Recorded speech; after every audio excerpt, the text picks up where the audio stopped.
So this is our 31st annual celebration of African American celebration through poetry.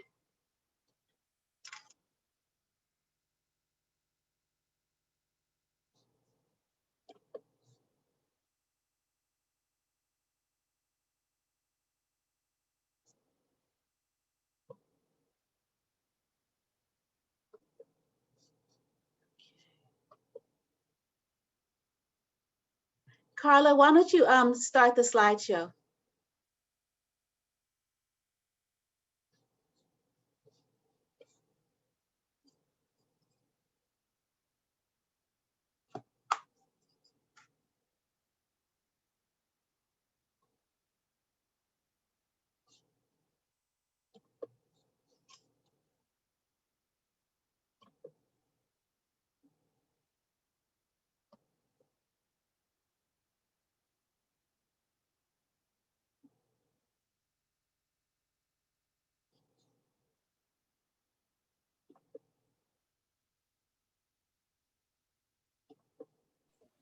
How beautiful, Wanda and Karla.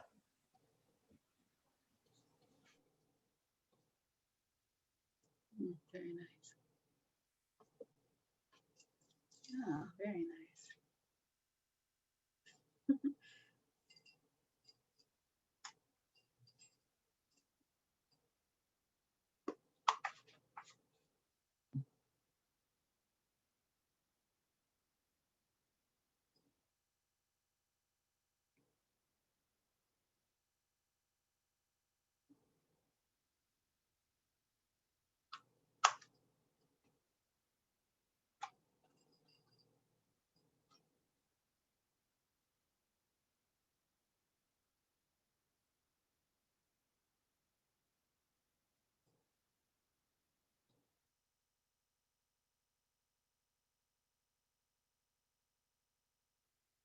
Oh, very nice.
So Karla, I think it's finished. Ah, oh, that was so beautiful, Karla. Did a very nice job. Thank you so much. And you know that wasn't 31 years, but you see that that was the cake was for our 25th annual celebration at the West Oakland Branch Library, which is where we normally have these poetry celebrations. But today we are in Zoom because of the pandemic and so the way we sort of shifted things. But we wanted to make sure that we did have a celebration this year of African American poets and their poetry, and we also wanted to honor the legacy of Adam David Miller, or AD, as he's affectionately known, who made his transition in November at the age of 98. And we also wanted to honor QR Hand, who made his transition on December 31st, right before his birthday in January, which I believe he would have turned 86. And so we divided our program into two parts. We're going to have the AD celebration in the first part and the QR Hand celebration in the second part. And then we also are honoring the theme of the Carter G. Woodson's, Dr. Carter G. Woodson's organization, ASALH. every year they have a theme, and this year the theme is the Black family, representation, identity, and diversity. And the Black family, they write, Asala writes, has been the topic of study in many disciplines: history, literature, the visual arts and film studies, sociology, anthropology, and social policy. Its representation, identity, and diversity have been reverenced, stereotyped, and vilified from the days of slavery till our time. And so various poets are going to be sort of taking themes around the Black family and sharing it in their work, as well as other topics. And so we like to begin our program with libations. And Halifu Osumare graciously agreed to open the way and bring our ancestors in the house. And as she does when we're actually in the library at the West Oakland branch on 18th and Adeline. So thank you so much, Iya. You're quite welcome, Wanda, and welcome all of you to the 31st Annual Celebration of African American Poets. I would like to welcome you in several languages. I would like to say Ekabo, Akwaba, Bienvenido, Bienvenue. We speak many different languages, but we come from one heart. As I do the libation today, we are calling in the entire family, because in the African tradition, the family is not just we the living, but those who have gone before, those who have paved the way to the spirit world in which we will all return. And as I do the libation, I want you to be conjuring up, thinking of those who have recently passed, those who you would like to honor, those who you stand upon their shoulders, and remember them as I am saying the libation in Yoruba and singing a praise song to the ancestors. Now, I want to give you a few words that you will hear and you'll be able to follow. Egun in Yoruba means ancestor, so you'll hear that word several times. Iku means the dead, and we praise the dead because they live, because every time we call their names, they come alive. Always remember to call the names of your ancestors. I will switch the camera so you can see the libation plant. A libation is a pouring of prepared, consecrated liquid into the earth to call the ancestors.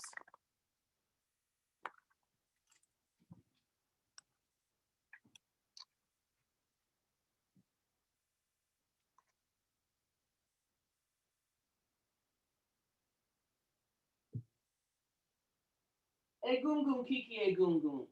Egungun kiki egungun. Eguniku ranwan feowo kuo pipi.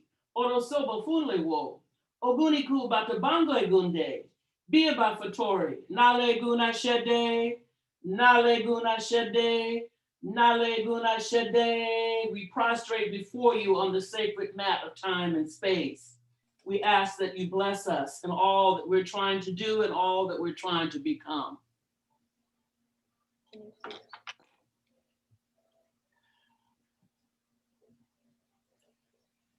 Mojiba fefeiku.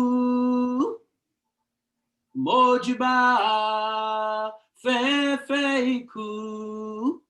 Calling in. Mojiba fefeiku. Mojiba fefeiku. Ikuo, ikuo. Intila se oba egungun. Banlo, ianlo. Intila se oba egungun. Ashe. Let the community say Ashe. Ashe.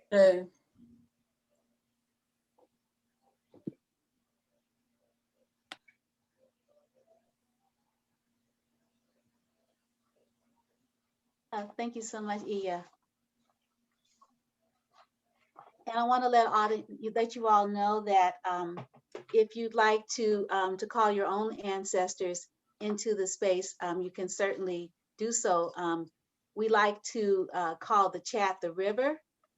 It's the sixth river. It's the river that's, it goes between, the here and the after that, in whatever direction that you see this. And so you definitely can put your ancestor names in the river. That's Okay. always flowing between us. Sometimes the water is not recognized as the conduit, but it's always something that we want to keep moving, because when it's moving, it's alive, right?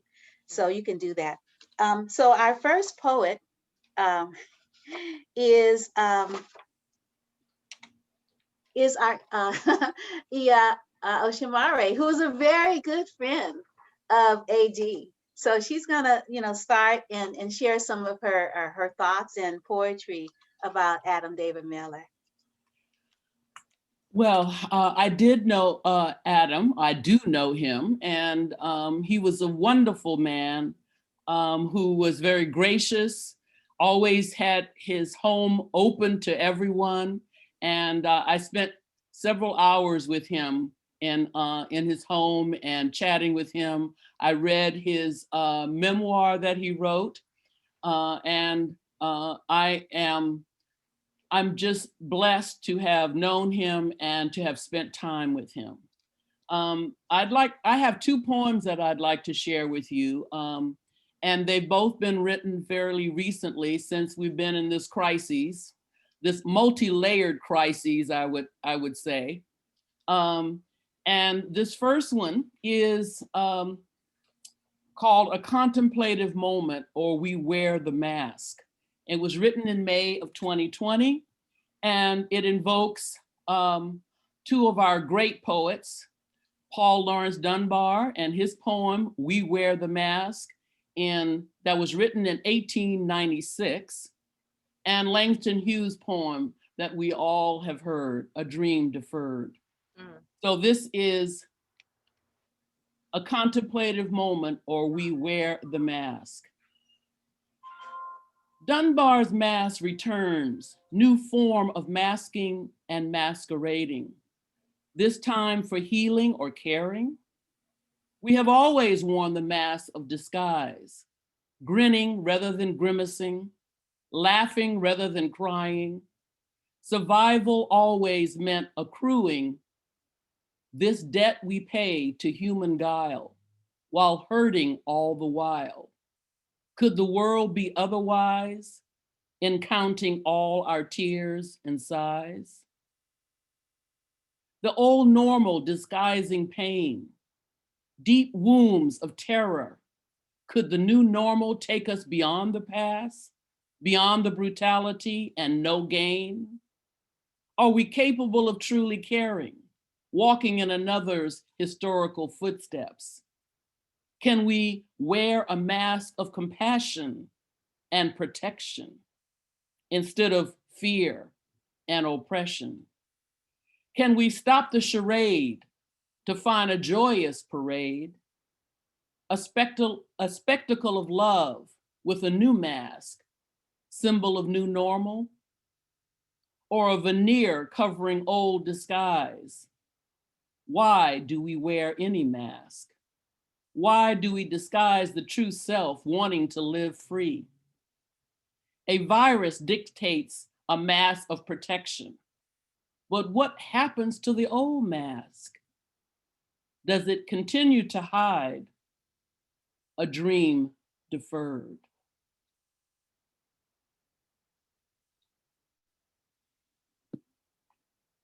And the last poem that I'd like to share with you is one that I wrote just recently in December. And it invokes the ancestors and speaks to how I feel in relationship to mine. It's called Flying High, Finding Voice. I open my arms, spread my wings, fly into a spacious future, to the Sankofa past. I open my mouth, birds fly out, giving voice to my ancestors as their wings flutter. A renegade voice echoing celestial harmonies, extolling the Black vastness of space, where ancestors patiently wait on royal thrones. I fly by, riding their wings. I hear their rhythmic songs, gospels of praise, blues of pain, transcending the present, echoing through time. I open my arms, I spread my wings, flying into a promised future, circling back to the Sankofa Pass. I open my mouth to voice my rage, painful melodies bellow out into the black hole of space.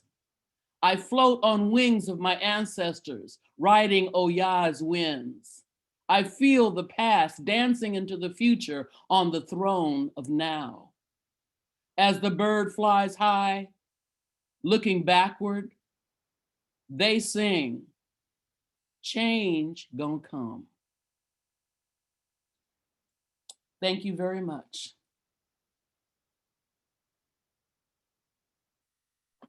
Yeah, thank you, Iya. Yeah, change is gonna come. Yes. So now we'd like to invite Nia McAllister to share her work. Thank you so much, Wanda. I'm really happy to be sharing this space with all of you, and thank you for setting it up in such a lovely way. So I have one poem that I'll be sharing, which in this theme of recognizing our ancestors, I wrote this about exactly a year ago in tribute to one of our beloved literary ancestors, Toni Morrison. And this is entitled, "In the Day Diamonds Are in the Water." The only time the ocean cut me, I've led stories.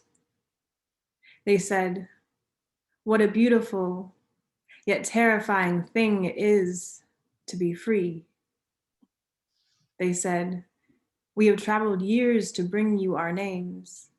We knew you'd forget them, or worse, never recognize them in the first place. They said, remember me, unfold your tongue, gather in your hand all the cities your foremothers birthed freedom in, scatter milkweed seeds in the wind, and call us home. So waterlogged and weary, I bandage my wounds with diamonds and rise from seafoam memory, homebound. I have never been far from the page. How else to learn what moonlight looks like through blue-eyed promises? Oh, but to be Sonia, to be Toni, to be wind in a cotton field scattering marigolds. I wish I knew Arkansas clouds like I do the lines on a poem, like I do the recipe for forgiveness. Joy is memory in the refrain, magic too hopeful to stay hidden. See, the trick to befriending stories is listening, after all. Yet sometimes belonging cannot be traced by tide lines or railroads carved out of the night sky, but rather dog-eared pages and overdue book finds. Having a library to owe things to makes one at home, right? So we write, we sing, we rename our story legacy before they claim we were never here in the first place. Find us on the page. As she said, this is the first battlefield we play on. Hear our words dance, and so we too leap into blissful surrender. And one day we will fly. And one day we will fly. Thank you. Oh, thank you, Nia. So I thought you were going to do the piece on your mothers and your mothers' mothers as well. Oh, I'm happy to, if there's time for that as well. Mm-hmm. So I have, I'll do one more piece, which is more so of a story This is based off of my experience of getting to have an interview with my mom and all of her older sisters who grew up in the Bay Area, in Oakland and Berkeley, in the 30s, 40s, 50s, and beyond, and are all still living today. And so the collection of words that I'm going to share is actually all of their words. It's a rearrangement of our conversation. And so I'm internally grateful for their impact on my life. So this is entitled The Retelling. You have to be American, citizen. Obey, obey, obey. It was hard work, but we just got used to it. You had to hold your tongue half the time. You couldn't talk back, but you couldn't make faces either. Before Rosa Parks, my grandmother refused. She was a fighter. I think that's why I like water. He was a self-employed fisherman. Mama was a stay-at-home mom. He was 12 years older than her. She was a housewife. That's what women did at the time. Where does your name come from? The Great Migration. Our godparents were Filipino or mixed couples. I wanted him to teach me Tagalog. They would all speak the language. In those days, they expected the Black people to, get out in the gutter. No matter where we go in a big group, they don't like us. So she left Arkansas, threatened by white people, got on a train and didn't know where she was going to go. Ended up in Oakland. Grandma was kind of fearless, trailblazer. Our father was very quiet. He worked his way over, always bringing home fresh fish. It was something he really loved. The endless horizon, being out on the water. We were living in a matriarchy, born in Oakland, 3 generations in the house. We had Southern breakfasts, and there was always something cooking. She used to make stuff in the bathtub, and the police would come and look. See, she was a bootlegger. I wasn't supposed to know I was wearing hand-me-downs. People saw I looked different. When we were little, we were Negro. They presumed you had an attitude because you had that, quote, good hair. We didn't make waves, we were nice girls. We used to run in a trio. We used to ride up to the library. Maybe that was before the war. It's a church now. You had decorated your bicycle with crepe paper through the spokes. Remember playing hide and seek at night when the big trains would go by and the house would shake? I still dream in the streets. The world is really different than when we were growing up. You just want to stop the car and walk the streets again. Mama never drove. She would carry me into the movies to save 14 cents. Those were the days. The baby's 76 years old now. I went back to school to become independent on my own. We all went to college, set the standard. First Black person in the whole organization, first Black middle management person. Oh, that's right, equal employment plans for progress. Yet you still can't tell us apart. We did a lot of holding back, holding your tongue. I used to iron sheets when I first got married, ironing things that don't need to be ironed. Standing at that ironing board thinking, is this all my life's gonna be about? I got to be independent when I moved away from home. That's when Martin Luther King was shot. They had riots in Washington. If we take you to jail again, what do you want to be called? Black or Negro? I'm an American, Afro-Asian, you're having me deny my father. We embrace ourselves. We don't try to enhance where we are now. That's how it's supposed to be. But the other strength we have is humor. I remember being asked by people where your name came from. But it's really nobody's business. What are you? We are what we are, resplendent. It wasn't funny, but we laughed. humor helps you get through a lot. Thank you so much. Oh, thank you. So we're having some trouble around the Facebook Live. We can't find it, and even though it says we're on Facebook. So I was thinking we should probably stop the live stream and Want to keep it going. Keep it going. I'm trying to find it online. You probably hooked it up maybe to your personal account or to Wanda's pics, but I'll look for it. oh, okay, all right.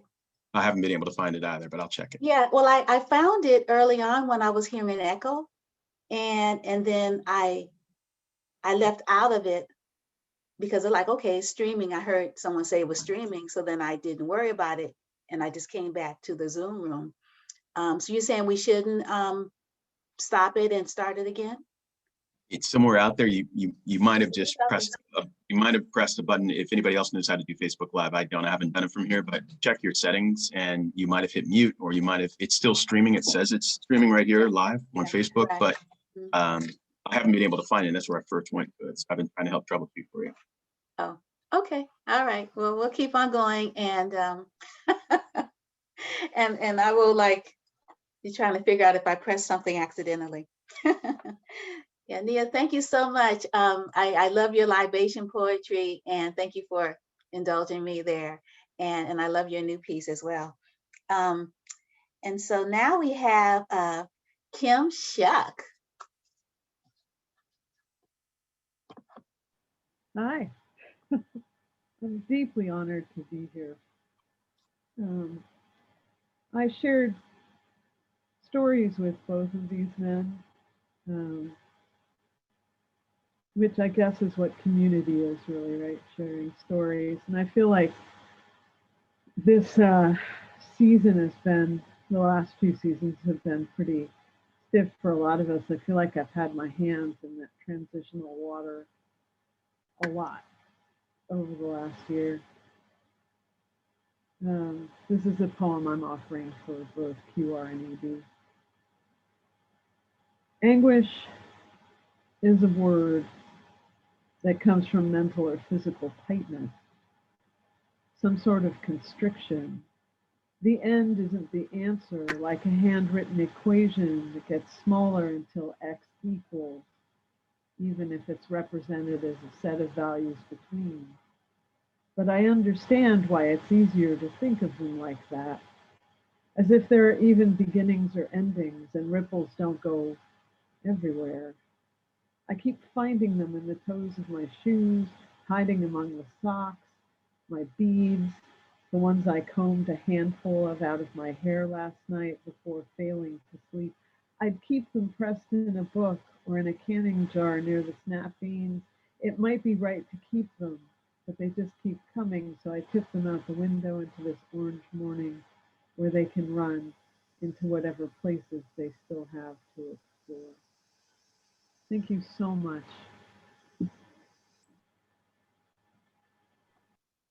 Thank you, Kim. And it's working. I just posted it in facebook.com/Wanda Sabir. So yeah, it's working. So anyway, you can tell people it's working now, and now we can share it around. So our next poet is, now it's time for the at least people's ensemble. It's like AD's wife, Elise, and Pemba, his daughter, and friends and comrades are going to share a suite of music and poetry, some of it AD's poetry, or most of it AD's poetry. And then it's going to end in a song. So at least you go ahead and take it away. Thank you, Wanda, so much for doing this, for setting everything up. And I want to say that the portrait that's behind me here was painted in 2009 by a local artist, Phoebe Ackley. So the first thing I'm going to do is read a prose poem that I wrote recently about AD. AD was born swimming upstream, with his stalwart mother beside him, anchored, staying alert lest he be pulled into the dominant culture's ideas of who he was or who he ought to be.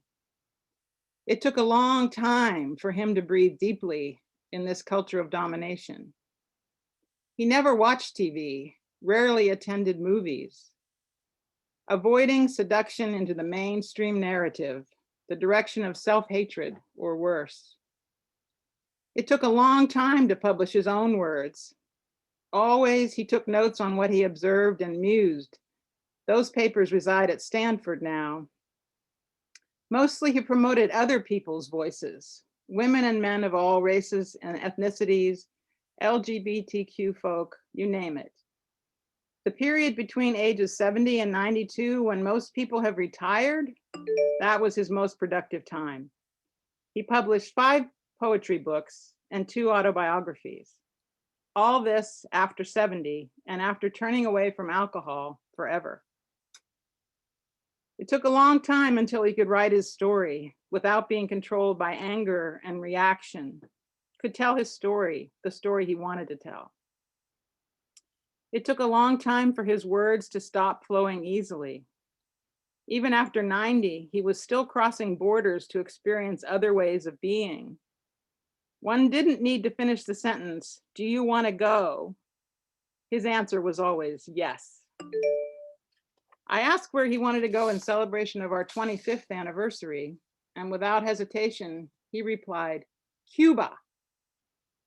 I blanched at that, harboring great doubts about making that trip happen, it not even being legal to travel there, not to mention his mobility issues and his complete dependence on me.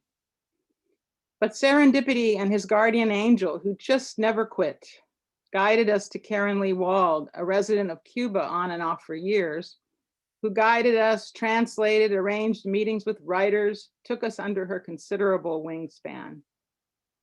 In Cuba, he encountered a society built on different values, not greed and the enrichment of individuals, but the enrichment of the we, and a culture that honors the elder and the poet. I believe he relaxed a bit then and breathed. It took a long time for his eidetic memory that he drew on for his 2 detail-rich autobiographies to fail. Then he would reread those books to keep him in this world where he seemed to want to stay for as long as he could. After so much had been stripped away from him, I would ask if he was enjoying his life. He would flash me that look. Many of you probably know the look I'm talking about. It was the one that meant, go ahead, ask another idiotic question. And then he replied vehemently, of course. When in those later years he was asked if he was still writing, his reply was always yes, yet no words appeared. And though he didn't like the word spiritual, he continued to look for meaning and for ways to bring out the best in humanity. Perhaps he was busy memorializing his wisdom honed over so many decades. And maybe he was turning toward a different plane of view, toward the ancestors, waiting for that wisdom just beyond. So for most of our marriage, we were each other's biggest boosters and helpers and editors. But in the last few years, it was hard on me as his primary care provider because I was unable to work on any of my projects. And finally in 2020, I decided to write a haiku a day, just to keep a little crack open to my creativity. So I did. I have 365 haiku from last year. And after he passed in November, I started using some of his journal lines for fodder for the haiku. And so we were kind of collaborating after he died. And I'm going to share a few of those with you. November 24th. As sure as the sea will wash back, memory will retrieve its loss. It's dead. November 27th. My heart has become a broken up moon. Do not tell me that moons do not cry. November 28th. Life is not a stage, but a river spiraling ever towards the sea. December 20th. What holds up these walls where death vacuums sucked up breath? Wells of grief push out. December 29th. Moon sends a light swath from high up there across bay. The blood remembers. So those are a few of the haiku. So right now we're going to hear from a few from the ensemble. First from Pemba Pirini, AD's daughter, who is going to read his signature poem, Keep Sending Love Out. Thank you so much, Elise. That was wonderful, especially to hear your collaboration with my father. Thank you so much. Keep sending love out. Keep sending love out where the heart clutches and the soul sings. Keep sending love out into the lighted dark, over the fog-swept sea, or where it runs the risk of dying dusty death. Send it where there may not be an echo, no return. Send love, that magic portent, that drug of madness, the poet's bane, some fool's delight. Send it where it has never been, a new address. Keep sending, sending, sending.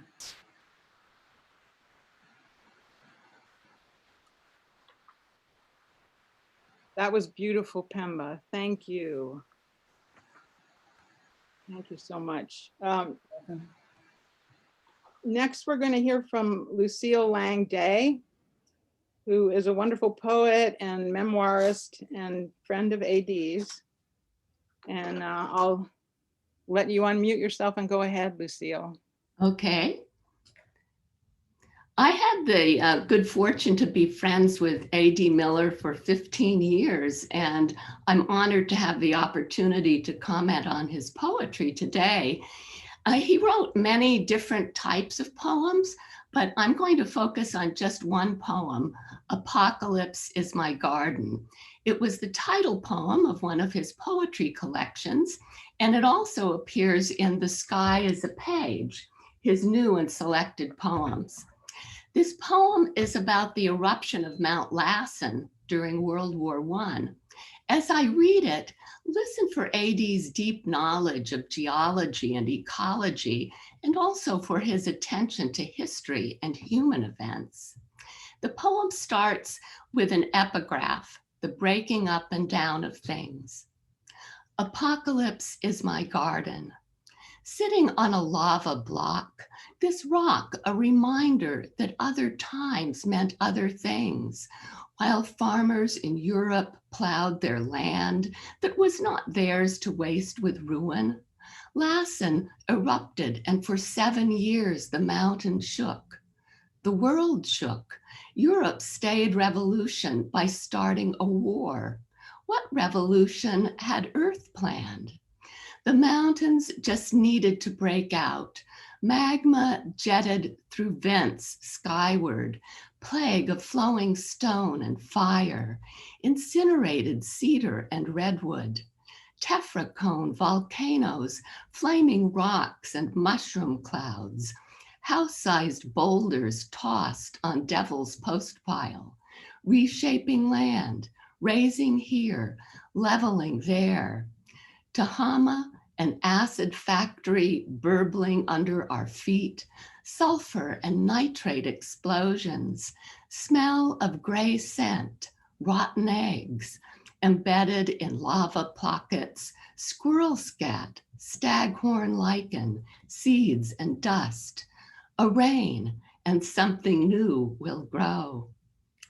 First, I'd like to point out that California has at least 7 active volcanoes.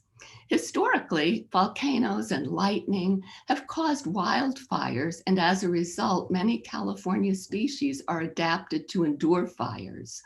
So this poem reminds us that fire is a natural phenomenon in California. Currently, though, human activities are causing climate change and making these fires much more frequent and more destructive. We need to remember that our goal should not be to eliminate all fires, but to scale back our own activities, like burning fossil fuels, that make the fires worse. The volcanoes are going to erupt, whether we like it or not. AD puts the destruction caused by a volcano in the context of human destruction caused by agriculture and war. He says farmers in Europe plowed their land that was not theirs to waste with ruin. Here, he is simultaneously critiquing capitalism, the idea of owning the earth, and the European method of clearing land and planting a single crop, a method that European settlers brought with them to North America and differed greatly from traditional Native American farming methods, which were more sustainable. So just as a volcano causes apocalyptic destruction, so too do people through activities ranging from agriculture to burning fossil fuels to war. But we need to consider the title of this poem, Apocalypse is My Garden. A garden is where something beautiful and nourishing grows. AD concludes the poem with a rain and something new will grow. So after the destruction comes renewal, and this hope, this optimism is central to AD's poetry and his worldview. His belief in the possibilities of the future permeates his poetry, enabling us to read it and rejoice. Thank you. Thank you, Lucille. That was amazing. In such a short period, you got a lot in there. That was great. The next 3 people who are going to speak are friends of ours, especially in the last few years. And we're going to hear first from Pamela De Sofia. Thanks, Elise. As a friend of Elise's, I slowly became a friend to AD in his last 8 years. I had to show up a few times in his kitchen, making interesting comments before he fully gave me his attention. I loved to joke and see him smirk. A very observant but measured person, he wouldn't just laugh at anything. He had to find it really funny. AD was so present, even as he slipped for hours into books of prose and poetry. His presence felt like well-kneaded bread dough, as if the books helped him manage his mind, work and hone his very self. I've worked with aging elders for many years, but I've never witnessed anyone like him. He was so well attuned that a query from outside the page would have him answer with a totally astute and appropriate comment, as if he'd been listening all the while. Such a precious gem, he became a poem. So I'm going to read one of his poems. It's called My Life is a Page. My life is a web page. My life is a website. My life is a web. The web of my life is a page, yet unwritten. Who holds the pen? Who wields the strokes, round or slat, rough or smooth? Try as I may, and I try mightily every hour of every day to unshackle my imagination, Come on, come on, come on. Hit me with heart hurt. Blow hot winds through me. Let the hits light up the page, perforate the web. Thank you.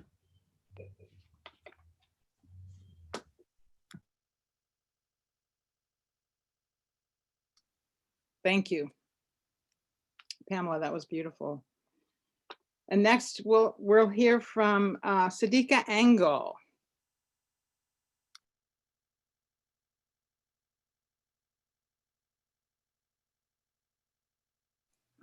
Thank you, Elise. I'm muted. I feel so grateful to be in this company and pretty humbled by this company. And I'm going to have the chutzpah to speak about love of all things. I love AD. I love Elise. There were so many things I loved about AD. That wit, that look, all those looks, the way we would recite poetry together, see who could out recite on a particular poem, who ended first. It was all so much fun. I loved to kiss him. I missed that in the last year. Some people say all poetry is about love because it has to flow through the heart on its way to the page.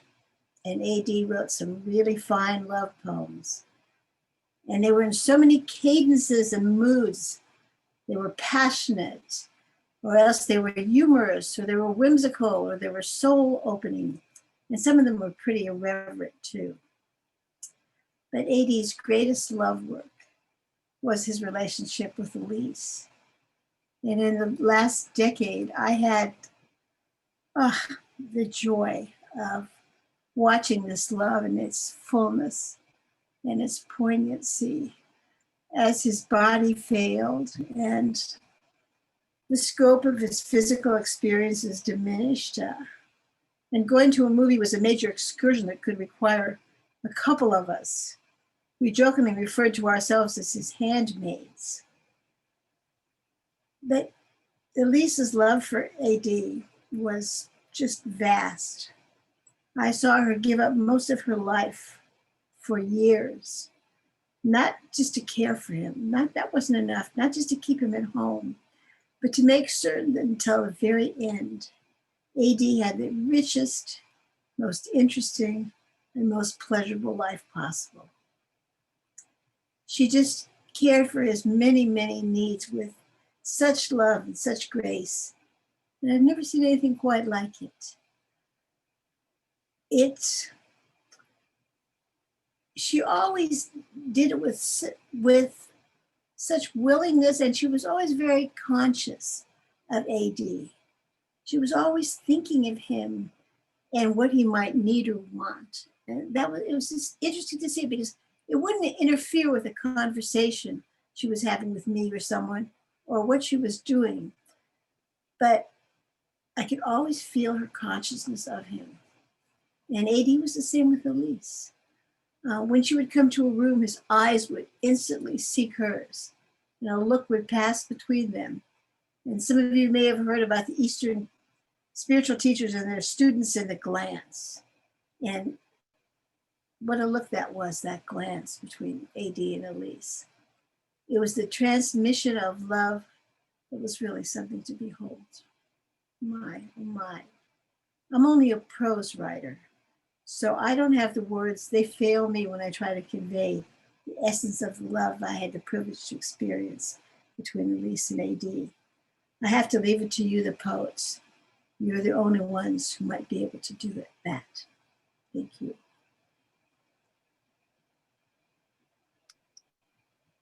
Well, thank you, Sadika. That was beautiful. I was trying to get through this whole thing without, tears, but that pretty much did it. So now we're going to move to a little music, which I think will be wonderful. Vivian De Leon Bias is going to take out the ensemble with a song. So unmute, Vivian.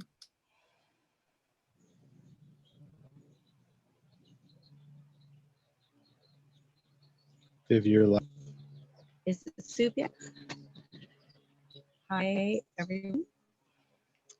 When it comes with me with a is just he would come into the kitchen in the morning, moving along with his walker ever slow and steady. But once he hit the kitchen door, and he'd start singing some song. But that's how he'd start his morning, singing. I like that. And, that was a good lesson. So now for a song. This little light of mine, oh, I'm gonna let it shine. You know, this little light, mine, and I'm gonna let it shine, shine, shine all over the world. Ooh, you're gonna let your little light shine all over the world. I'm gonna let my little light shine. So we're gonna spread our light. And this song was really written to help people not feel fear in their hearts, especially during the civil rights times when people were awaiting the police. So they'd sing this song to help give them courage. And right now, a lot of us need courage. I need courage. So if you're out there listening, we could sing the last line with me. Go something like this.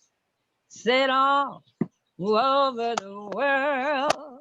Oh, I'm gonna let it shine all over the world. I'm gonna let it shine, this little light. I'm gonna let it shine. I'm gonna let it shine. Let it shine. Let it shine. And that's what AD did. He let it light shine. It spread all over it spread the most beautiful poetry ever and the most wonderful soul. And we will remember him because the light is not going out anytime soon. Thank you so much. A.D. Miller, Elise Peoples, and the posse who was with us today. And Wanda, thank you so much. Thank you so much, Vivian. Thank you for that. And I guess we will turn it back to Wanda. Thank you everyone for coming today. Thank you. It's really a beautiful program. Yeah, wow. Well, thank you, Elise and the posse, the Miller posse. That was really, really, really lovely. Yeah, AD actually did come to the Poetry Celebration. It was in 2002 for sure, because I have his name on the program. And it was in honor of Langston Hughes's centennial birthday. And I remember the stamp, you all probably, and because I collect stamps for Black Heritage. And he did a medley of poetry for Langston Hughes, and Langston Hughes's birthday was Monday this year. So we are going to continue with, I don't think Ishmael Reed is here unless he came in and I didn't notice. Is he here, Karla? No, I think he will be unable to make it this afternoon. Okay, all right. So now we'd like to invite Aquila M. Lewis Ross and Yeva Johnson. That is so beautiful. Thank you so much. It's amazing that I am following the ensemble. This Little Light of Mine was my favorite song when I was a little girl. So that is amazing. Thank you guys so much, and thank you for the tribute. Thank you, Wanda, and everyone who organized this, and congratulations on the anniversary. I'm going to be sharing some really quick poems. One that was highlighted through the most recent San Francisco Poet Laureate Kim Shuck's poem a day. And then it's called Stand Up and Tell Your Story, Ignites the Fire Within. And then one after that I'm going to be doing is A Sunflower is Just as Pretty as a Rose. And that is edited by the Benicia Poet Laureate Mary Susan Gast. She's also going to be combining some poems from April 2020 through November 2020 in a new anthology. So the first one, Stand Up and Tell Your Story, Ignite the Fire Within. And we'll also have a feature with Yeva Johnson after these other poems. Have you ever thought about a fire's birth? See how it grows, sometimes fast, sometimes slow. How long will it last? As a fire grows from our tears, we've been here before. We are legions, silent survivors, waiting for the chance to be heard. When the wind blows, be the anchor, breathe. Take your pauses, begin again. Stand up, your stories were meant to be told. The next one. A sunflower is just as pretty as a rose. Black sunflowers stand tall. Today, they rise, standing taller than ever. Adorned by the ancestors' plight, blood spilt centuries ago has spilt over still. Footprints leave a trail of tears, imprints reappear. Black sunflowers continue to grow as blood spills over. So many are dying, hung like Christmas tree ornaments. Kind of forgot summer was here. Spring was barely celebrated. Fear of the unknown. A people well-groomed were stuck, displaced, mandated to shelter in place. How can one be happy with all this mess? As much as we long to unmask, Black sunflowers are still oppressed. See the Bantu knots, red, black, and green frocks. Children frolic in water parks until the sun lays down to rest, unfolding of its petals. A glorious work of art, shows a glimpse of past lives lived, mirroring the sun. Oh, how I adore thee. Black sunflowers are the light. And like sunflowers symbolize adoration, loyalty, and longevity, a rose will always be a rose. But when a Black sunflower transforms, people better be ready. The marches must continue on. Let the youth speak. Summer is finally here. And the Black sunflower is not going anywhere. I never really paid attention to sunflowers before. Now, after all this, they're my favorite type of flower. And now we're going to do an amazing new first time collaborating with one of my favorite poets, I believe, since the pandemic and the Zoom phenomenon, I'm gonna say. Miss Yeva Johnson is a poet, an educator, and one of the amazing flautists ever that I have met. We are going to perform my poem, Honoring You, in my book, Stop Hurting and Dance. It was published by Bacino Press. Okay, hold on, let me maneuver that.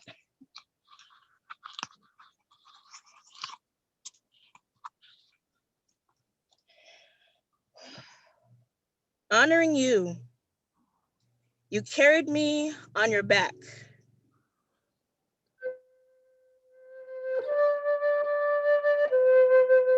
Wrapped in cloth, walking for miles and miles,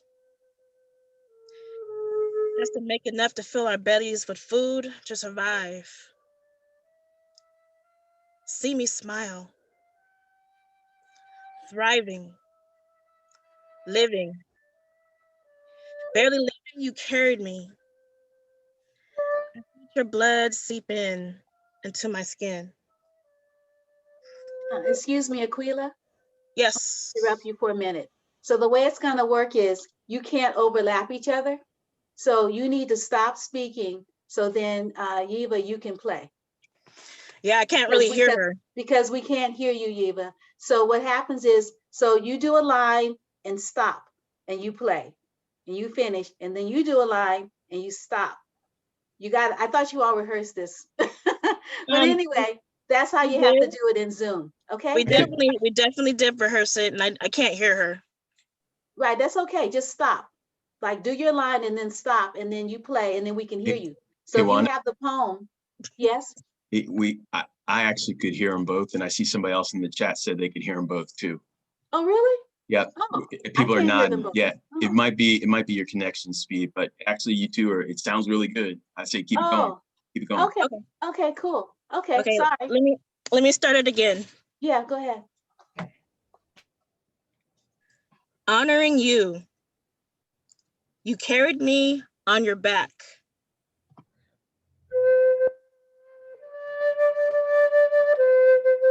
Wrapped in cloth. Walking for miles and miles. Just to make enough to fill our bellies with food to survive. See me smile. Living. Barely living. You carried me. I felt your blood seep into my skin. As we embraced, hiding the worry lines and shame, you stood in line. Standing behind your brothers and sisters, filed in line, singing choruses, all in one accord. We shall overcome someday. Hands holding me up, holding on to dreams unfulfilled, but with one hope that is birthed within me. Spring forth in me. You shall have your day.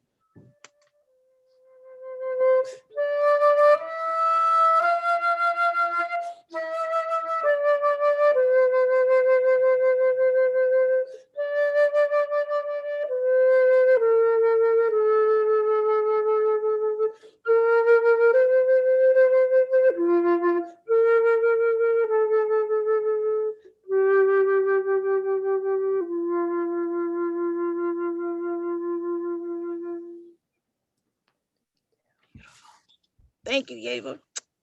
Thank you, Kayla. Thank you, Wanda. That was lovely. That was really lovely. So now we're going to have Joyce Jenkins, editor of Poetry Flash, wonderful arts supporter. Thank you. Thank you, Wanda. I'm truly honored to be here. To my eternal gratitude, Adam David Miller was a great supporter of Poetry Flash and a very good friend. He often came to the office, sometimes on his amazing adult tricycle, to talk poetry, quoting poets he loved from Al Young to Robert Burns. And we would look up the original poems in the Flash Library. One of the most meaningful poetry experiences of my life was in 2010 when I worked on his book, The Sky is a Page, New and Selected Poems. It was all AD's work and direction and was published by his Eshoo House Publishing, but I helped with the editorial and production, creating title pages for each section with original artwork that he liked. The specific poems in that book of his growing up in the Jim Crow South are necessary and important. AD's poetry and way of speaking about poetry was plainly direct and always aimed for clarity. I felt his poems were grounded to the center of the earth. In AD's talk at the Claremont Library in 2019, he said, "Poetry is song. It can be narrative, lyrical, dramatic. You can express what you are thinking and feeling and then share it with the world. There are some things that you can't express any other way than in a poem, certain feelings about love, about living. Reading poetry is satisfying and stimulating to the imagination. It helps bring you out of your own problems into other realities. Poems are like songs, and like songs, poems can soothe. I listened to poems from an early age. My mother recited long narrative poems that I still remember some of today. People often sat around reciting poems as part of community and entertainment. I liked the sound of poems, rhythm and rhyme. Sweet Thames runs softly as I sing my song. A full list of favorite poets is impossible. At first, I started reading European writers, mostly men. I used to saturate myself with a certain group, like Irish or Norwegians. When I had access to African American poets, I read those. I was interested in hearing the voices of poets who wrote well. When African American poets and other poets of color were having a hard time getting published in the early 1970s, I edited and published an anthology called Dice and Black Bones.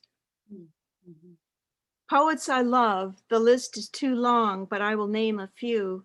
Shakespeare, Philip Sidney, James Weldon Johnson, Emily Dickinson, T.S. Eliot, Rita Dove, Audre Lorde, Lucille Clifton, Al Young, Naomi Long Madgett, Julia Vinograd.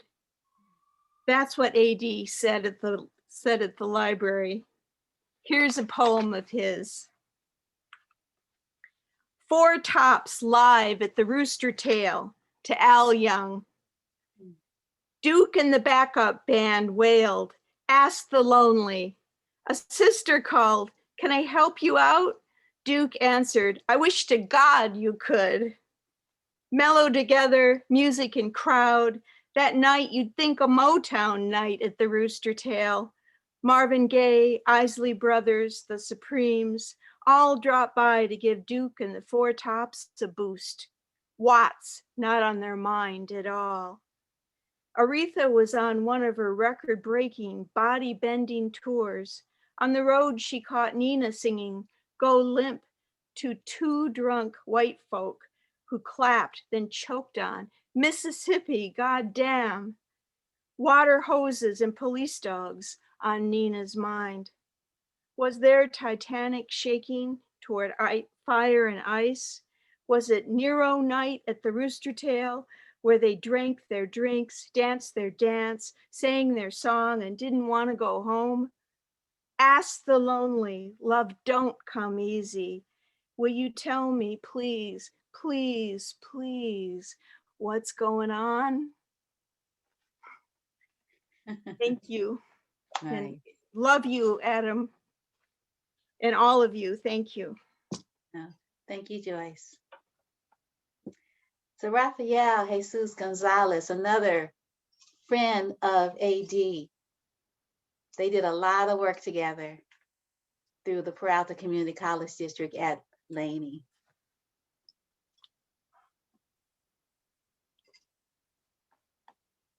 You're muted, Rafael.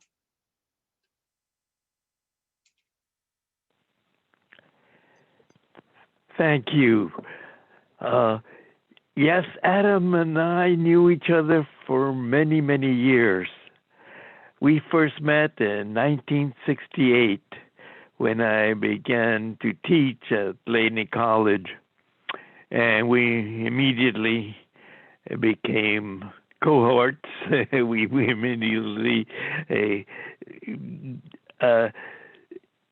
began our activism along with our teaching, because there were not many third world people, minorities teaching in the English departments, and we pushed very strongly for ethnic studies and finally got it passed. And one thing that we did together is founded a magazine at Laney College called Good News. And it was actually Adam's idea, and he chose the title, and the title is, of course, a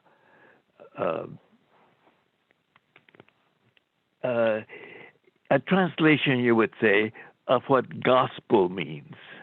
And I think this came from his past, of his religious past, of his youth. Anyway, it was good news, and it ran for a good while, kind of thing. And he was the general editor of it, and I ended up being the poetry editor.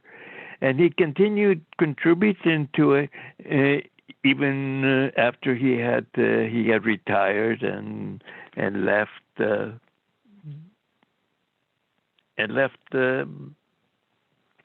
Laney College for his years. And I'd like to read two poems. One of them by Adam, and another by myself in a response to a moment that we passed together, kind of thing.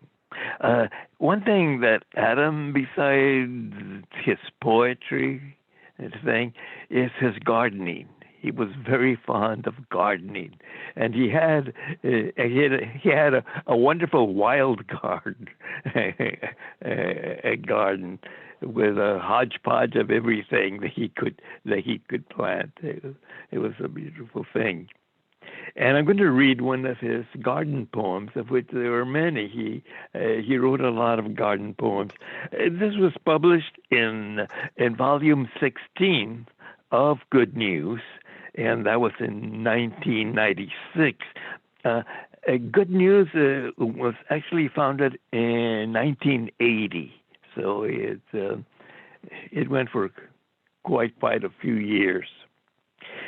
And this poem of Adam's is entitled "Remnants are Reminders."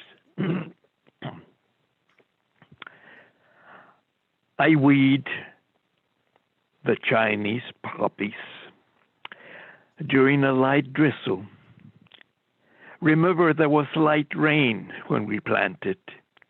Wanted to get them in before the storm.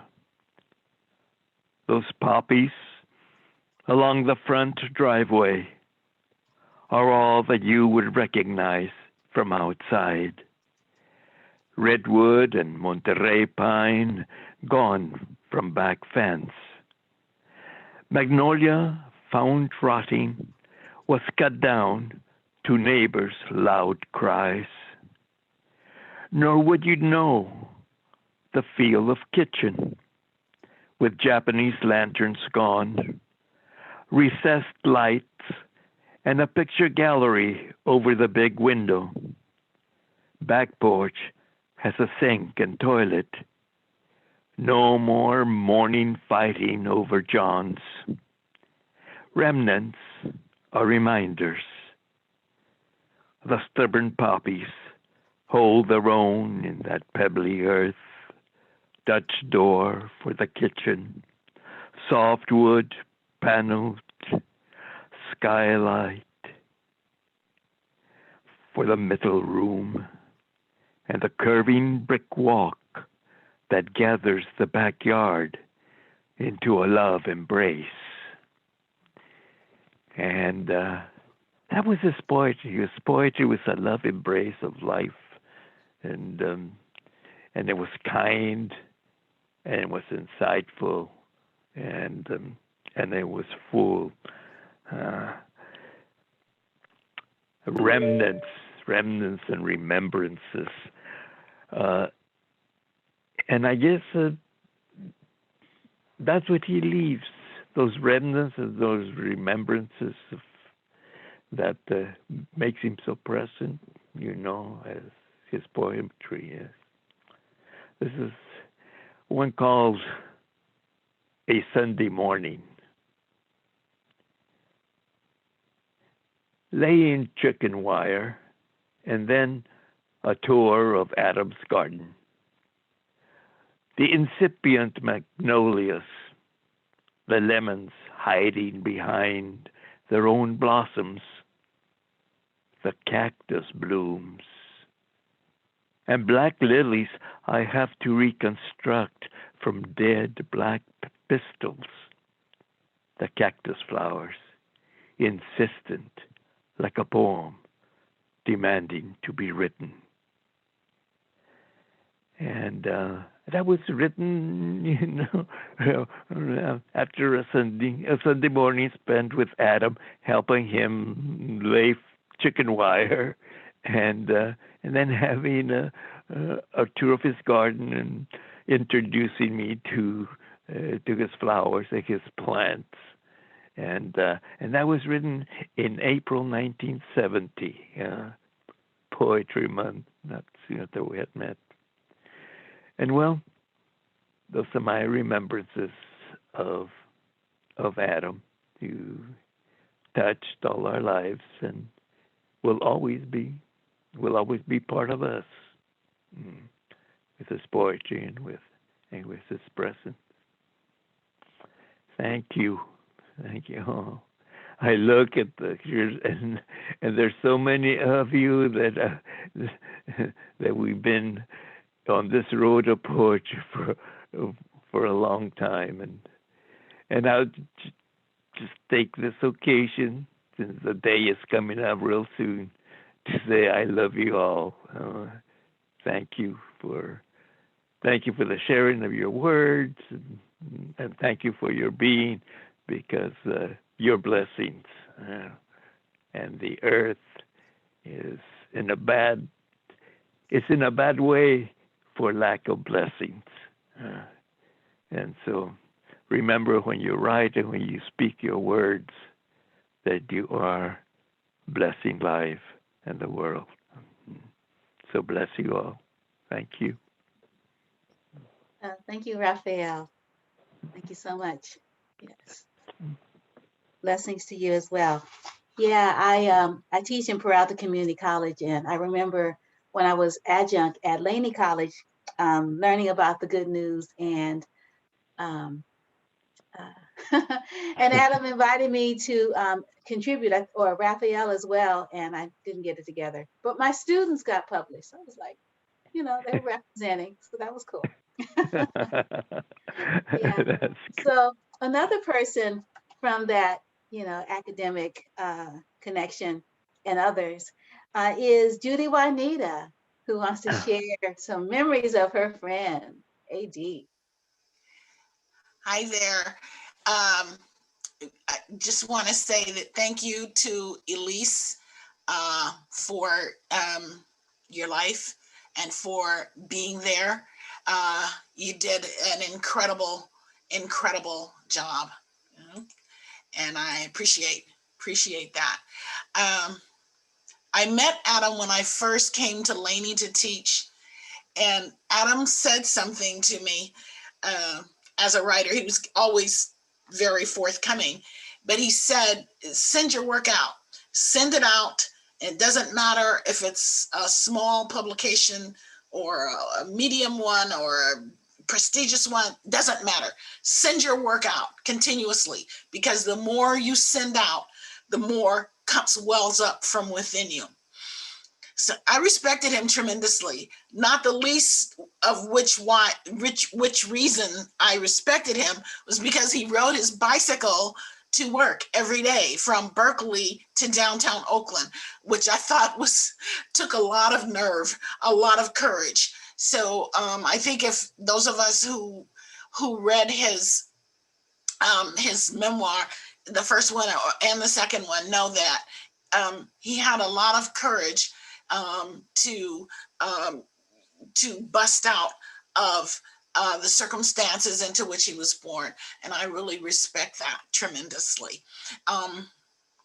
So I followed his advice, and then decades later, when my novel was published, Adam was there at my book launch, and he got up, and I introduced him by saying what he had told me, when I first came to Laney.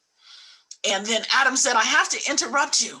He said, because I forgot to tell you the second part of that piece of advice, and everyone in the room was like, what, including myself.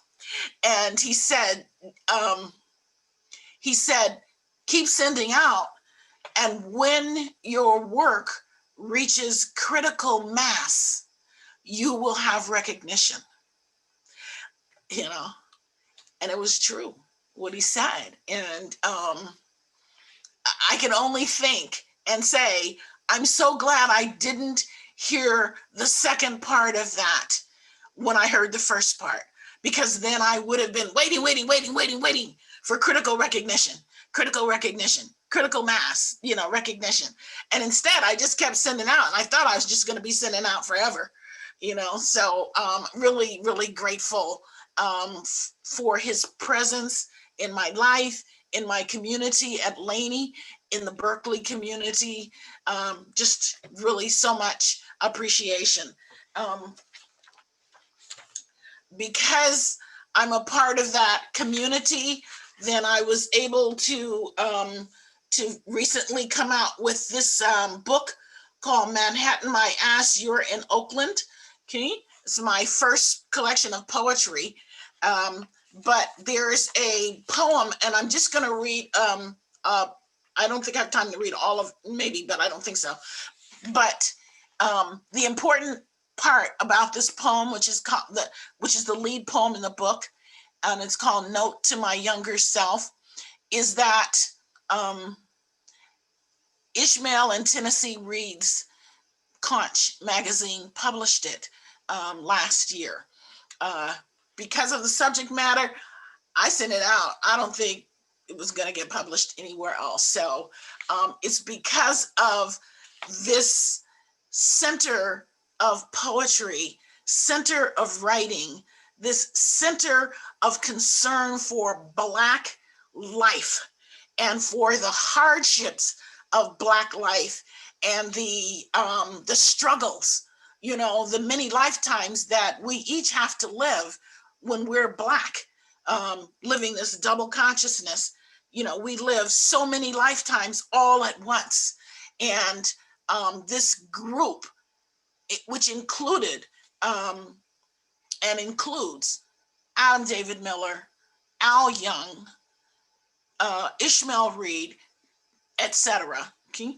This group has made it possible for many of us to, in fact, grow and get published and continue to write. So, note to my younger self, I'll try to read it fast.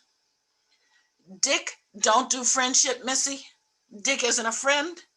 Dick doesn't console. Dick is a missile, long range, short range. Remember, thanks, sweetie. Missile sits in a silo in a weapons launcher. It carries a payload. Dick is not your bosom buddy. Dick is a warmongerer. Dick is a missile, one that rapes and pillages. Remember, Dick is not even a friend to its owner.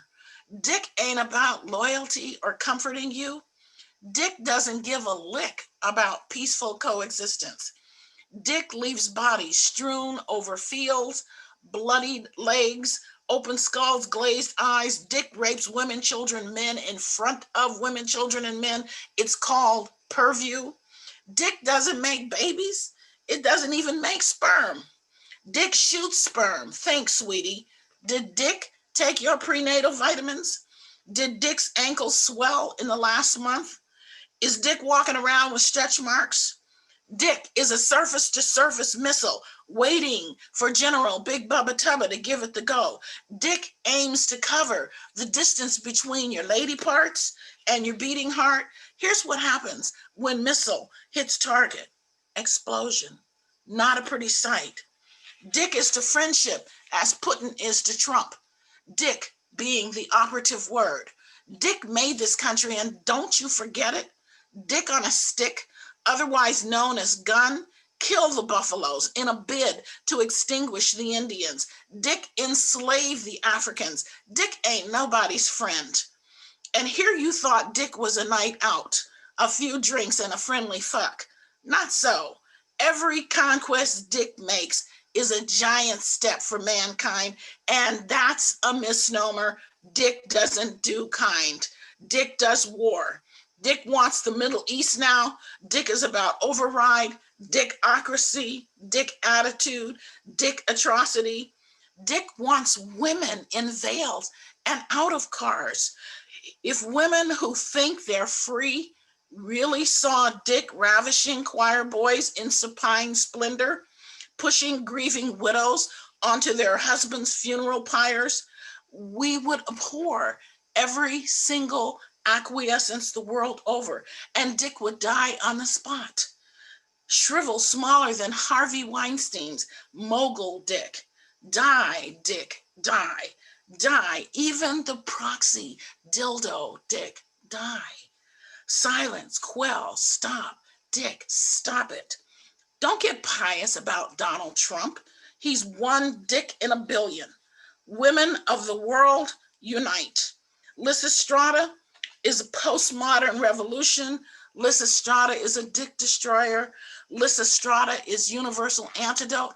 Let's make Lysistrata a verb, the way OJ became a verb. He OJ'd her. She Lysistrata Dick with the weapon at her disposal. Reverse the tactic, like the pitiable girl in Schindler's List calling out, "Goodbye, Jew, goodbye, Jew." A worst example of learned hatred. Instead, we take that spleen and call Dick out. Goodbye, Dick. Goodbye, hard, violent Dick. Goodbye, you son of a Dick. We should all be so disgusted by this perversity that we boycott the Academy Awards and the Golden Globes as the pimps and hoes conventions. They are orchestrated by clones of the ones who acquitted Trump. We should stop their obscene sexual congress. Dick to Dick to Dick to Dick to Dick to Dick. Stop watching the nubile bodies they peed and shat upon. We should be so horrified that we can't bear the sight of Dick, the hypocrisy of the lot of them, the ones who knew, the ones who looked the other way. Dick is not your friend, sweetie. Dick doesn't need your nectar. Dick craves aspiration, yours, uses it until it asphyxiates on it. Love alone conquers this hardness deep in the heart where Dickless, soft, alive, and responsive to ourselves. We can shape a world without missiles, drones, assault rifles, towering, penile-shaped skyscrapers waiting to be penetrated by foreign objects. This truth is yours in abundance, my dear. It can make Dick dust. There we go. Oh, wow. You can make this Dick dust. Wow. Wow. Thanks to Ishmael and Tennessee. They published it. Yeah, I'm all for making Lysistrata a verb. That would be really cool. I like that. I remember teaching Lysistrata one spring semester. Now we're gonna invite Devorah Major to join us. Hello, everybody. Hey, And thank everyone for their words so far and the words to come. I'm going to just do two poems because there's so many wonderful voices. The first is a short one I wrote for AD, for Adam David Miller. Quiet his smile peeking out like blossoms in a tall grassy meadow, a poem tucked under his tongue and sparkles in the corners of his eyes, formal but never stiff, soft-spoken but never muffled. Adam David Miller, gentleman, poet, and spirit of faith, peace, resilience, and love. And this second, in terms of the greater family, I thought I would do this one and honoring the ancestors that we hold inside. Creation paradox. We hold the great-great-grandparents of our ancestors' grandparents in our bloodstreams, in our stomachs, in our hearts. Thousands of years rest inside our souls. In those years lives the record of our beginning. It is the sweetest marrow in our spine, the cleanest shine in our eyes, the open side of our laughter. You can read it in the lines on the soles of our feet. When we retell the stories of where we came back, we draw back tree branches to find hidden fruits which we savor, pointed thorns which make us bleed, the yesterdays that led to here, the here that leads to tomorrow. When we go back to the beginning, we find the stars. In the beginning, there was a time, we all say, when we were not. After that time, we became, we were created, we were molded, we were spat out, we were sung into until we learned how to make, what to form, where to spit, why to sing. But once, long ago, in the beginning, there was only one. And from that one, others were born, and out of those many came us. That is the story we all tell. But before that beginning, before the in the beginning when we were born, there must have been another beginning. Before the spider crafting web, laying 16 eggs, before the mountain birthing lovers, birthing children, before sky settling low to mate with earth, before light, before darkness, before breath even. There must have been another beginning, a beginning that lives in a place we call unknowable, yet it is braided into our genealogies, and it is said that it is in this beginning, the beginning before our beginning. It is there that you must go if you want to find the faces of God. Thousands of years, thousands and thousands of years rest inside our souls. Thank you. Thank you, Devorah. That was beautiful. Now we'd like to invite James Cagney,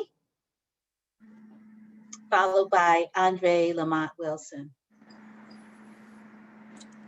First, to offer all my love to all of the poets and writers out there today at this event, and much honor and reverence to both Adam David Miller and QR Hand. Yeah.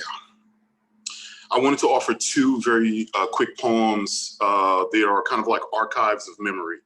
The first one is dedicated to my aunt, Rosemary, who became an ancestor herself, November of 2019.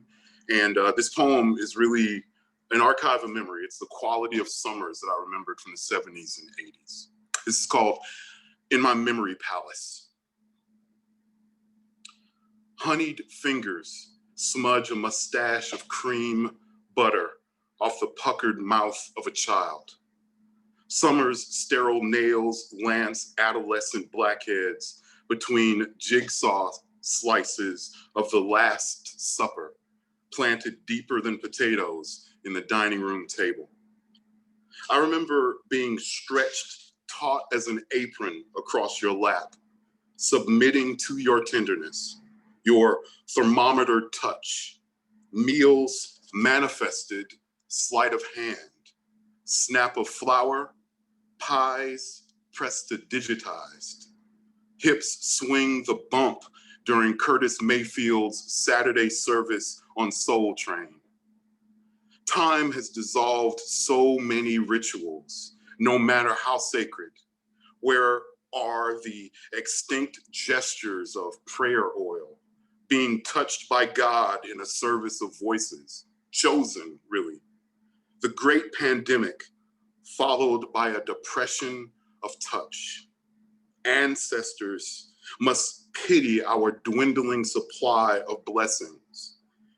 In my crumbling chapel, I pray to you, all your healing laughter, lips sutured with sugar.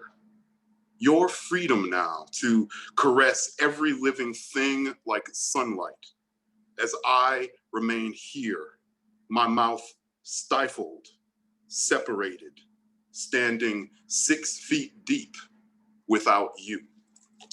And really quickly, this is called My Body is a Litany. I am hostage to ancestry, forgotten familiarity woven into my DNA. There's a lineage of nitroglycerin adorned in my blood, my skin a mirror forged from sand smuggled through across time. There's a perpetual calendar outcropped down my spine, its ignited marrow sizzling. I am a bone clock of 10,000 hands dap pounding through a championship of former seasons. My body chimes the names. Its blood river of capillaries murmur the syllables. I am tattooed with the family Bible, tongue and all. A litany of names, each one an ember burning the skin it touches.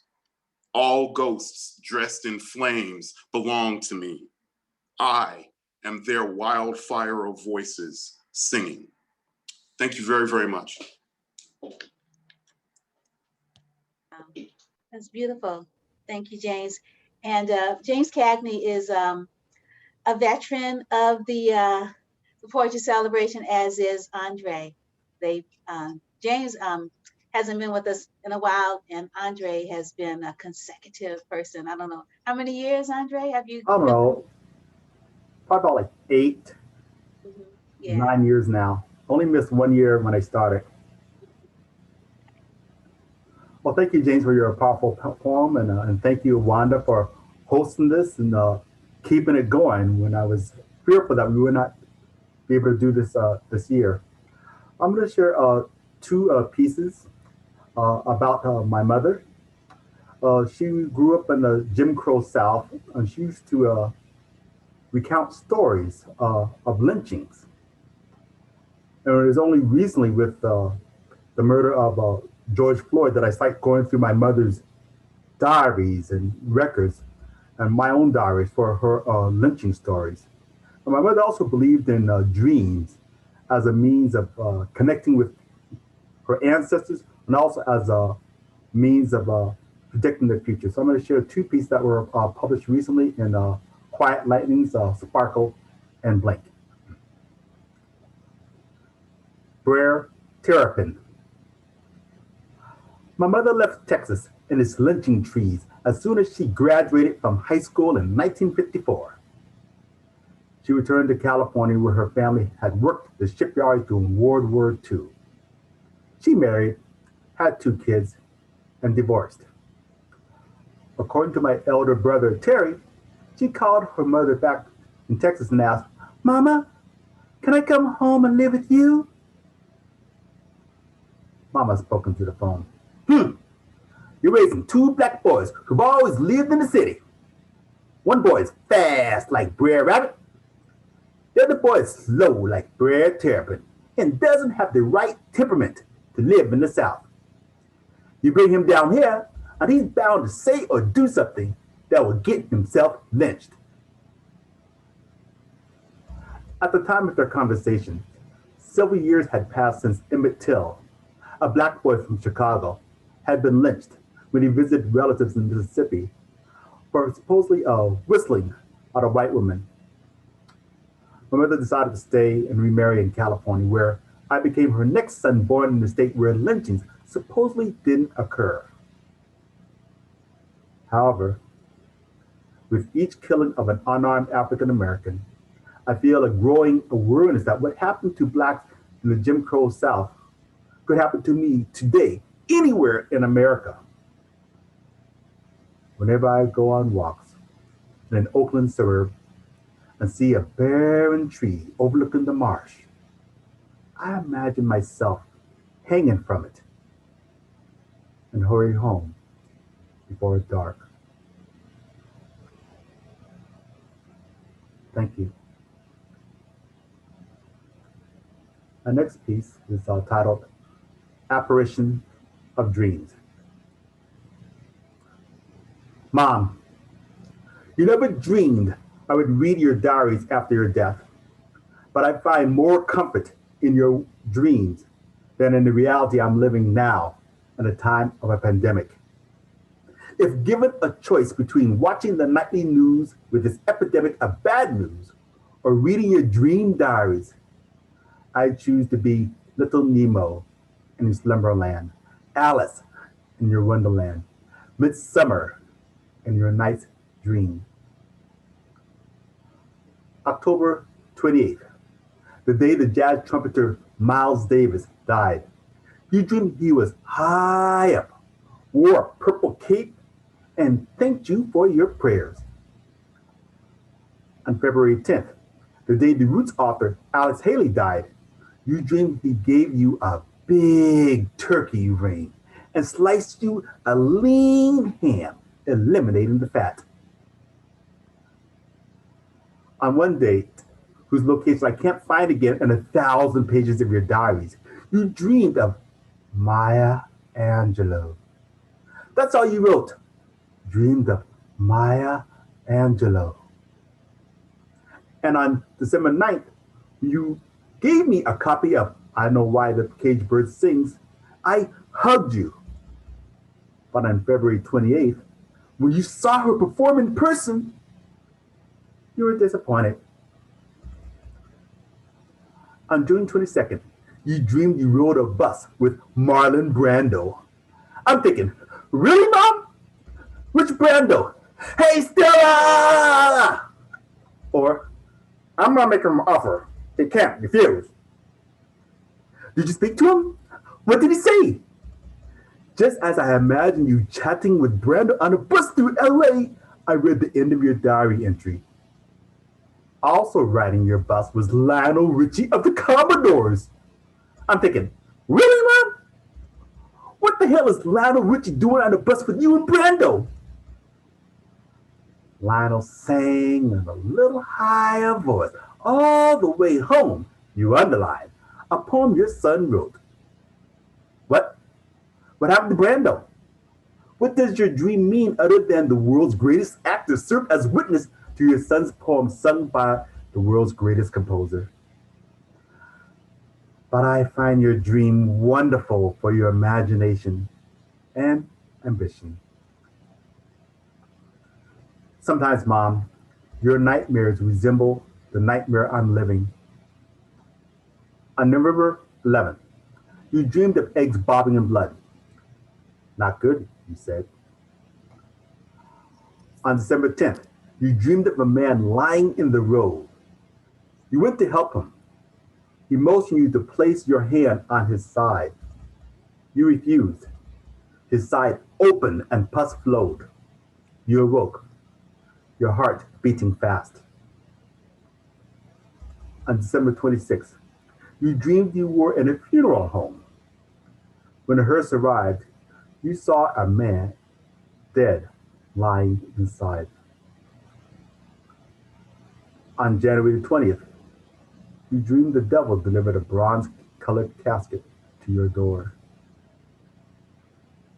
Sometimes, Mom, I wonder if, upon your death, as you knelt and prayed on a dirty carpet before your bed, and your heart spasmed until it stopped, you realized the dream you dreamed on January 10th. You walked down a dark street. Yellow neon lights blinked and drew you like a polyphemus moth to a porch light. You came upon a motion picture show starring Cab Calloway.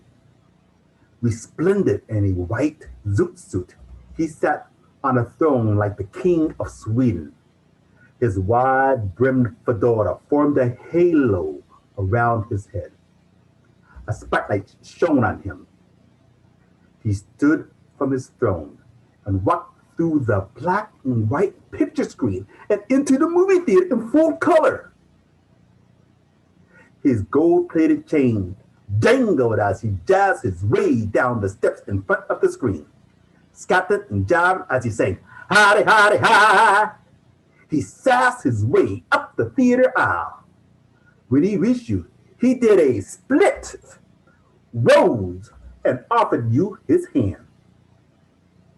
You took it. Thank you. Thank you, Andre. Gerald, are you still here? We need to Yeah. move you up. Yes, I am. All right, excellent. Thank you, Wanda. No problem. You knew Here's- both men.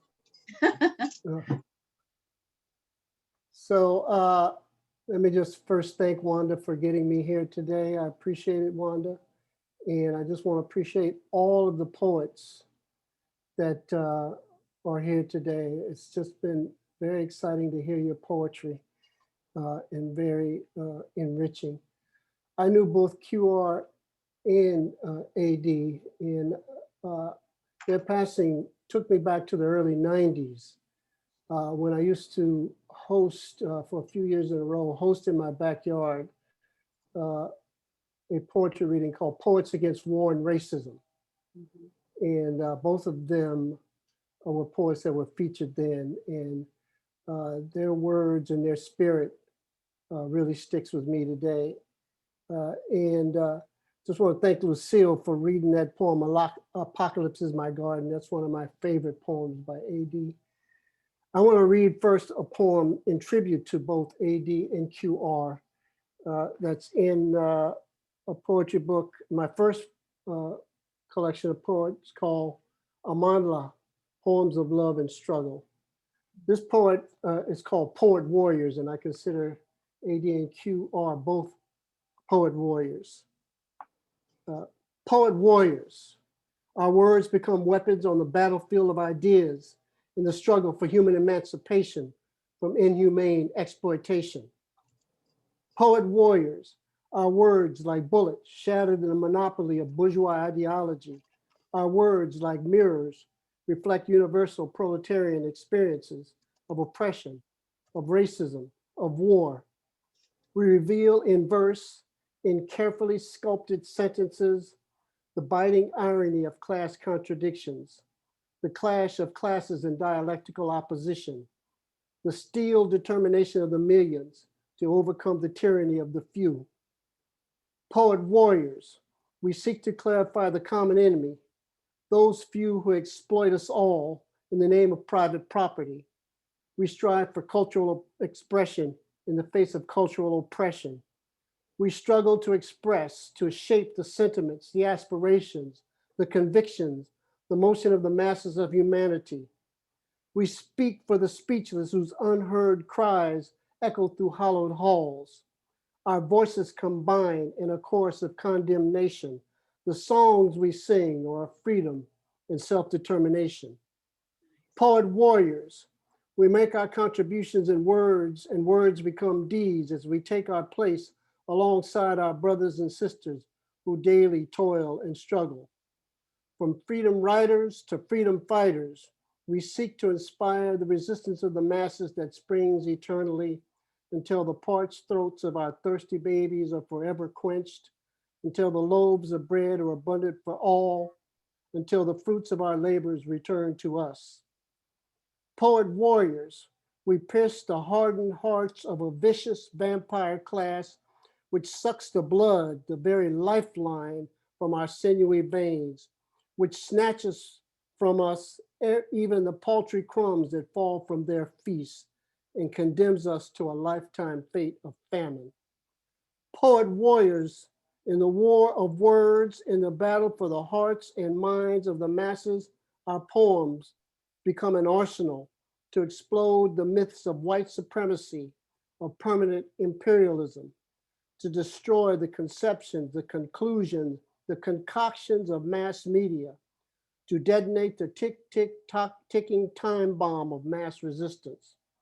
Poet warriors, we rise with the people to every occasion which unmasks, uncovers, reveals our predicament. The lines we write, the historical procession of our words, parade the naked, untold truth, and strip away the bald-faced lies of Wall Street bankers and idle entrepreneurs. Poet warriors, with the stroke of a pen, we make our contribution to history. We articulate verses of unbridled visions, of freedom, of justice, of equality, of revolution.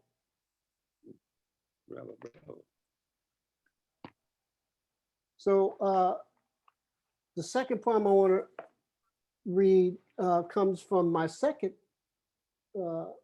collection of poems. It's called United States of Struggle, Police Murder in America. And most of the poems in this collection I wrote after the death of Mr. Floyd in Minneapolis.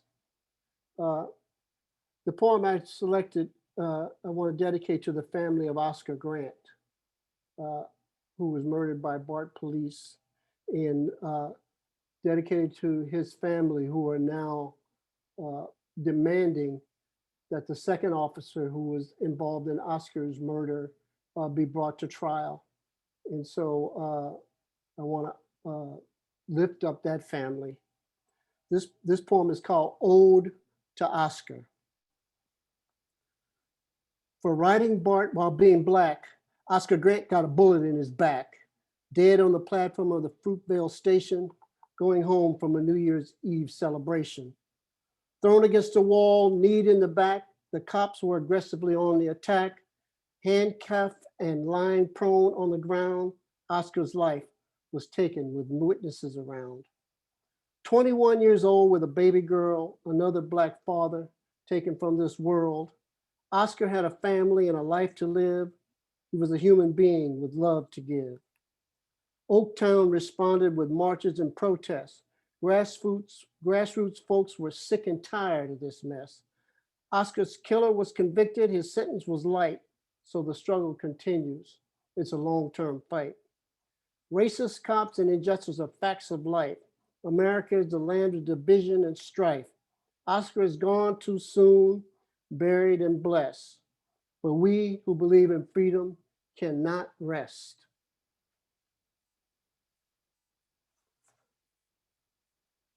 Finally, my son Jemana is going to join me because I wrote a poem to him in 2000 called Visions, Queries for My Son. It was a time when I was very worried about his lifestyle choices and the overall direction of his life. And so I wrote this poem to him. And then a few years ago on my 65th birthday, he wrote a poem that answered my poem. So I'm going to read my poem and ask him to read his poem. Visions, Queries for My Son. What is your vision? What is your plan? You who is no longer a child, you who is now a young man. What do you see before you when you gaze into your future? What are the dreams you care for and nurture?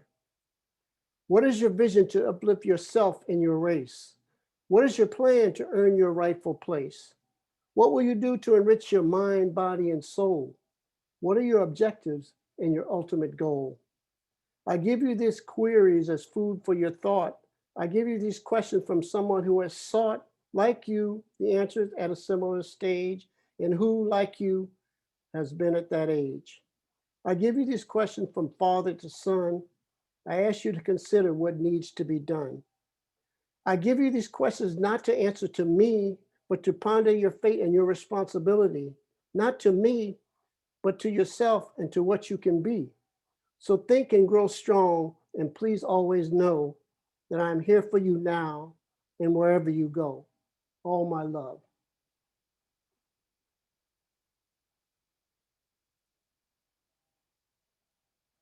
Next, we'll hear from Jemana.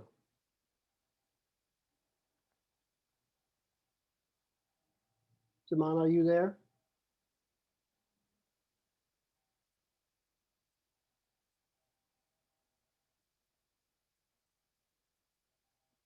Well, maybe he's not here. So I will read his poem, which was an answer to my poem. It's called Visions Lost and Found. And he writes to me, growing up as a young man, I didn't have a positive vision. I was corrupted by the world, which poisoned the way I was living. I saw no future and I had no plan.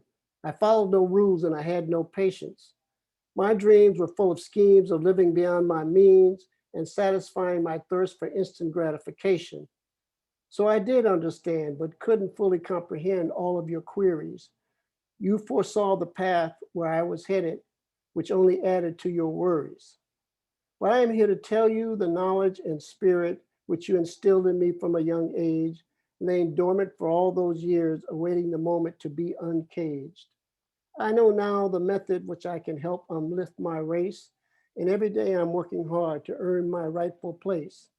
Every day I'm working to heal my mind, body, and soul, and every day I'm working to reach my ultimate goal. So I'm writing to you this to express the love from a son to a dad and vice versa, because you were always there for me through the good times and bad. All my love. Thank you. Thank you, Gerald. So our next poet is Leonard Moore.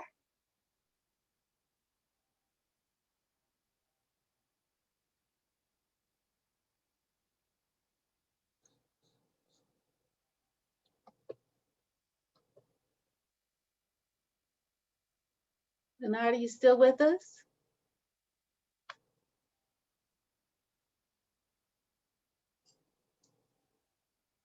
Okay. Oh, there you are. Can you hear me? Yes. Okay. Thanks for inviting me. I'm honored to be here, part of this program. I met AD back in 1994, Furious Flower Conference. Here's my poem. Another Black Man for Adam David Miller, 1922-2020. Another black man walked into the light like words sought the music scale. At 19, your note to a white girl jetted you to jail faster than airmail. Just a ticket to exile. It does matter that fall rising unraveled your naval officer time. Difficulty to garner employment time. Still anchored in South Carolina, your poems docked in Berkeley. I didn't even know your life traveled beyond anyone's eye range, anyone's earshot, anyone's brain waves. I never footstepped in Berkeley where you trigger fired poems, unlock truths like a locksmith, memoir style, weighted words whistling. I learned California metaphors when living a half year in San Diego, when I heard one say, could make a living poeming in Berkeley, poeming in Berkeley. Yeah, I wanted to migrate there, wanted to migrate right there, but never did. So young with only my notes, turning trolleys, trucks, taxis, cars, buses, buildings, blocks, always into pockets of poems. Who would believe that faith led us to meet more than a quarter century ago at the Furious Flower Conference? Dices of black brooms clattering down the campus sidewalk. It was a forever afternoon, and your namesake book punctuating the day. A griot sharpening words against Harley's staring air. Our black selves among other black selves. We talked poems, word riff, because sky is a page, still humming, yeah, still humming like a power line. And I remember you and recall your vision, your story, and I will keep reading your poems, and I will know Berkeley, its language, its current, its poets. Thank you. Wow, Leonard, that's so beautiful. And tell our audience where you're seated right now. You're not right here in the Bay. Oh no, I've been on Zoom since this morning. We had a workshop, so it's 6 p.m. here. A lot of hours. So thanks for having me. I'm gonna sign off. I'm on the East Coast here, from Raleighwood or Raleigh, North Carolina. Yeah. Thanks so much. Honored to be here and be part of this. Joyce Jenkins, I've read your publication, Poetry Flash, decades ago. I used to always read it and appreciate it. And many of you, I appreciate your poetry. Devorah Major and I go way back decades ago, Cave Cannon. So good to see all of you. Devorah, James Cagney, I know you are Cave Cannon too. Hello there, my brother, and everybody else. Kim McMillion, I appreciate all of you, okay? Keep doing your poeming. So peace out. Peace. Thank you so much. You're welcome. All righty, Kim, he called your name. Come on, Kim McMillion. She's next. I'll wait before I sign off now. Well, thank you, Leonard. Oh, you're welcome. I want to hear you. Okay. Well, I wanted to say that I knew both Adam David Miller and QR, but Adam David a bit better because he would read at a lot of my events, and he had such an open heart. And when he first read Just Keep Sending Out Love, I thought it was absolutely divine, and knew he must have been a very old soul to have written that poem. So I wrote this poem for Adam David Miller. He walked with the ancestors.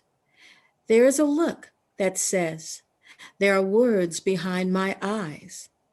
They are the visions that I carry from lifetime to lifetime. If we meet on the road and you are of my heart, you will see that I am the carrier of visions. I am the lightning that touches the road. I am the walking stick that travels before you, greeting friends, greeting ancestors, greeting those unknown beings that provide me with the light, with the sustenance of words, with the healing of sound, with the soul comfort that I take in this world and the next. I travel light. I travel in light.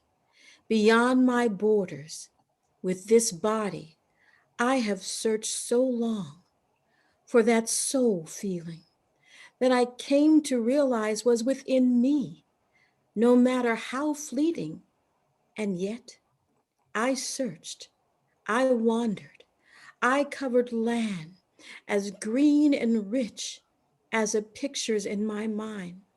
I glided through water rich in stories, colored white gold, blue green, and clear light. By the souls in those waters, carrying lifetimes, until Mother Earth says, it is your time. It is your day to shine in heaven as in earth. So shine. Thank you. Wow, it's so lovely, Kim. It's like air. It's really beautiful. Thank really beautiful. Adam David was really beautiful. Mm-hmm. There's Leonard. Thank you for putting this on, Wanda. It's really a joy to be here and to hear such incredibly beautiful poets and to hear the kindness that's in everyone's voice. It's just beautiful. Thank you. Yeah, you're welcome. So for all of us who have friends that were trying to see this, something happened with the Facebook Live. I don't know what I clicked. So so you have to share the video with them. Thank you, Wanda. Sure, Leonard. Thank you so much. See you guys later. Take care. You 7 hours up here is a long time. Yeah. I really love the poetry walk that's I believe, is it on Addison or Alston? Joyce, you need to unmute. It's on Addison. Addison, yeah. I just and I think Adam David was a part of the Arts Council for Berkeley, City of Berkeley, right? And it's so cool, like you could follow that street down to his house almost. So it's like, like it was like he was paving the Golden Road or the Yellow Brick Road with poetry, coming and going. It's really marvelous to be able to like step into poetry or look down and see poetry. And so now we have Raymond Nat Turner join us, and he knew both men, and so he's going to talk about his relationship with Adam David, and then he's going to come back and share something he wrote for QR Hand in the second part. Okay. Am I audible? Yes, you are. Okay. So much has been said about Adam David Miller, and I think we could spend an evening talking about him. Suffice it is to say that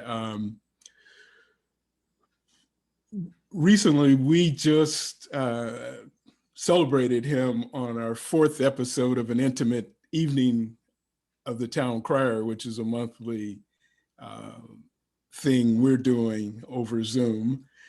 And in 2007, we had the privilege and honor of presenting him with an award at the Bay Area Jazz Poetry Festival at Berkeley's Hillside Club. The following year, we presented an award to Al Young in 2008. And the both of them, Al was not able to come that year in 2008, but we got them both together at Saul's and had a real wonderful lunch with them. Now, I have an interesting connection with Adam David Miller, which is that I went many years thinking that he didn't especially like me, or that he perhaps paid me little or no attention, or whatever the case was, which, that was fine. But, as a younger artist, I think, particularly as an African-American man, one is always seeking mentorship and guidance from the elders, or as they would say in LA on the streets where I lived, OGs. And so an interesting thing happened during, I guess it was maybe at the turn of the century. I received a small envelope, and I was like, where is this from? And then I looked on the back, and it said, "Keep sending love." And I opened it, and there was a check in there for $50. Then later on, I received another one further down the line. And, I think I had found the mentor that I was seeking, and perhaps I didn't even know it. And then at one point I received a couple $100 from him. And those are votes of confidence, really, to me. That's the way I look at that. And fast forwarding, visiting him at his home, I thought of him as a mentor. And I always thought of him as an owl, because he didn't say a lot. He reminded me of an elder in Ghana, and he didn't say much. And even sometimes he would contact me about my work, and he would say, "Oh, I heard something." That's what he would say, "I heard something." And so that meant, look at that and examine that, and, tune that up or whatever the case was.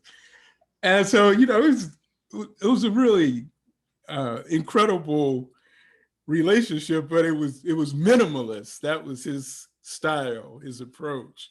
And I feel so blessed and honored to have just had that little space with him, you know. And so I think I'll leave it at that. As I say, you know, we did have that honor of presenting him with an award, you know, giving him his flowers in 2007, and also having him as part of the Bay Area Jazz Poetry Festival with his longtime collaborator, cellist Gail Alcott. So in any case, that's what I had to say about AD, as he later called himself. We over here in this camp, we refer to him as ADM, you know. But anyway, I have a piece I like to read. It's called this is quintessential Raymond here. It's Capitalism, Baby. Gravediggers feed hungry, Heart Island trenches, plain pine boxes, stacked 3 high. They rest side by side in solidarity. For now, they share island real estate with AIDS and 1918 flu fallen. New York is not new to this. Ask African burial ground ancestors. It's capitalism, baby. 799 died today, tasered with temperatures of 103.5 and shortness of breath. A bus driver, track worker, and a couple of conductors I know on site and speak to came down with chills. They've breathed welding manganese, steel dust, and diesel fumes, decades for New Yorkers, yet they couldn't be tested. It's capitalism, baby. What if they'd whispered 3 little words, pleaded 12 times instead of 11, like Eric Garner, as the long, white, tatted arm of law crushed their windpipe, crushed his windpipe? What if they pleaded, I can't breathe, 12 or even 13 times? Would they have been tested, treated, and alive today? That's not MTA's concern. Bottom line, liability, lawsuits are. It's capitalism, baby. Nurses slash garbage bags, open, using them as PPE. Docs reuse gloves and mask multiple patients in the world's richest country. It's capitalism, baby. Hand sanitizer was $15 a bottle yesterday, $50 today, if you can find it. Ventilators were $25,000 yesterday, $45,000 today, and climbing. It's capitalism, baby. If water is life, hand washing is a lifesaver. Unelected emergency management cut Detroit water off and poisoned penny-wise Flints. Oh, please, it's capitalism, baby. San Francisco hotels sit empty, the unhoused shelter in place below freeways, in overcrowded shelters and on cold convention center floors. Oh, well, it's capitalism, baby. Parasites self-isolate on swanky yachts, toasting tax breaks, looting labor's fruits, sucking up sheriffs, senators, Congress members, and blood. Leeches stormed the Hamptons, hoarding greedily, buying meat, frozen foods, filling extra mansion freezers, while working class shoppers tussle over toilet tissue or stand their ground in long lines buying guns. It's capitalism, baby. Cars sob in food bank lines stamped insufficient funds a mile long, while farmers plow perfect cabbage heads and green beans back into black soil, and Ivory River swell from dairy farmers dumping millions of gallons of milk in manure pits, and chicken processors smash 750,000 eggs a week for profit omelet, obscene food fight. It's capitalism, baby.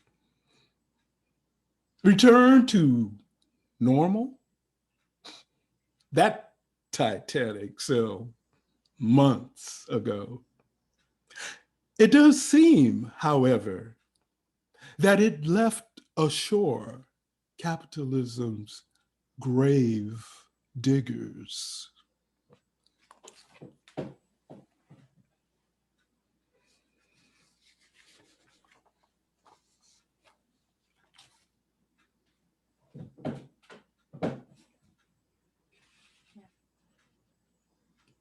Was that it, Raymond? Thank you so much. As the late Perry Thomas would say, punto. Yes, yes. Yeah, I met QR Hand at one of Gerald's Sunday afternoon poetry salons, and yeah. And Perry Thomas would be there a lot, and Avotcja too, and that's punto. Yeah, that's all she said, right? So our next poet, and I want to thank everyone for hanging in there. We kind of do like marathons, right? And so hopefully you've got your food, you got your hot drink, and you just like kick back. Maybe you're out in the outside catching some of the sunshine, because it's a beautiful day here in the Bay Area. Oakland, Alameda, that area of town. I don't know what it's like in other places, but it's really, the weather's nice. Nice day to sit with your computer outside and listen to poetry, recite poetry. So we have Makeda, S.C. Hooper Mayfield. She's joining us from Texas.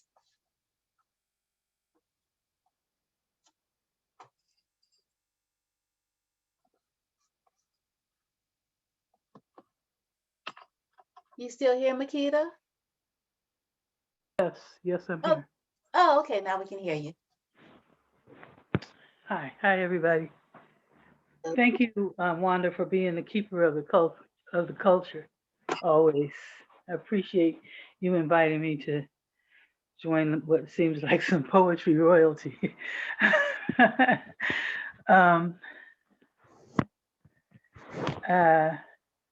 I want to dedicate. I have a brief poem, but I do want to dedicate it to the men, women, and children who were not, Black men, women, and children who were not allowed to read or write for generations. And especially to the women who poured their poetry into hair braids and food and quilts and tears and all the things they did with their words that they couldn't read or write. I consider them ancestors and angels, and I believe that they watch over us now. And so this is for them. Don't sleep with angels. They're not made to lay upon or to have and to hold. They do not belong to the transitory flesh. They are not designed to stay. They make love to the moment forever. They are not Black or red or yellow or white. They are a rainbow of hope and truth and love. They belong to motherless children and souls that trudge the valley of the shadow of death alone. They do drive-bys for Black men and women whose children's blood paint bullets in city streets crimson. At night, they roll with the young girls who look for sustenance in bars, bottles, godless churches, and broken men. They make soul food appear in spaces where mama's kitchen is bare. And they lay next to orphan children in internment camps in the land of the free. They hover over the dirt where a people once knew that this land was God, and they thanked the trees before they ate fruit. They show up as silent witnesses to lynchings, legal executions, and the physical, mental, spiritual rape of a whole people. They catch the tears of the brokenhearted and the betrayed. Their invisible wings make beats that fan the fires of life and bring messages of joy, hope, and sometimes doom. They trespass and loiter and conjure miracles in unexpected spots and places. They stand in the gap for mute gods who fade away with perspective and the transformation of the mind. Thank you. Yeah, thank you. That was so beautiful. Yeah, thank you so much. So our next poet is Garrett Murphy. And Makeda and Garrett and Raymond Nat Turner, they are veterans of this, the longest program in Oakland Public Library history. Continuous, consecutive, never missing a year. Hey, Garrett, good to see you. Well, nice to thank you for still wanting to invite me. Yeah, I've got a couple of pieces, and one's brand new, but the other's one of my classics. The first one is called Calafia, Original Californian. Regal Black woman, embodiment of strength, courage, and wisdom, said to be a pagan warrior queen from the Isle of California off the coast of Asia. Name believed to be formed from Khalifa, a Arabic term for a religious state leader, and a leader she is of armies, of women, of ships, and of beasts. Heroine of the Adventures of Esplandian by Rodriguez de Montalvo, depicted in story and painted in films, and believe it or not, even at one time an attraction at Disneyland, and an appearance in the video game codenamed STEAM as a member of Abe Lincoln's Strike Force. But don't let those above two glitches diminish your respect. Calafia reigns supreme nonetheless, symbol of pre-Europe land obtained, has brought her name and not a little of her force to the Baja Sur, and the most populous U.S. state, of course, all part of the family California.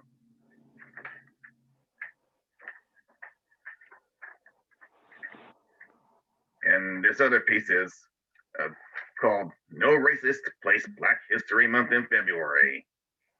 You probably heard of this modern day myth. They went and put Black History Month in February, the shortest month of the year. Yes, you heard it right. A myth, that's all it is. There's a lot of things can be placed on a racist and not with all kinds of credibility to boot. But this isn't one of them. For you see, the person responsible for the month of Black History Celebrate was a Black man, Dr. Carter G. Woodson. Woodson was a historian who, seeking a means to ensure that the history of Black folk would not be lost, established a week of celebration called Negro History Week. But why, you ask, or more likely, well, if this Woodson guy was so concerned about Black pride and sense of history, did he pick Little February, the shortest month of the year? February was a month in which Dr. Woodson's foremost heroes, Frederick Douglass and Abraham Lincoln, whose importance of Black history were both without question, were born. And of course, Negro History Week became Black History Week, became Black History Month.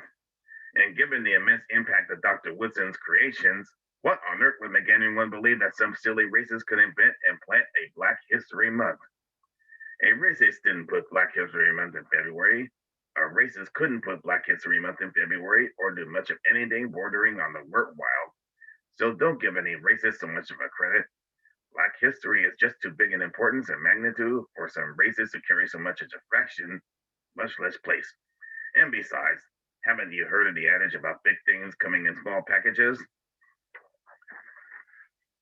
Okay, and that's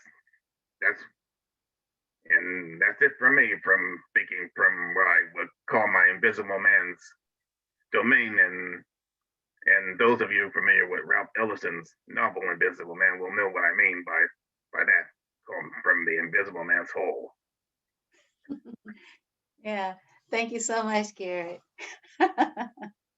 So now we'd like to invite, I forgot to mention that we have some sponsors. So Kim McMillion as one of our sponsors for today's program, and Shauna Sherman representing the San Francisco Public Library African American Center is another one of our sponsors, and we're so happy to have Shauna with us. She always takes us back to the language of our ancestors, literally. Thank you, Wanda. So glad to be here, and happy 31st celebration. That just amazes me. Yes, so I've been working on a project about remaking words from runaway slave advertisements from 18th century South Carolina. And when reading those advertisements, saw that a lot of people were running to reunite with family in, wherever they were in the state, or also running with their family. And so I was reading those as trying to, get closer to my ancestors. And both these poems are in honor of the families that, that were running.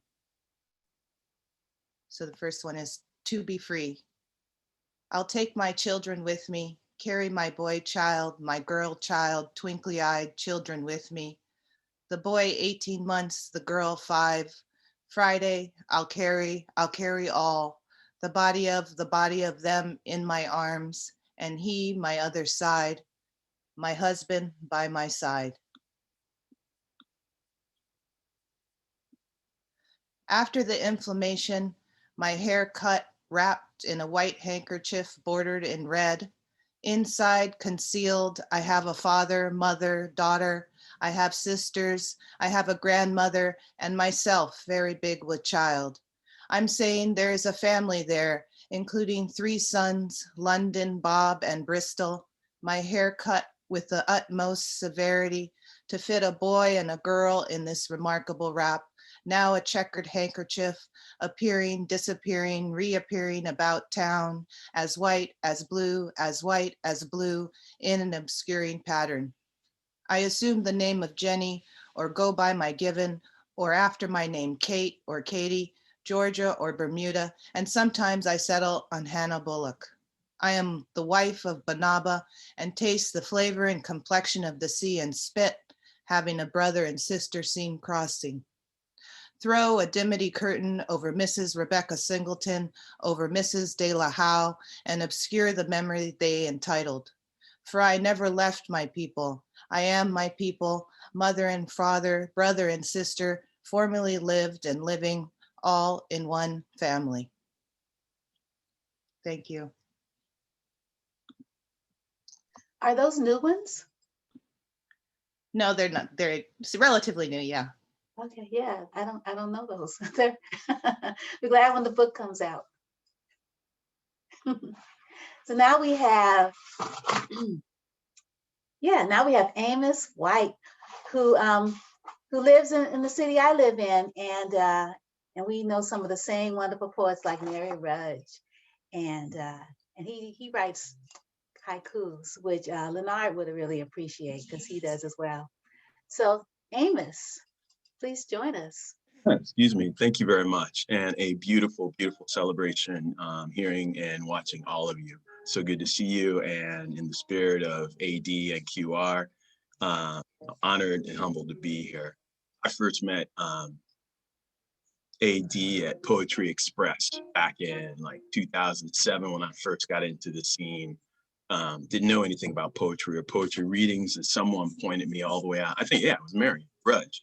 pointed me all the way out to Berkeley and said, pick up a poetry flash and find the readings. And I did just that and made Poetry Express my home on Monday nights over at Priya.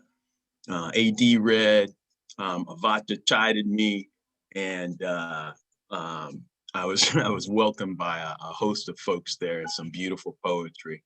The last time I saw AD, oh, actually, no, the last time I saw him was at a dinner only just a couple of years ago that a friend's put on.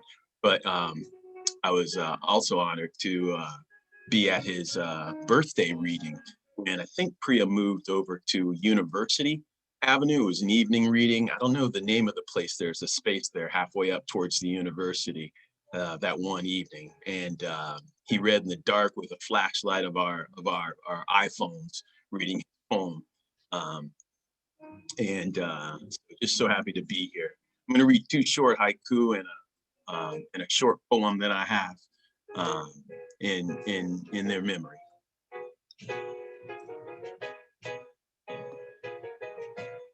So cool, so cool.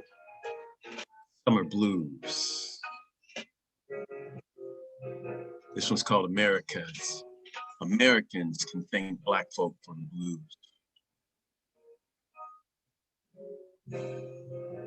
We marched off plantations. We marched to and on the mall. We marched 1 million that January, worldwide 5 million in all. We will call into the red states. We'll call Georgia and Congress too.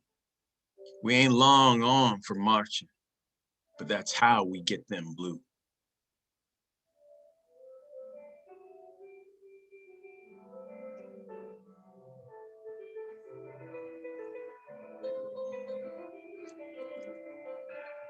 His 1,000 words. He sweeps the morning cobwebs from their pallid eyes.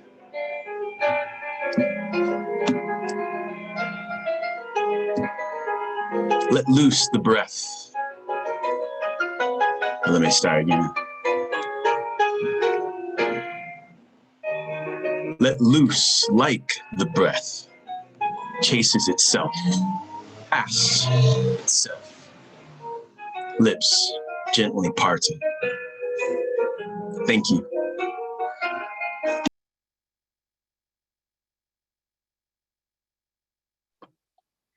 So what was the music we were listening to with your poetry?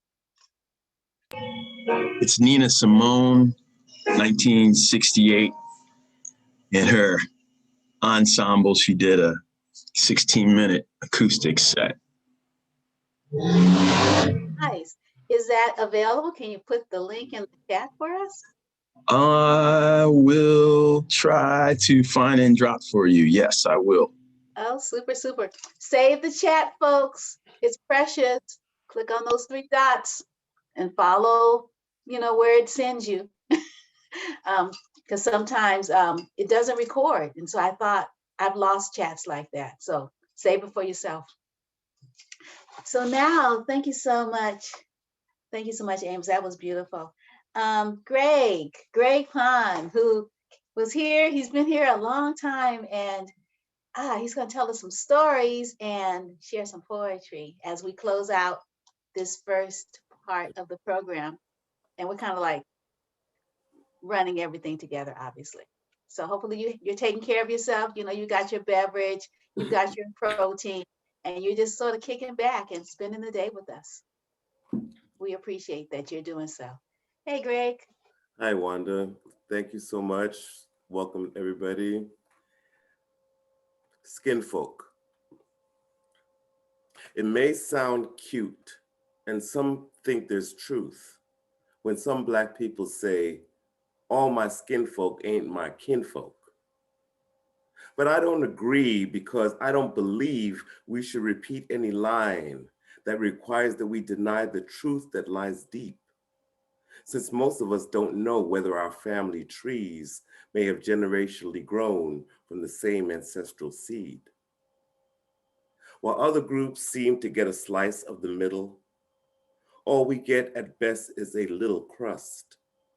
So we end up fighting with each other, and won't even believe or trust in the neighbor, sister, or brother that looks just like us, like our friend, like our cousin or some other kin.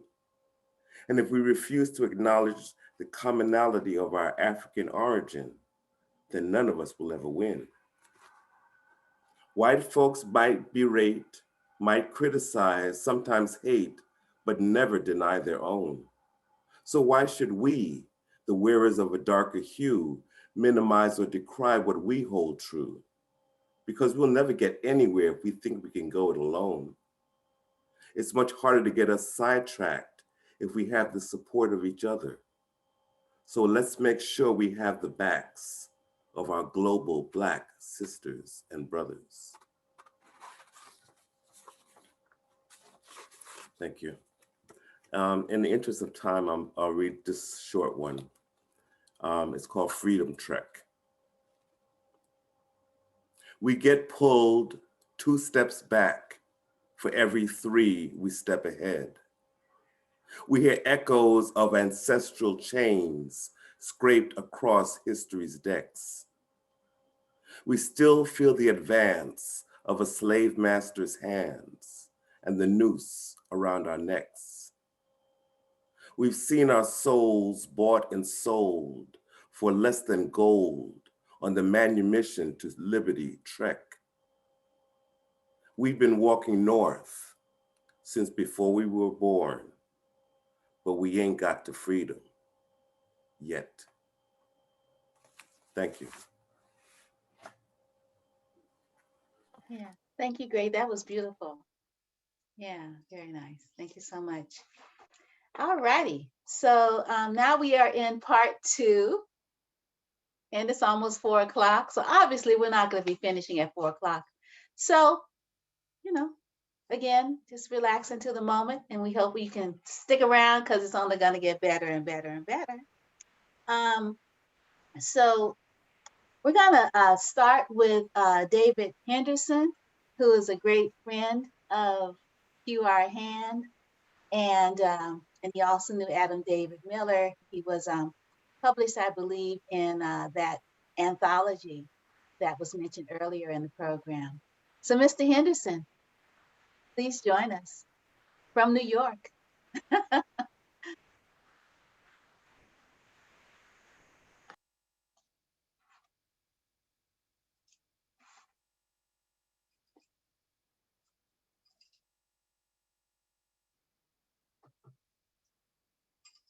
You're muted.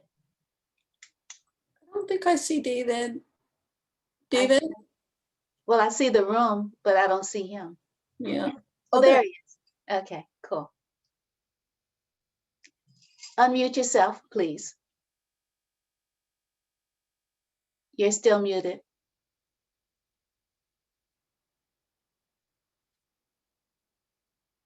No, You're still muted. Okay. Oh, there you are. Okay. Awesome. What do you want me to do? You have me come first?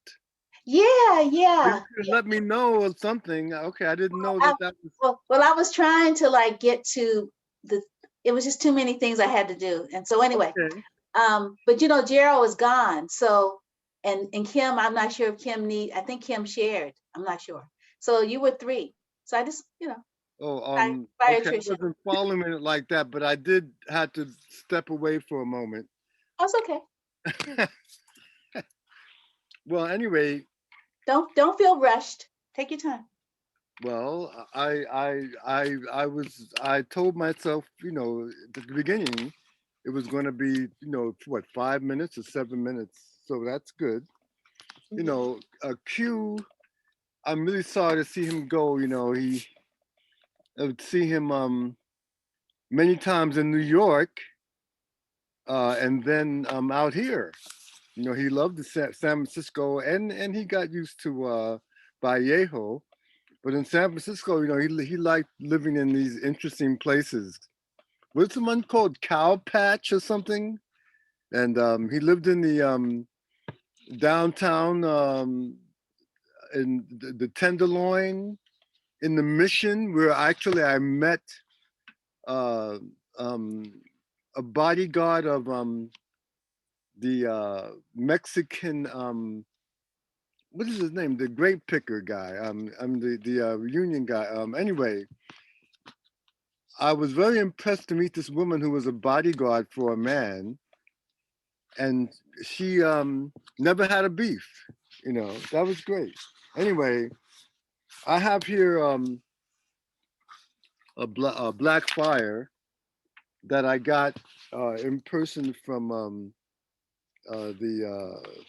well, you know, we did it first with Amiri. This was 1968. It came out with Larry Neal and Amiri doing the editing, you know, and then the father of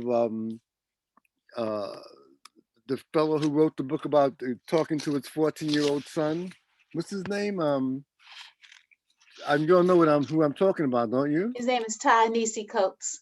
I can never say that first name, but yeah. Well, his father's Paul is a publisher, and he of Black Classic Press, and he republished Black Fire. I think it's an excellent edition, and and of course Q is in here, and I believe that Q was 37 when this came out in 68. So I think that he was probably you know, in his late 20s, because he wasn't. I don't think he had made 30 yet. And what I'm going to read from Black Fire is his what Q said about himself in the biography. And we did a reading over in the library somewhere in San Francisco, and I read the poem that he published, which is it's two poems. One is very long, and it's kind of about, you know, how he was conceiving things and stuff. And I thought it was very interesting because Q was kind of setting up, I could see in that poem and in his bio here, what he realized, you know, in his life. And I guess one of the things was leaving New York and coming out to San Francisco. But we did have a reunion on Zoom of people from the Northern Student Movement, of which Q was a member.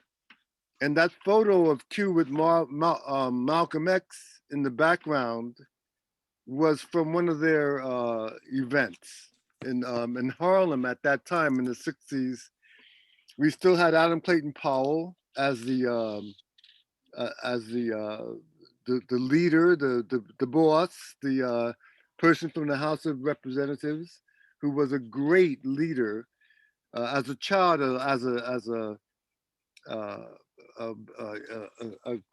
what do they call it? A latchkey kid. There's a lot of us, and we wouldn't have been able to do okay if it wasn't for all of the people in the street, and especially the mothers in the windows looking out, the grandmothers, and the brothers on the corner making sure that they knew what was happening in the block. And so we had great childhoods, had wonderful adventures as children in Harlem when Adam Clayton Powell was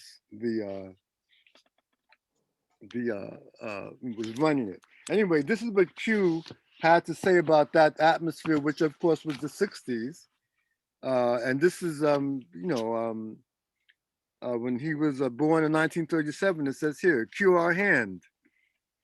I believe poetry should produce behavioral change and is an active participatory two-way process.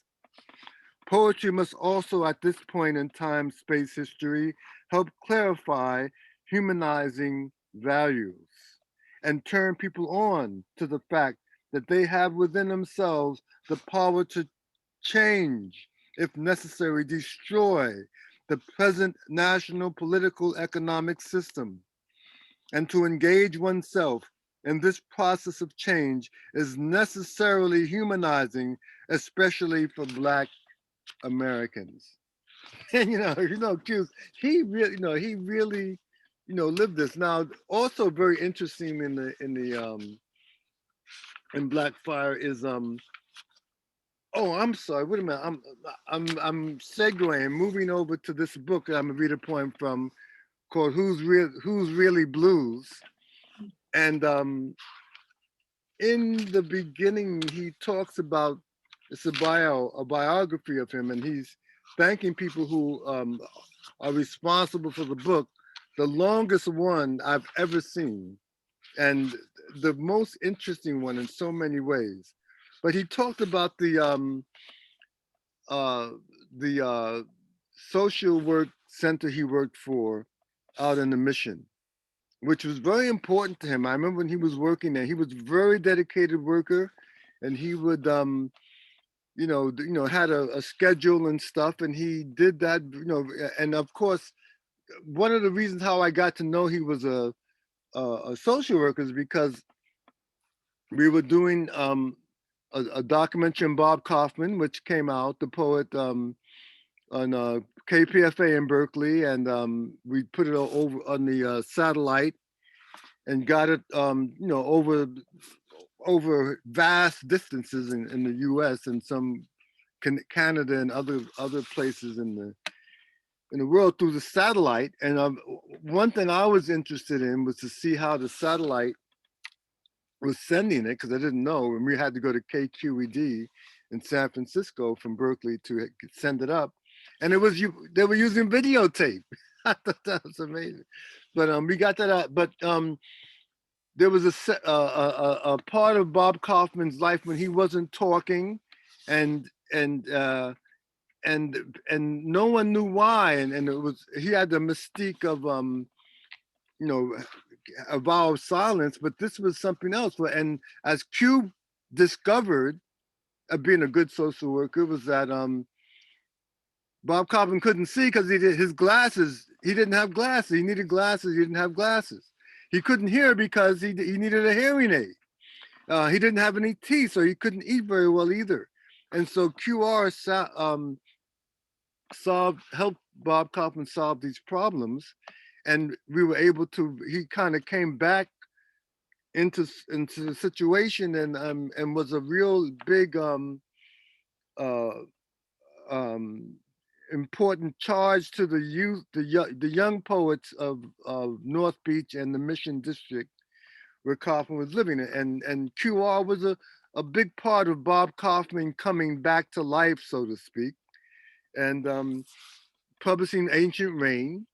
And in the documentary, we had Roscoe Brown read the poetry, the actor, Roscoe, who was killed John Wayne in the movie, one of his late roles. But anyway, that Ancient Rain, the poems of the Ancient Rain was also in this film by the brother Woodbury out of Cal Arts, was a film it has a long title, and it talks about the death in there. There's some death quote in there, but it's a long title, and it's a wonderful movie. It's really amazing, and so I would recommend that film. And I don't know, I'm going over business, but we were able to get Roscoe to read Bob Kaufman's Ancient Rain because he couldn't read it,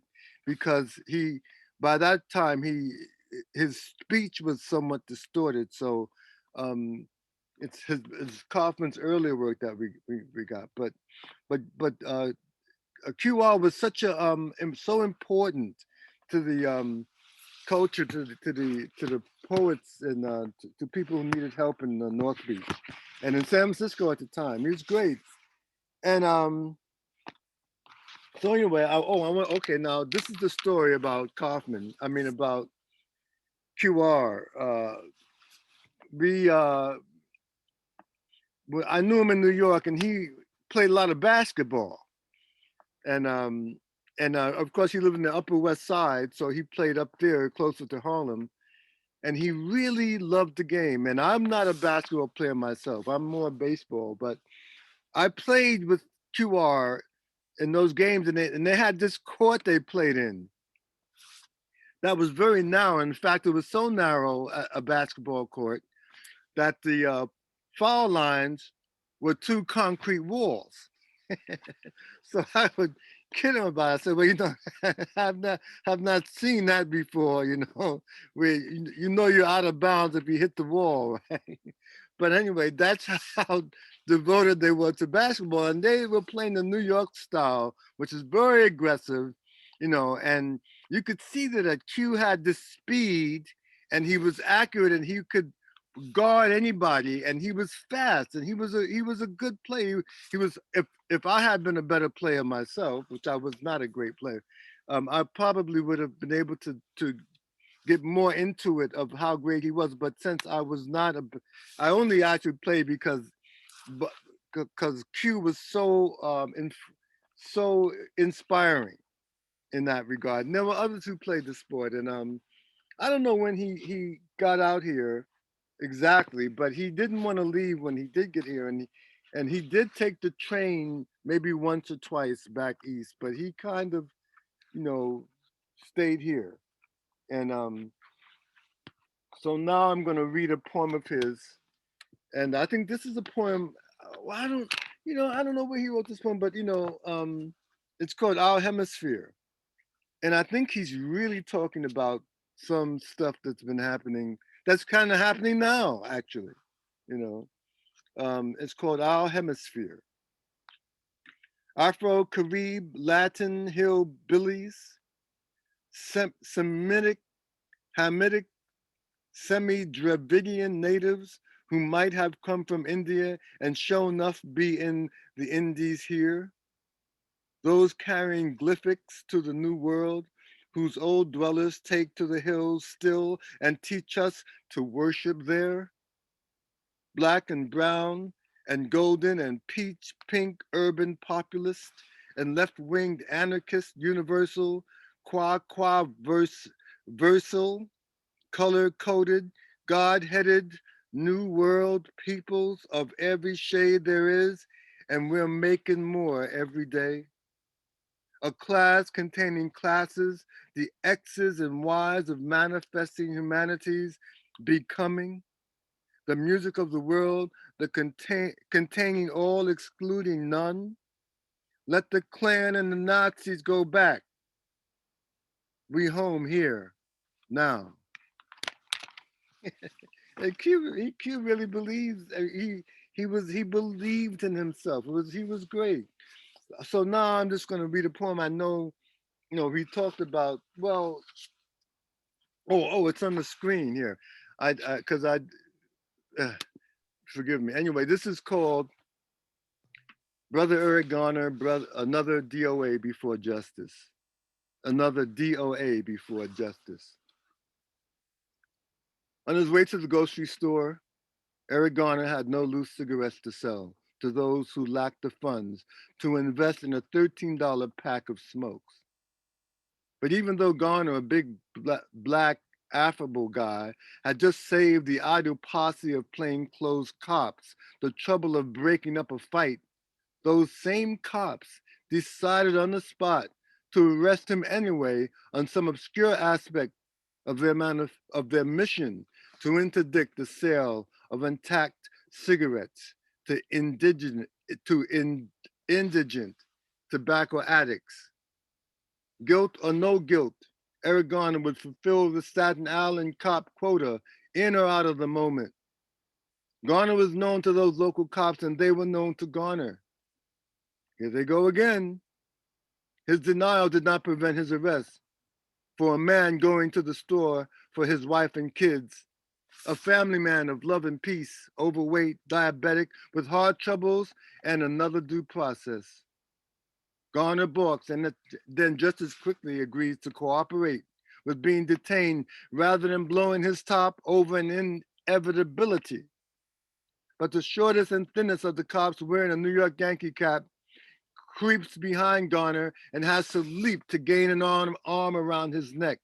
His arm bent at elbow grasps his other hand, making a ligature below Garner's chin. A video beholds the illegal chokehold. As with the other four cops, Garner is taken down. They are seeking to handcuff him behind his back, as if he had been caught in the commitment of some crime. Garner says, I can't breathe, I can't breathe, I can't breathe. And then 10 more times of distinct repetition, having only those few breaths left before his death, having only a few of those breaths, had Garner perhaps turned and fought that little leaping cop before he could attempt that illegal chokehold, had he slammed those criminal cops with him down to the ground, Brother Garner might not have died there and then. That's so cute. Bless your soul. Bless his soul. Thank you. Thank you for having me. It was great. I love this reading. I've been here the whole time and it's just great. Thank you. Oh, thank you, Mr. Henderson. Thank you so much for your sharing and thank you for the poetry. Yeah, yeah. I'm sorry to interrupt, but thank you. I wanted to make sure before I have an appointment at 4 that unfortunately precludes me from being able to hear all the wonderful accolades about my dad and all the beautiful words from all the poets. So before I left, I wanted to thank you all for your wonderful, beautiful words. It's been really heartwarming to me and has just made me feel a lot of peace because of all your love and warmth. And but I'm sorry I have to leave. And I just wanted to keep sending love out to all the wonderful people that have been on the show today. So thank you so much. Oh, thank you. Thanks for not just disappearing. Yeah, I know. I didn't want to be disrespectful to anybody. And because I hold all poets in very high esteem. And but I have to leave at this time. And thank you so much for well, please forgive me for not mentioning your father, but you know, I was taken by surprise to come on. But he was a great guy. I knew him. We spoke well. He had me in some of his anthologies, and he was a consistently mellow person for decades. He's a wonderful man. And thank you so much. I really have learned a lot from my dad, and he was always trying to get me to calm down because I'd get mad and he'd go, nah, that's just not going to do it. You know, you need to just be peaceful and respectful. And he also was so amazing about his neighborhood and the belief in community. We'd go for these wonderful walks when he had his walker, and at the, years closer to the end, and he was always, oh, I got to come back and we got to cut this branch because it's sticking out and, might hurt somebody, or, he was always thinking of his neighbors and everyone. And one big family is what he taught me. So.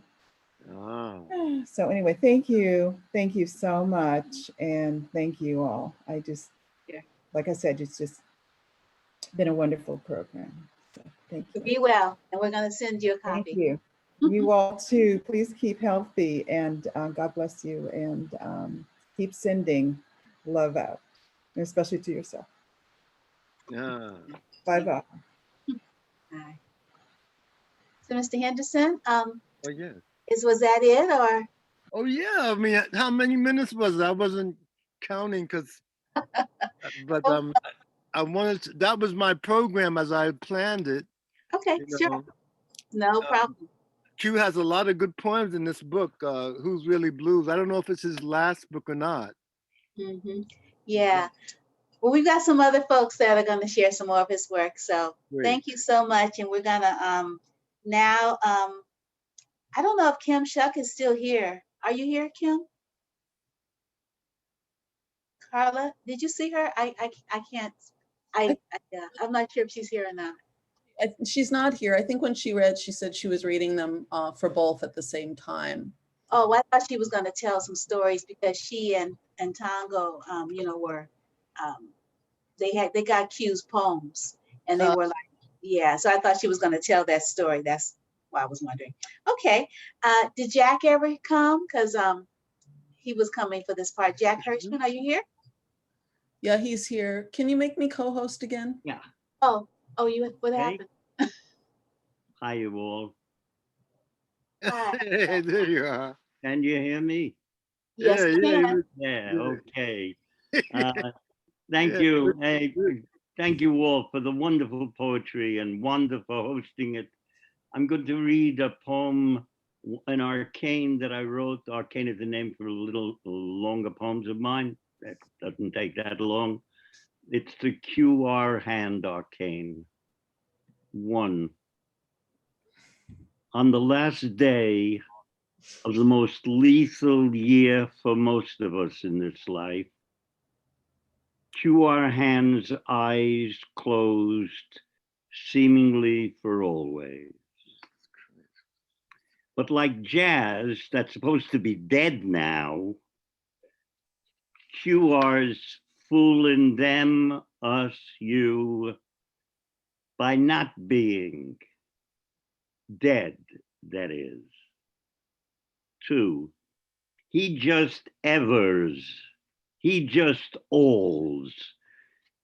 This isn't trying to say or appeal like a Trilon and Perisphere in the World's Fair in New York in 1939, when he was just a 2-year-old in Brooklyn and I was 5 over in the Bronx, and we wouldn't meet till some 40 years later in San Francisco's North Beach, when I heard him read at the Coffee Gallery, unforgettable lines attacking the KKK and the Nazis in one of his many activist poems, which resonated a month ago today when the Nazi emissaries stormed our capital. O poet of the deathless jazz and the sounded depths of justice and equality for the African American in everyone.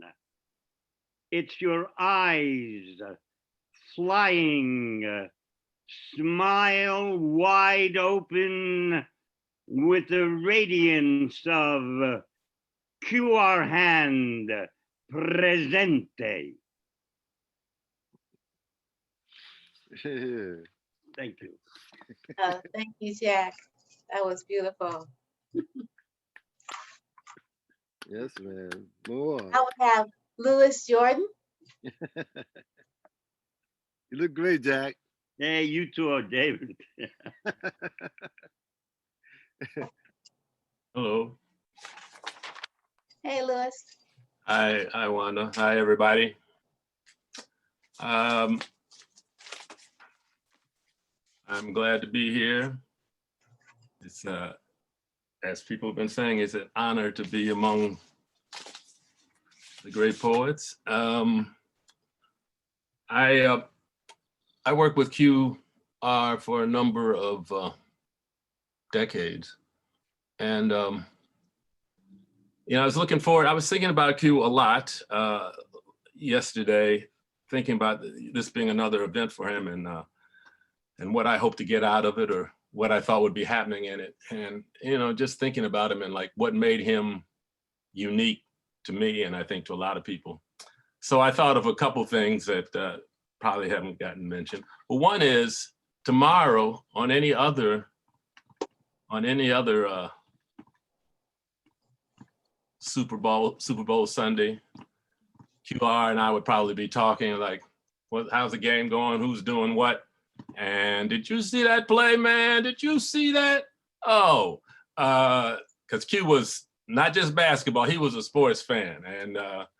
And he and I, that was one of our connections. We love to talk sports. And then there's this other aspect of Q. I was thinking, Q, if you didn't know Q,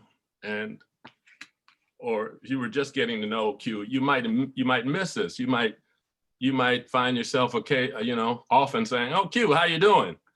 As if he would say, "Oh, I'm all right," and then the conversation would go on. Well, no, Q wasn't like that.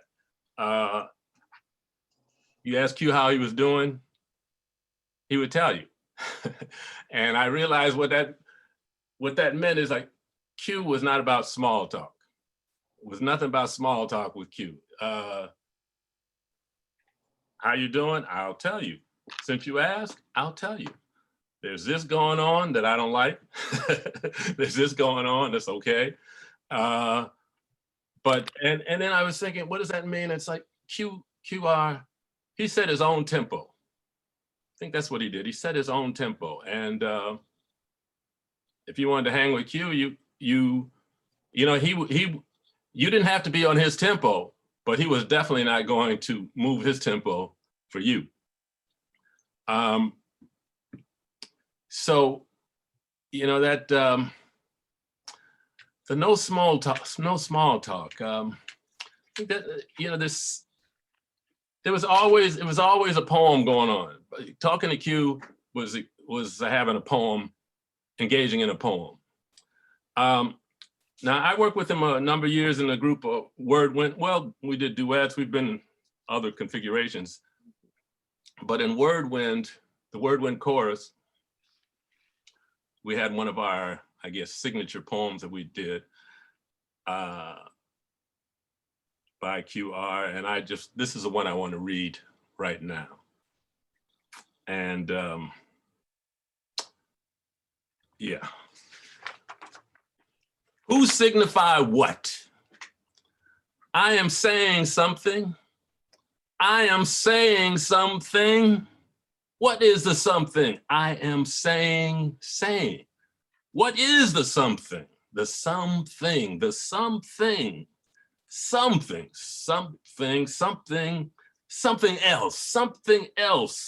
else is being said. Something else is being heard. Something else is being experienced. Something is saying what? Something is saying what? Something is saying what? Saying what? Who? Saying what? Who? Saying what? Who? What? Who? What? Who? What? Who is here? What? Who is here? What? Who is? What? Who is? What you is and what you ain't, both at the same time. What you is and what you ain't is what you is all the time. Something else. Something else. Something else is being said. Something else is being said on the cutting edge of who we are when a something is being said and we are of the same. I am saying something. I am saying something. Let's have another drink.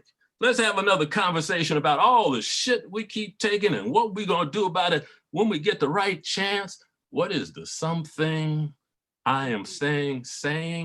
What is the something I am saying?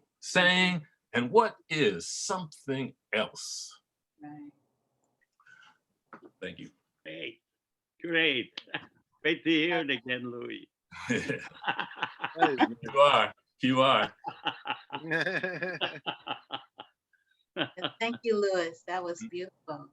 My pleasure. Beautiful. Privilege. I see you have on your ceremonial colors. I guess so. Yeah, looking good. So now we have Avotcja. You've been waiting a long time, my sister. Yes, indeed. I'm honored to be here. There's so many wonderful people. It's interesting, you know, a lot of things have been said. QR and I both were born in Brooklyn. He was born 4 years ahead of me. And we both found our wings in Harlem. I always admired him as a poet and what have you, and vice versa, but we really get close until California. And then places like the Corfi Gallery and Minnie's and other places out here, we became very close. And he was probably one of my biggest fans and vice versa. I was definitely one of his biggest fans. And we had the Admiration Society going on.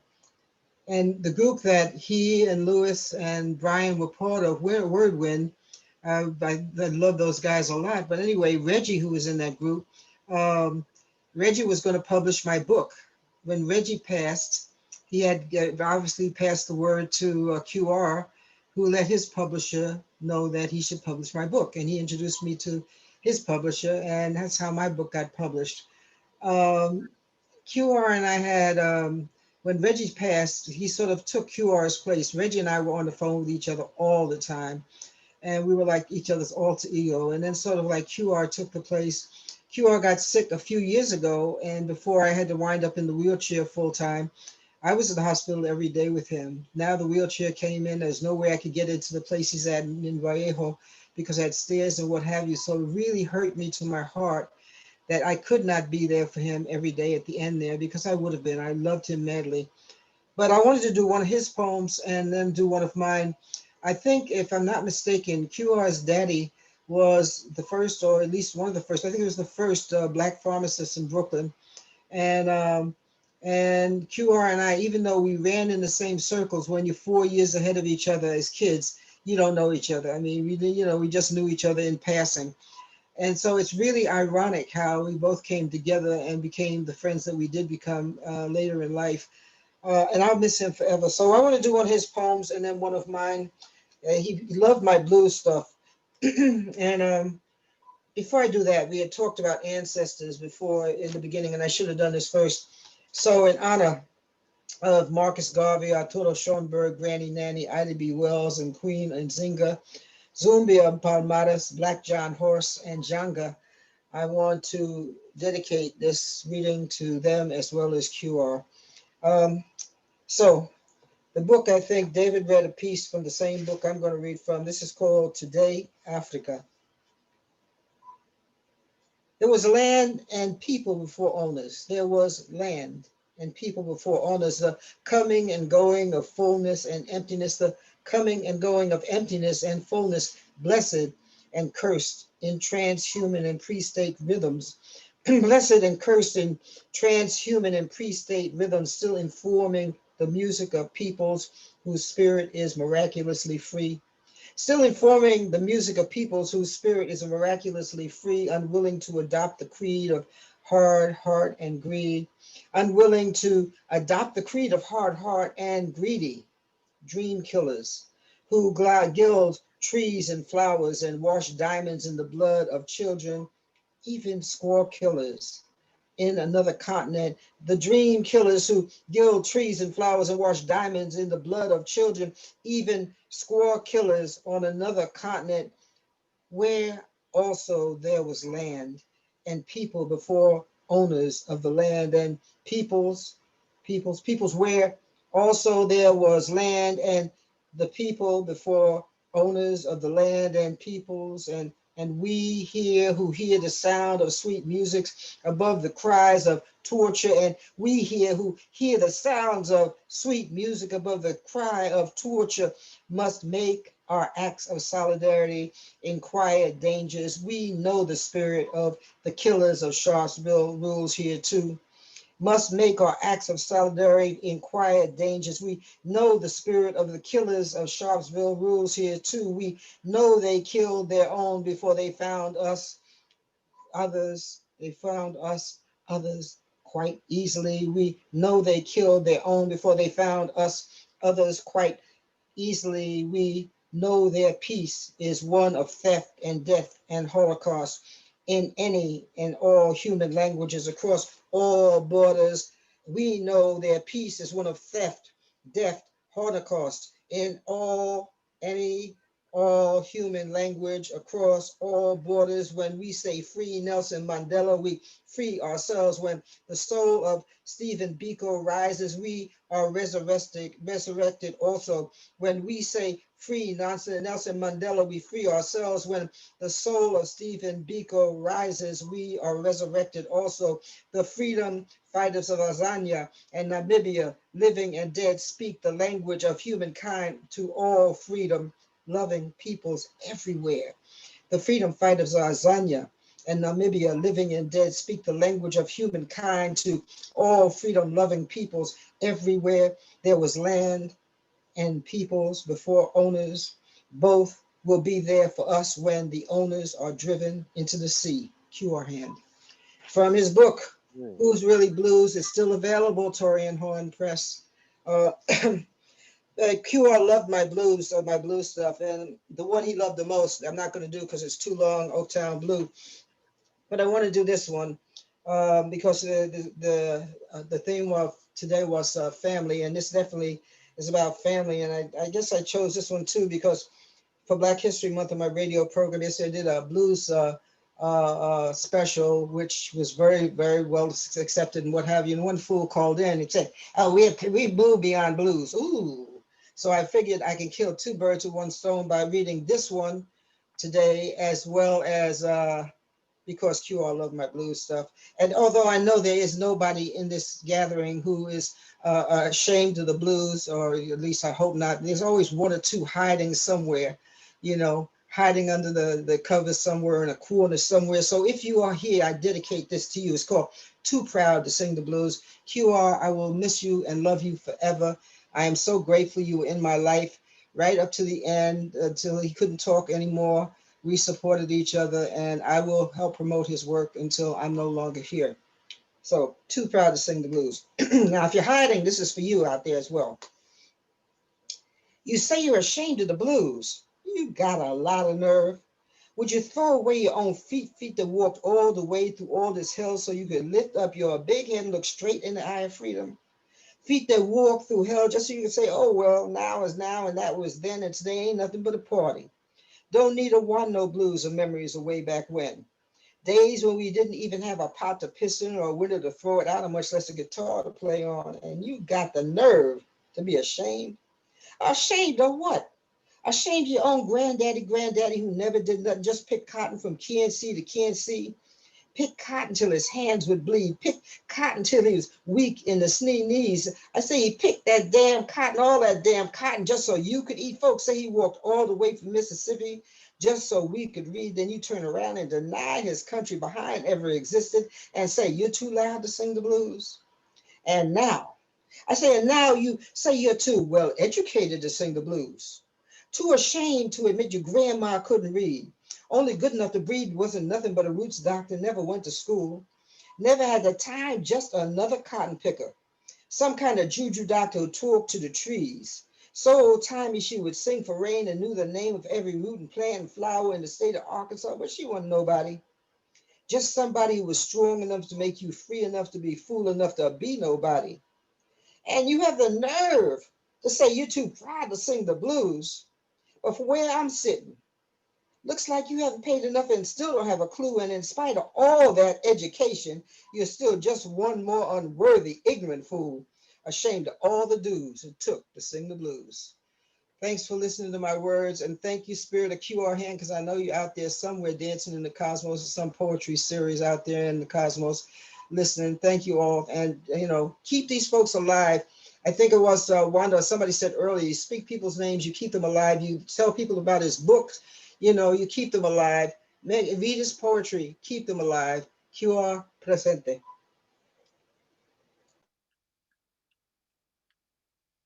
Yeah. Ashe, ashe. I want to invite, I'm going to pronounce the name phonetically, so it's not going to be like, but she can do it for you, like without breaking it up. Zakiyyah, Zakiyyah. Did I do? Zakiyyah. Zakiyyah. Oh, too many syllables. Oh, sorry about that. Anyway, welcome. Hey everyone, I'm really happy to be here today, and I really enjoyed all the poems and memories shared thus far. I have 3 poems that I'm going to be reading. The first one is called Taken. A Black mother is grieving because her child is dead. A vicious cycle, yet they always free the feds. A suspension or termination is not equivalent to a Black life. Somehow there are people who illogically think that this is enough to pay the price. There are people who try to justify the murders of Black people by police. He was reaching for something. She was resisting. She wasn't following orders. He fit the description. There is no excuse on this earth to explain the senseless actions committed by police, because when a person is white, they tend to approach the situation with peace. So it's not like they're incapable of dealing with situations in a normal manner. They just see Black skin and purposely do things differently. They don't think twice about choosing to kill because they know that being sent home is usually the drill. History has reinforced the idea our lives do not matter. And with each new story I hear about, it just gets sadder. I don't know the answers. I don't know how to break this cycle. My heart is just heavy when I see another Black life as a hashtag going viral. The next one is called Nia and Mariah. We live in a world full of hatred. So many Black lives being taken away, and I just can't take it. Young Black lives filled with love and joy, with families that love them. Black lives you wish no one would destroy. Black people with dreams they wanted to fulfill, all to be taken away by police who don't see it as a big deal or even try to claim mentally ill.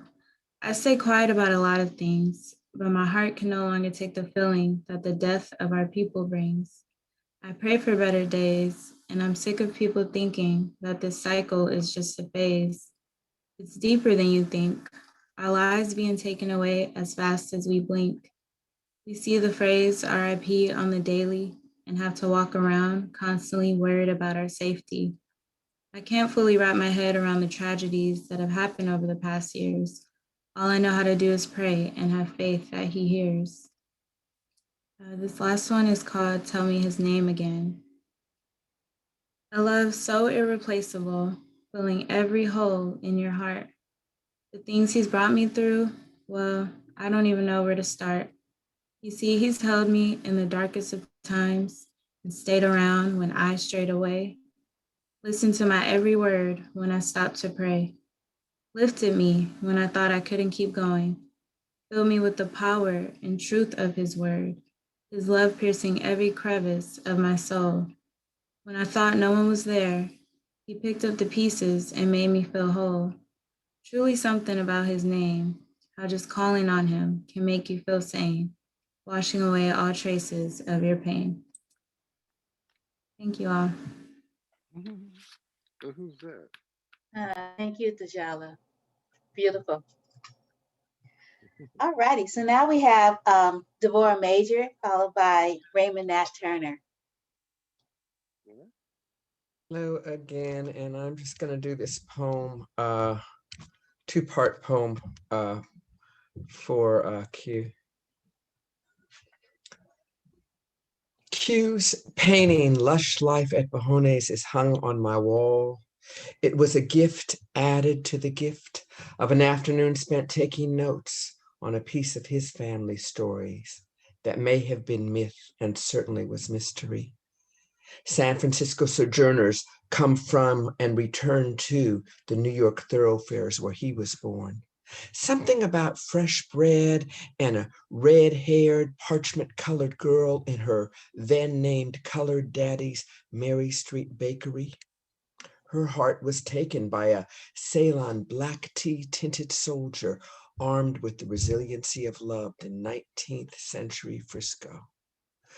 I look at QR's painting and see Mission Street shadows brushed in abstract Engel's cafe and plate glass windows, skyline and sloping people, and hear Strayhorn's song pressed into the silver architecture where music is being strummed by a lanky guitarist perched on a corner bench.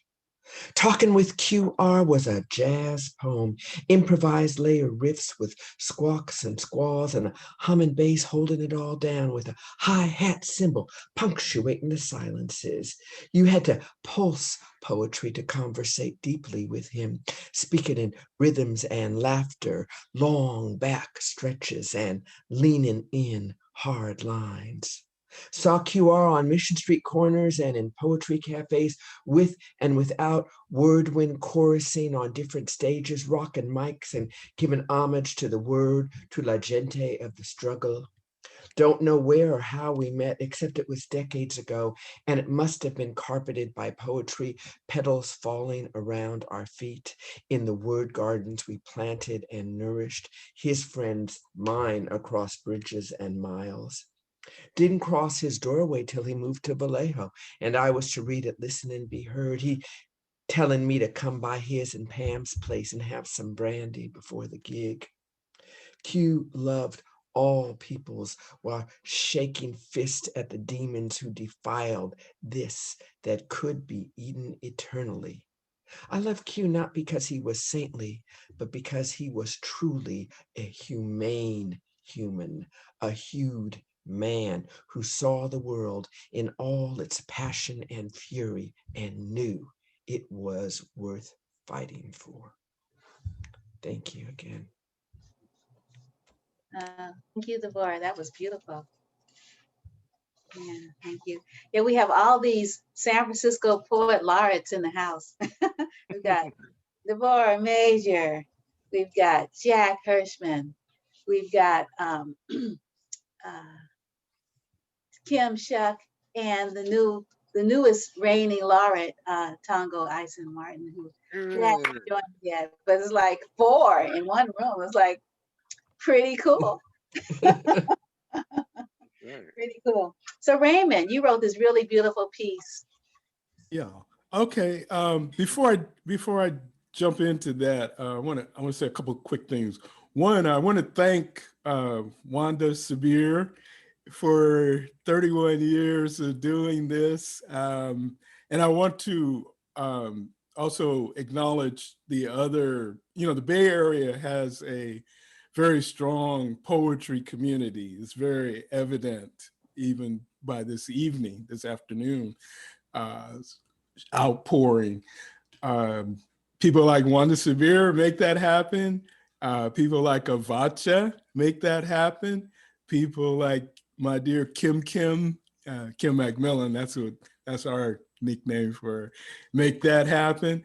And so what I take this time to encourage those of you who are able-bodied and of sound mind to back them up, help support their work right now, because there may come a time when they are no longer there and here to do that work. So somebody needs to be able to step in, and the time to start putting in your apprenticeship is now.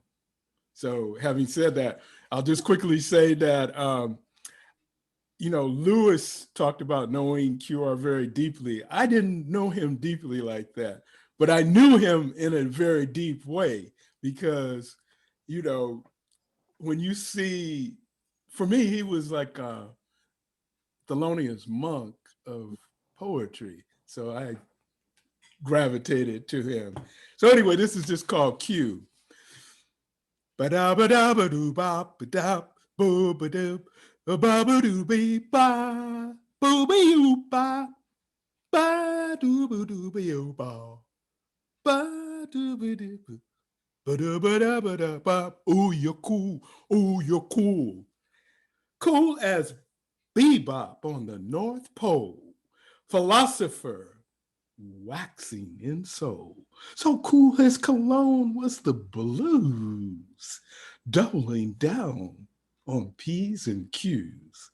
A different cat in a hat with poetic scat-the-tat-tat. So out he was in, then back out, sprinkling poetry about.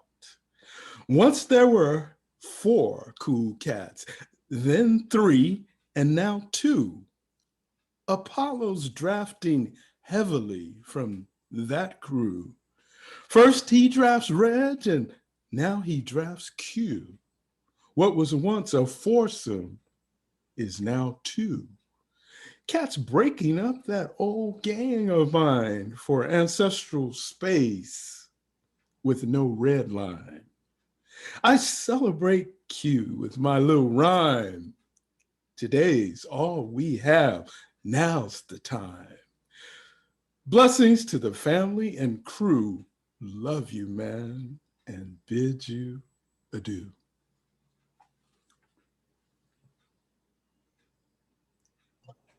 Thank you, Raymond.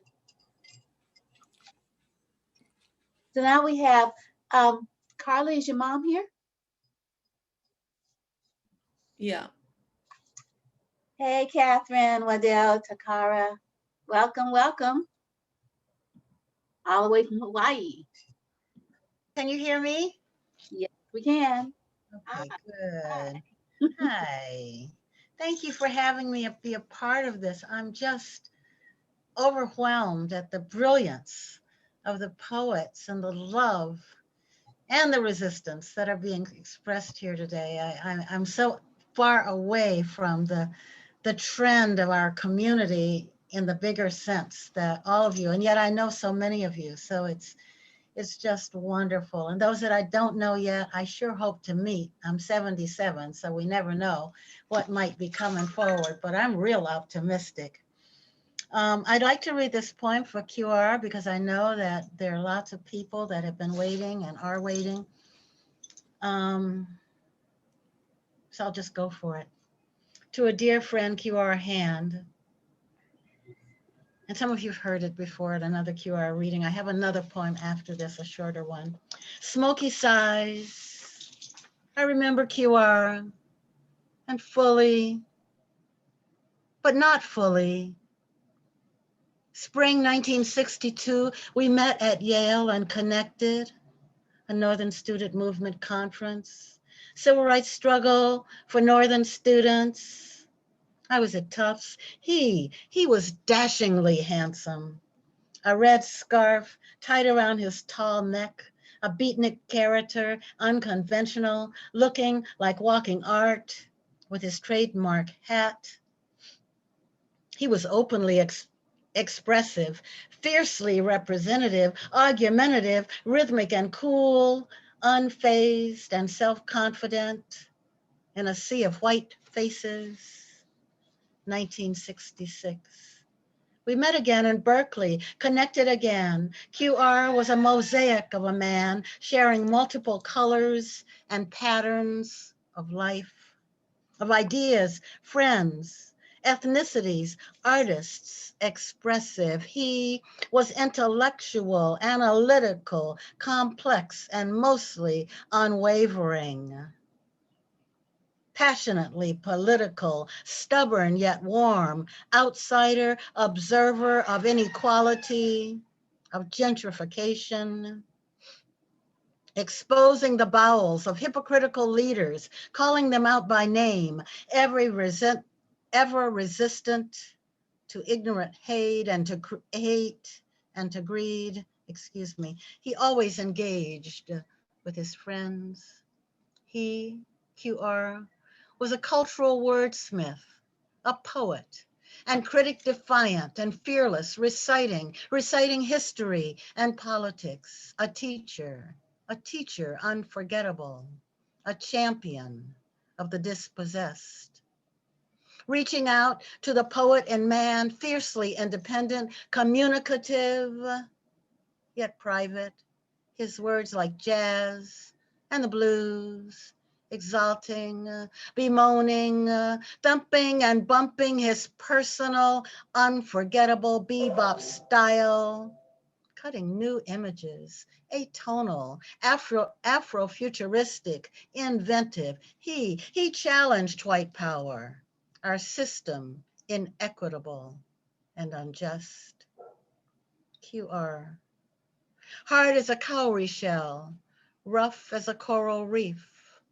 Inside, soft like a sea urchin with a poisonous sting, he gave of himself freely. Questioning authority, he asked, searched for the who, why, and what of conditions. Who are you, he asked. Who are they who lie so freely? Who are they?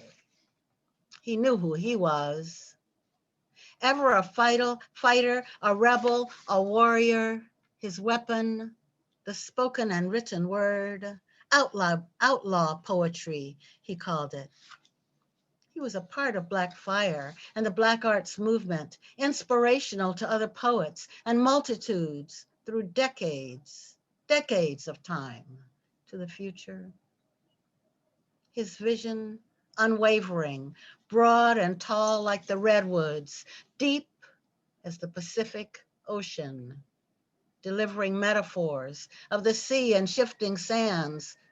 He affable, available, hearing ancestral voices, collaborative and expansive like music, like drum beats, courageous, courageous to share his singular path and philosophy of commitment to justice, community, and growth.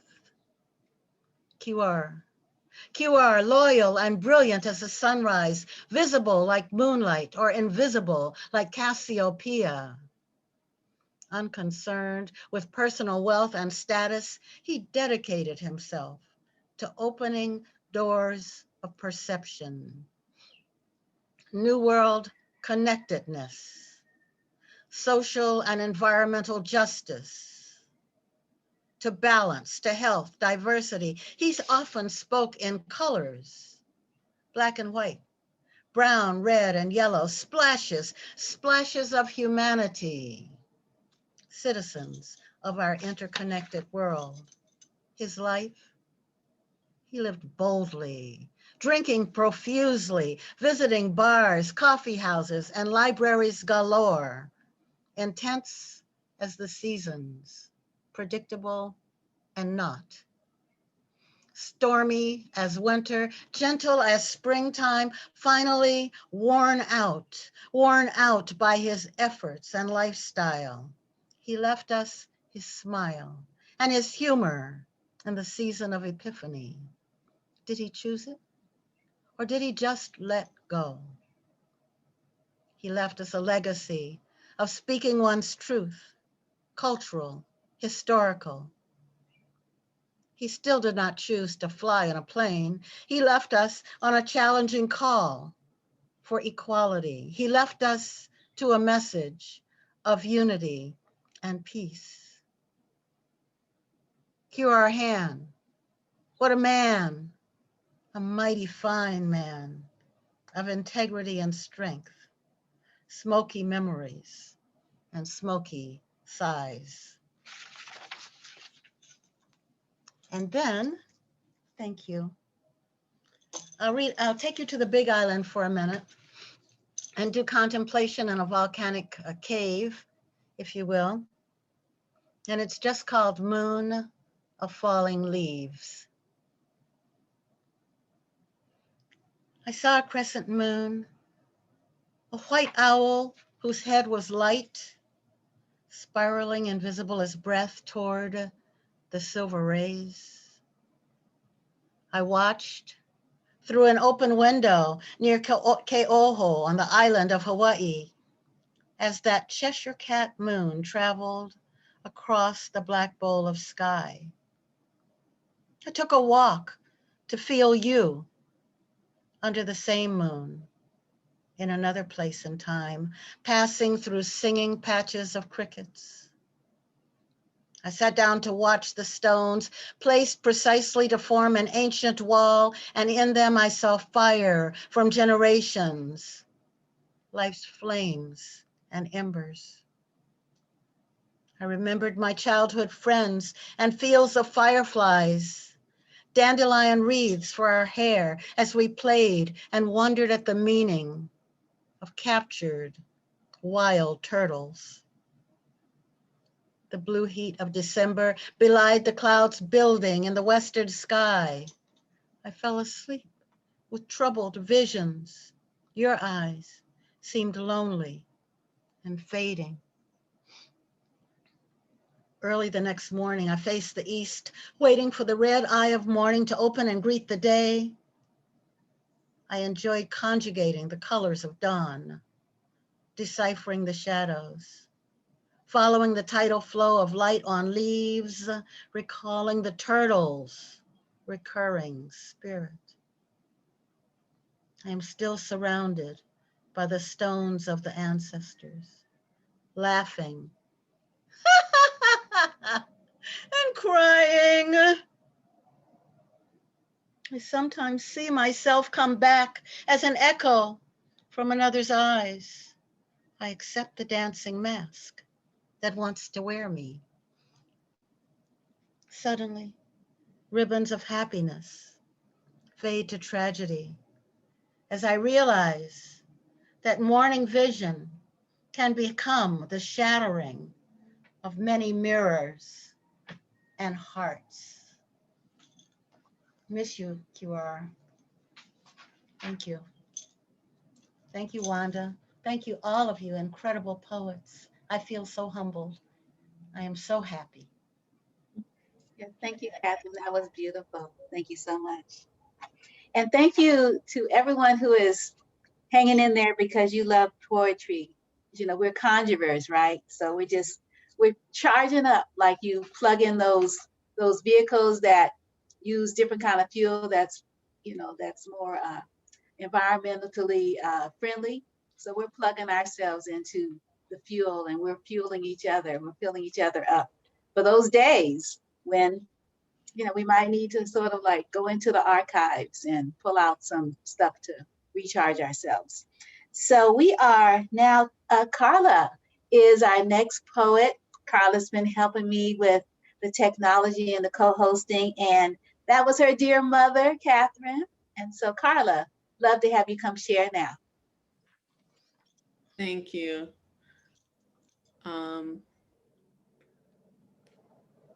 I'm really happy to be here tonight, and I'm speaking to the theme of family. I've been able to read with my mom a lot recently, and it feels really beautiful because, of course, is my #1 inspiration was my mom going in tow as a young child to poetry readings. And when I moved to Oakland on my own after college, although I was born in Berkeley, I was raised in Hawaii, and then I came back here, my mom entrusted me to this group of just radical intellectual people, QR being one of them. Amara Hicks recently passed, Jean Wiley, Kathy Sloan, Jean Doak, Claremont Moore, Arthur Monroe. I later met David Henderson, Barbara Christian, Carol McLean. These were the people my mom like asked, can you help my daughter survive in Oakland? And they took it seriously. And I'm forever grateful and inspired and obviously influenced and mentored by this expanding group of poets and thinkers. So that being said, I have just one piece of poem to read today. It's for my mom. I wrote it in the year 2000. And it's called Ogun, New Year's Eve 2000, dedicated to my mom. Ogun is a trickster in the Yoruba tradition. Ogun jumps out of the blaze into the body of my mother, doing a flaming war dance. A bond of fireworks lights the yard. Wrapped in black velvet, she bursts out of the shadow, braids flying, streaking the night in motion. With hands crisscrossing over knees, she revives a dance of her youth, her mother's youth, a girl again.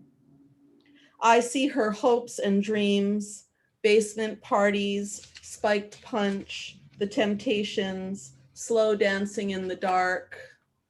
As laughter masks our faces, I want so badly to say that I love her and that I forgive her for anything I may have been angry at still. Then, as quickly as the shadow of her youth, Ogun disappears and she becomes the woman who I have always loved. Thank you. Thank you, Karla.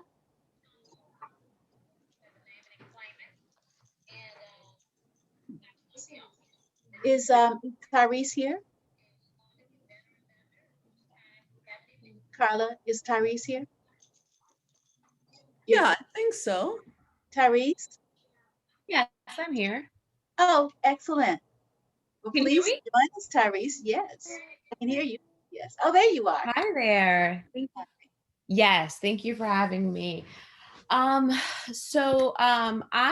didn't have the opportunity to meet Mr. AD, but I did have the opportunity to meet QR through Karla Brundage and my relationship with West Oakland to West Africa.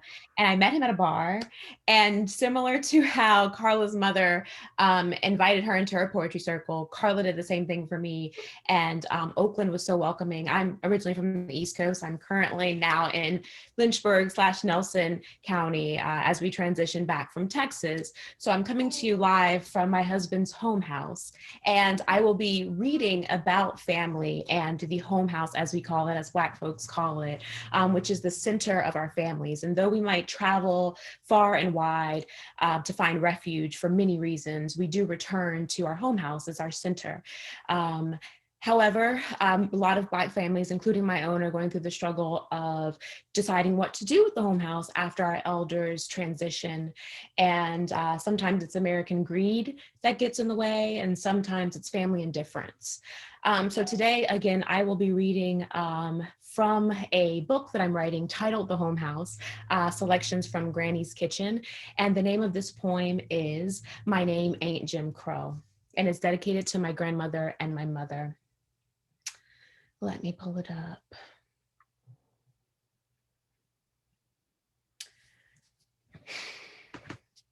Hattie, your name ain't Jim Crow. As a young girl, I didn't know what that saying meant. All I knew is that when someone doubted what you could do or tried to control how you ran your life, you would remind them, your name ain't Jim Crow.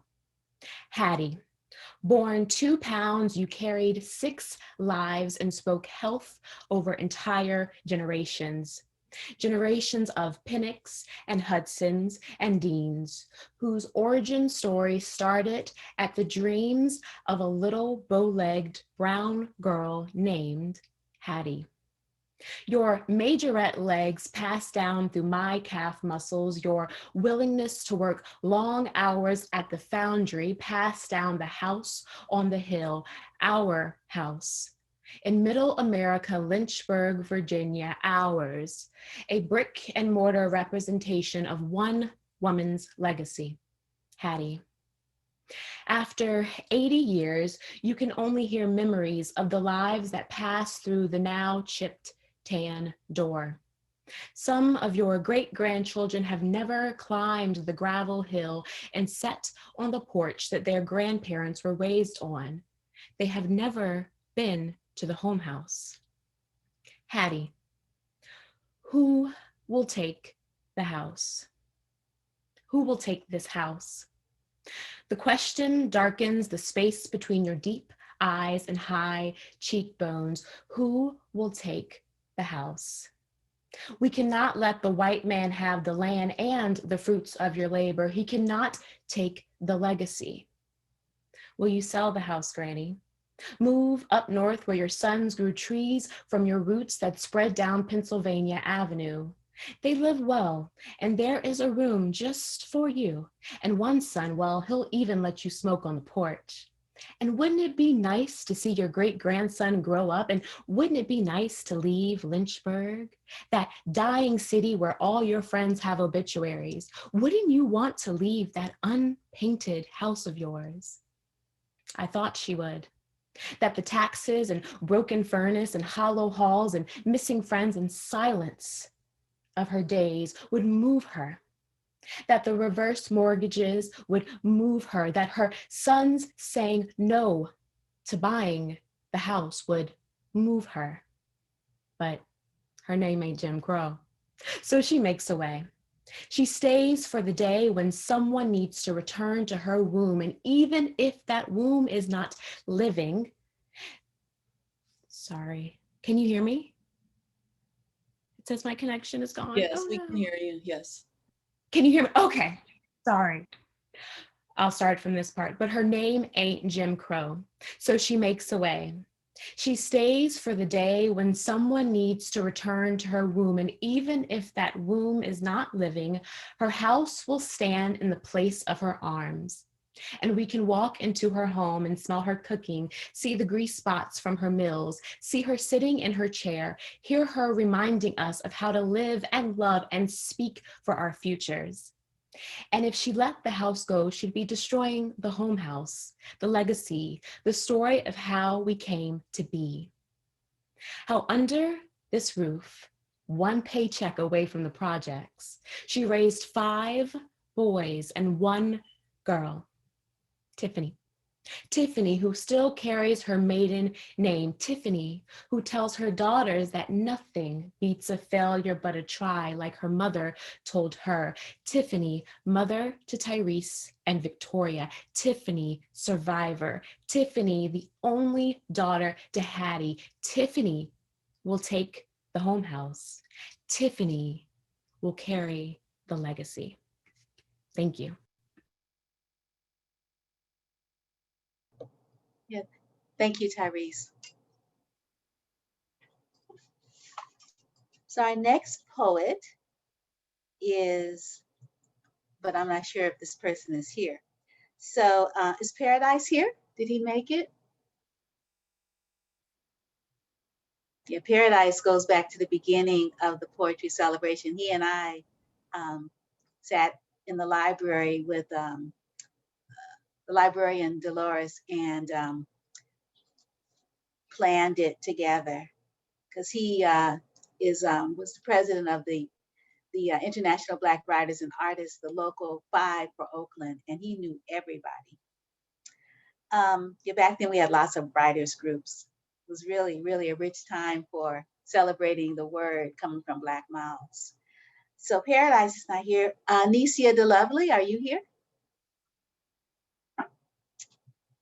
Okay. Well, Zakiyyah Capehart is here, and she and her husband Bryant Bowling, they always bring the music and the poetry together. So Zakiyyah, please share with us. Yes. Hello. Good evening, everyone. It's so wonderful to be here. And a long day, but a long, beautiful day of reflection and poetry and music too. So I am so thankful. Thank you for inviting us, Wanda. And thank you to all the poets and musicians that have come before us. We've enjoyed all of it. Thank you. And good afternoon. I'm Brian Bowling, Zakiyyah's husband. Again, it's a pleasure to be here. And we are the To Be New Cultural Gatherers. We got 2 selections prepared for you this afternoon. One is the original song that I wrote. It's entitled Children Are the Light of the World. And the poem that my wife will be reading is called what? Our Children. The second selection. My poem is entitled, I Never Told You, but I Too Had Dreams.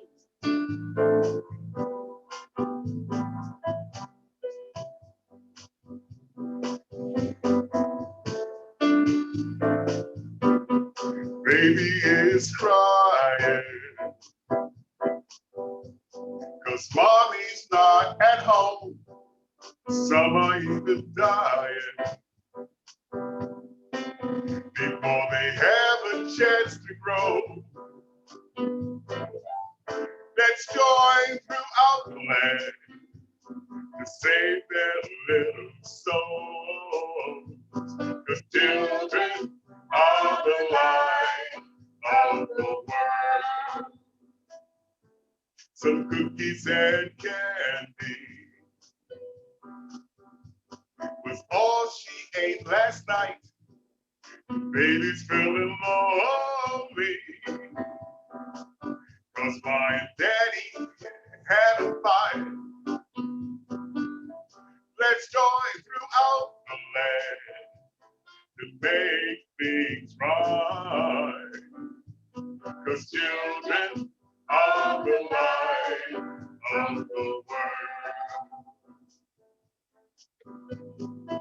To pop, to pop, to pop. Doom, doom, doom. Chomp, chomp, chomp. Boom, boom, boom. Our children hear the sound of a new beginning. Our children are the catalyst, moving us from our present world to that horizon. Distractions are necessary for the emergence of the dawn. Our children are equipped to confront and handle the world they are changing. For we have taught them well. Elders hold the power, possess the strength, shape and mold the mind of our children. Elders are love-nourishing role models today for tomorrow's leaders, our children. To pop, doom, doom, doom, chom, chom, chom, boom, boom, boom.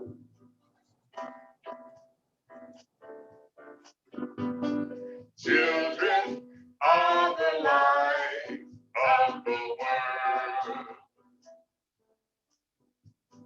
Children are the light of the world. Children are the light of the world.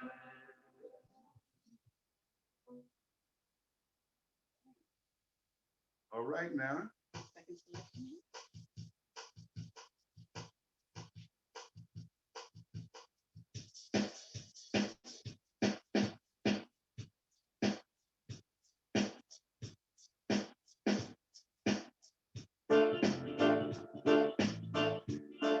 Today is Bob Marley's birthday, so this is dedicated to Bob. Jah Rastafari. Get up, stand up for your rights. Get up, stand up, don't give up the fight. Get up, stand up for your rights. Get up, stand up, don't give up the fight. Hey, preacher man, you tell me heaven is under the earth. I know that you don't know what life is really worth. You might get fool people sometimes. You can't fool all the people all the time. Now I see the light. I'm gonna stand up for my rights. Hey, hey, now get up, stand up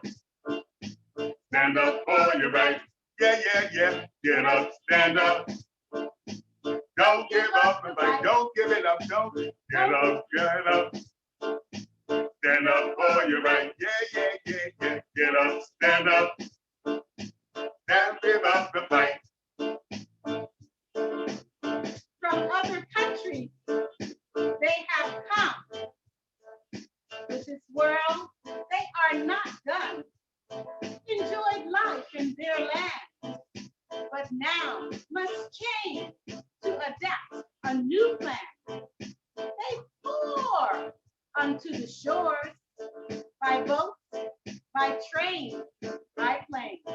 They have come to find, to acquire, to live the American dream. Just what is this dream? Is it real or make-believe? Can it withstand and hold up to challenges unforeseen? But you can be sure the people will endure, for they are survivors, determined to follow the plan, to make their new home an even better land. Toiling by day and night, persevering over fright, sacrificing sleep and no food to eat. Finally, after decades, receive the dream sort, until one day they awoke to an insidious plot. The people were deported back to a land they no longer knew.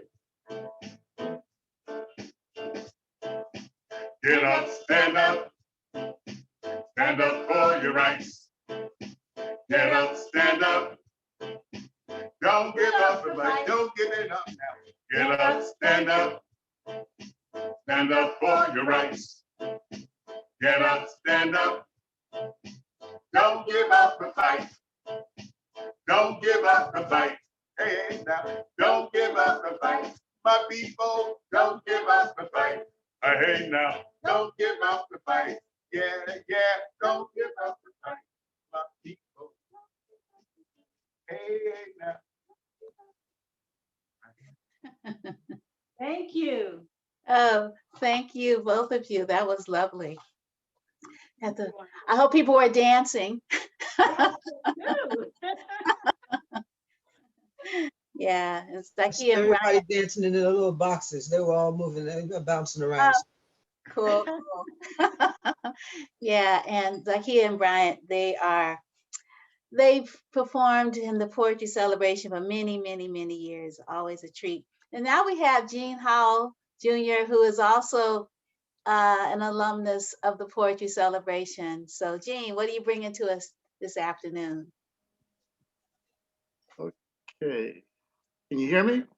Yes. Okay, I'd like to welcome everyone. The program is really going quite well. I'm really enjoying it.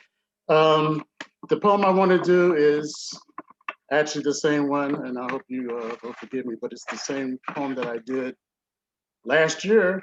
I don't know if you remember, I talked about doing my first site-specific art installation, and it was the Black Table. Right. And it went off so well that, well, as me as an artist, it sort of had a life of its own. And even though I took as much care with the items of the project, one of the plates was broke. And even though it was broke, I made it part of the installation, and I did that because with this theme that we have of the Black family, sometimes we have plates that are broken, but that does not mean that we have to throw those plates out. We can use, well, we cannot use crazy glue or spit and gum or Elmer's glue, but I think that we can use another type of Elmer's glue, which I would say is a Elmer Geronimo Pratt's type of glue, the glue that's composed of and made of an undying love for the people. So I took that message from actually the art installation itself. So what I would like to share with the folks today is my poem entitled, I Set a Black Table. Do you know my place? Not of Western folks' fable, I've set up 3 black tables, one paying homage to my ancestors, whispered to me, like August Wilson's and Esther. The second, the beauty and power of all things Black, steeped in holy spirits in unfeudable fact. The third, I cleave from where we bees at, points on the globe we can thumbtack. I set a black table. Do you know my place? Within the crevices of my spiritual plateau, these tables I honor on what I now do know. In this, my movement and moment in time, where certain sine wave and spirits shine, I set a black table. Do you know my place? To show the world what I honor in these 14 plates, see and look and see, and take no mistakes.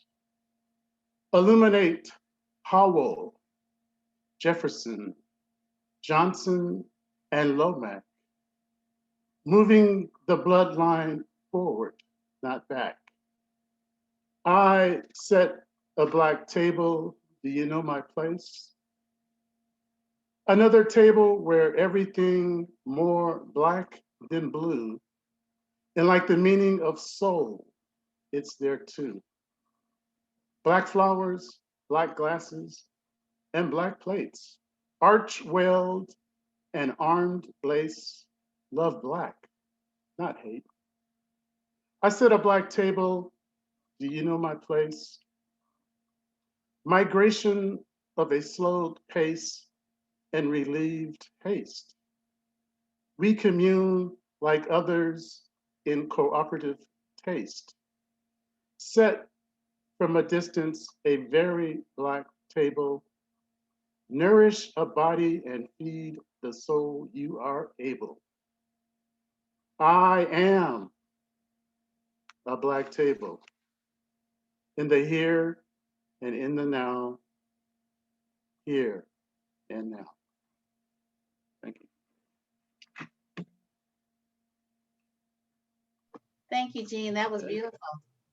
That was really beautiful. Yeah, we have to set our tables, don't we? Yep, yep, sure we do. Set them black. All right. Always. Black goes with everything for a reason. I mean, it slims you too. Mm-hmm. Yeah, maybe that's why I decided to wear a black T-shirt. Yeah, I wanted black on it. Oh, all right. Yeah, I wanted maybe next year. I was working on a poem. This more on the theme of family. There was one poem I wanted to write more as the support of family members. I wanted to have write a poem that a family member thought it would be okay to bring to the family cookout, a tuna casserole that included marshmallows. And I wanted to, even though it didn't go over well, I wanted to show that the other family members still gave them support. Mm-hmm. They thought it was okay to bring tuna casserole and marshmallows. So anyway, maybe next year I'll have that ready. Right, that sounds, yeah, that sounds like, yeah, great idea. And now we have, and she's been here from the beginning, Tanya Lazar-Lee. And Tanya goes way back in the poetry celebration when she lived here in the Bay Area. Now she doesn't. And she has a whole rooting section here, like her mom and her dad, Babatunde Lee and Jenny. Oh, wow, you got Harriet Tubman behind you. That is so awesome. You got your ancestor like holding you literally, huh? Awesome. Awesome. Yeah, Harriet Tubman is her ancestor. Mm-hmm. Take it away. Well, thank you, Wanda, and I welcome everyone. And I wanted to, really just kind of wonder if we could just take a breath. Let's take a black minute. Okay.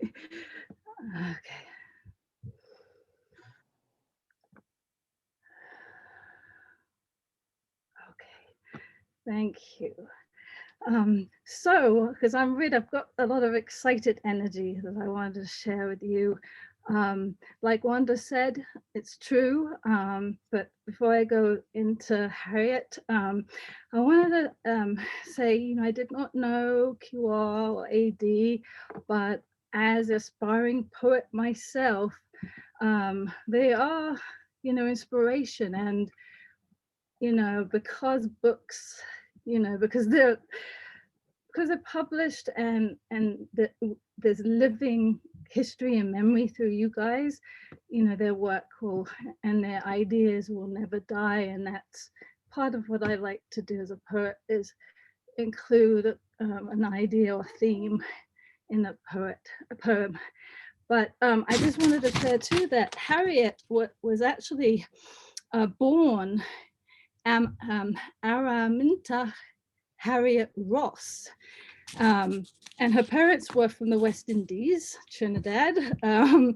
So hailing from the Ashanti warrior people. So there's a lot more that people know. And so she changed her name from Araminta Harriet Ross, and how it links so profoundly to me and my older sister is that, you know, our father, our biological paternal father is the only remaining Ross in Trinidad as we speak, unless there's some little ones that I don't know of, but you know, that is pretty profound, you know, and I guess in the spirit of my ancestor, you know, Harriet and John,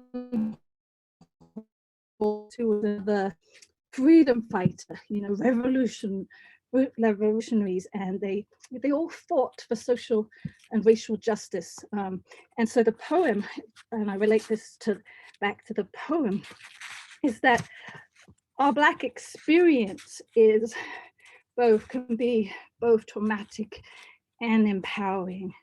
And so Harriet, I invoke her in this poem, and I also invoke, you know, the motherhood in her.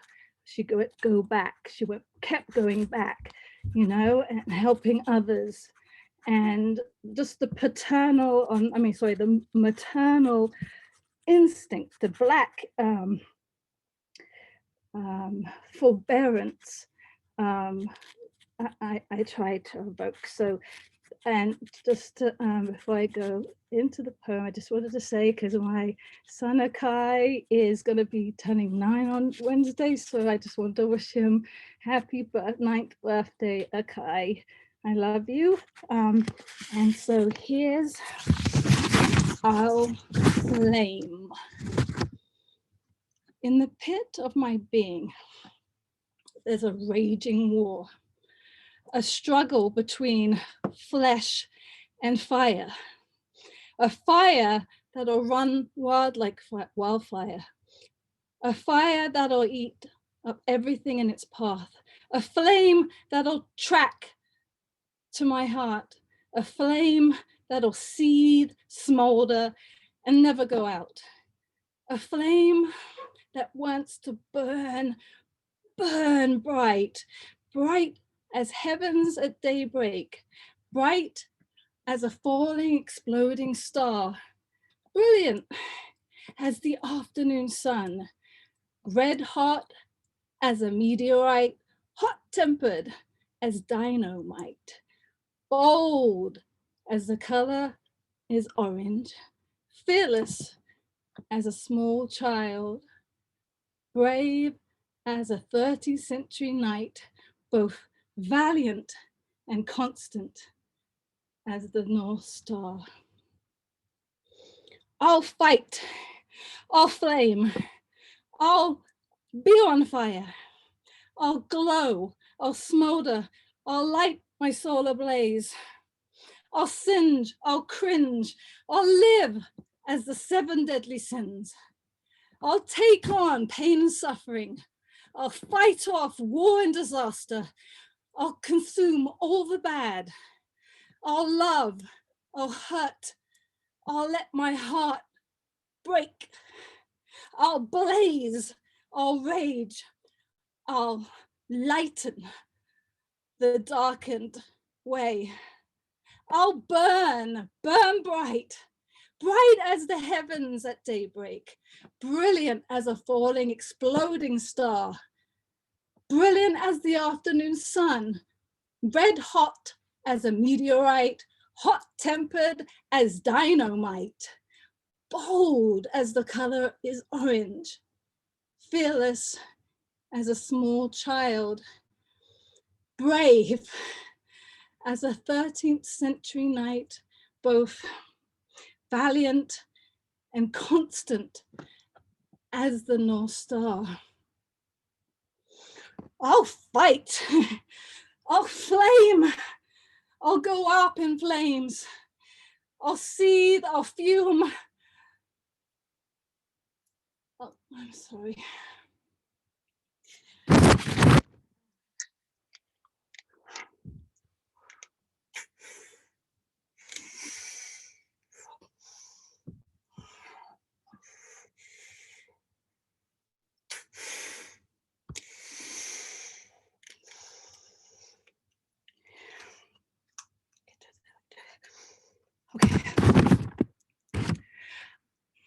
I'll fight. I'll flame. I'll be on fire. I'll seethe, I'll fume, I'll go up in flames. I'll scorch, I'll fry, I'll stand in Dante's Inferno of fire. Yes, I'll fight, I'll flame, I'll be on fire. I'll self-combust, I'll turn to dust. And I'll rise from the ashes. I'll blaze, I'll rage, I'll lighten the darkened way.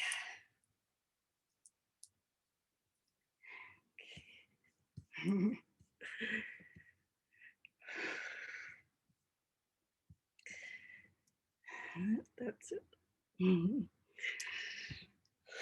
I can't hear anybody. Oh, we weren't talking. Yeah.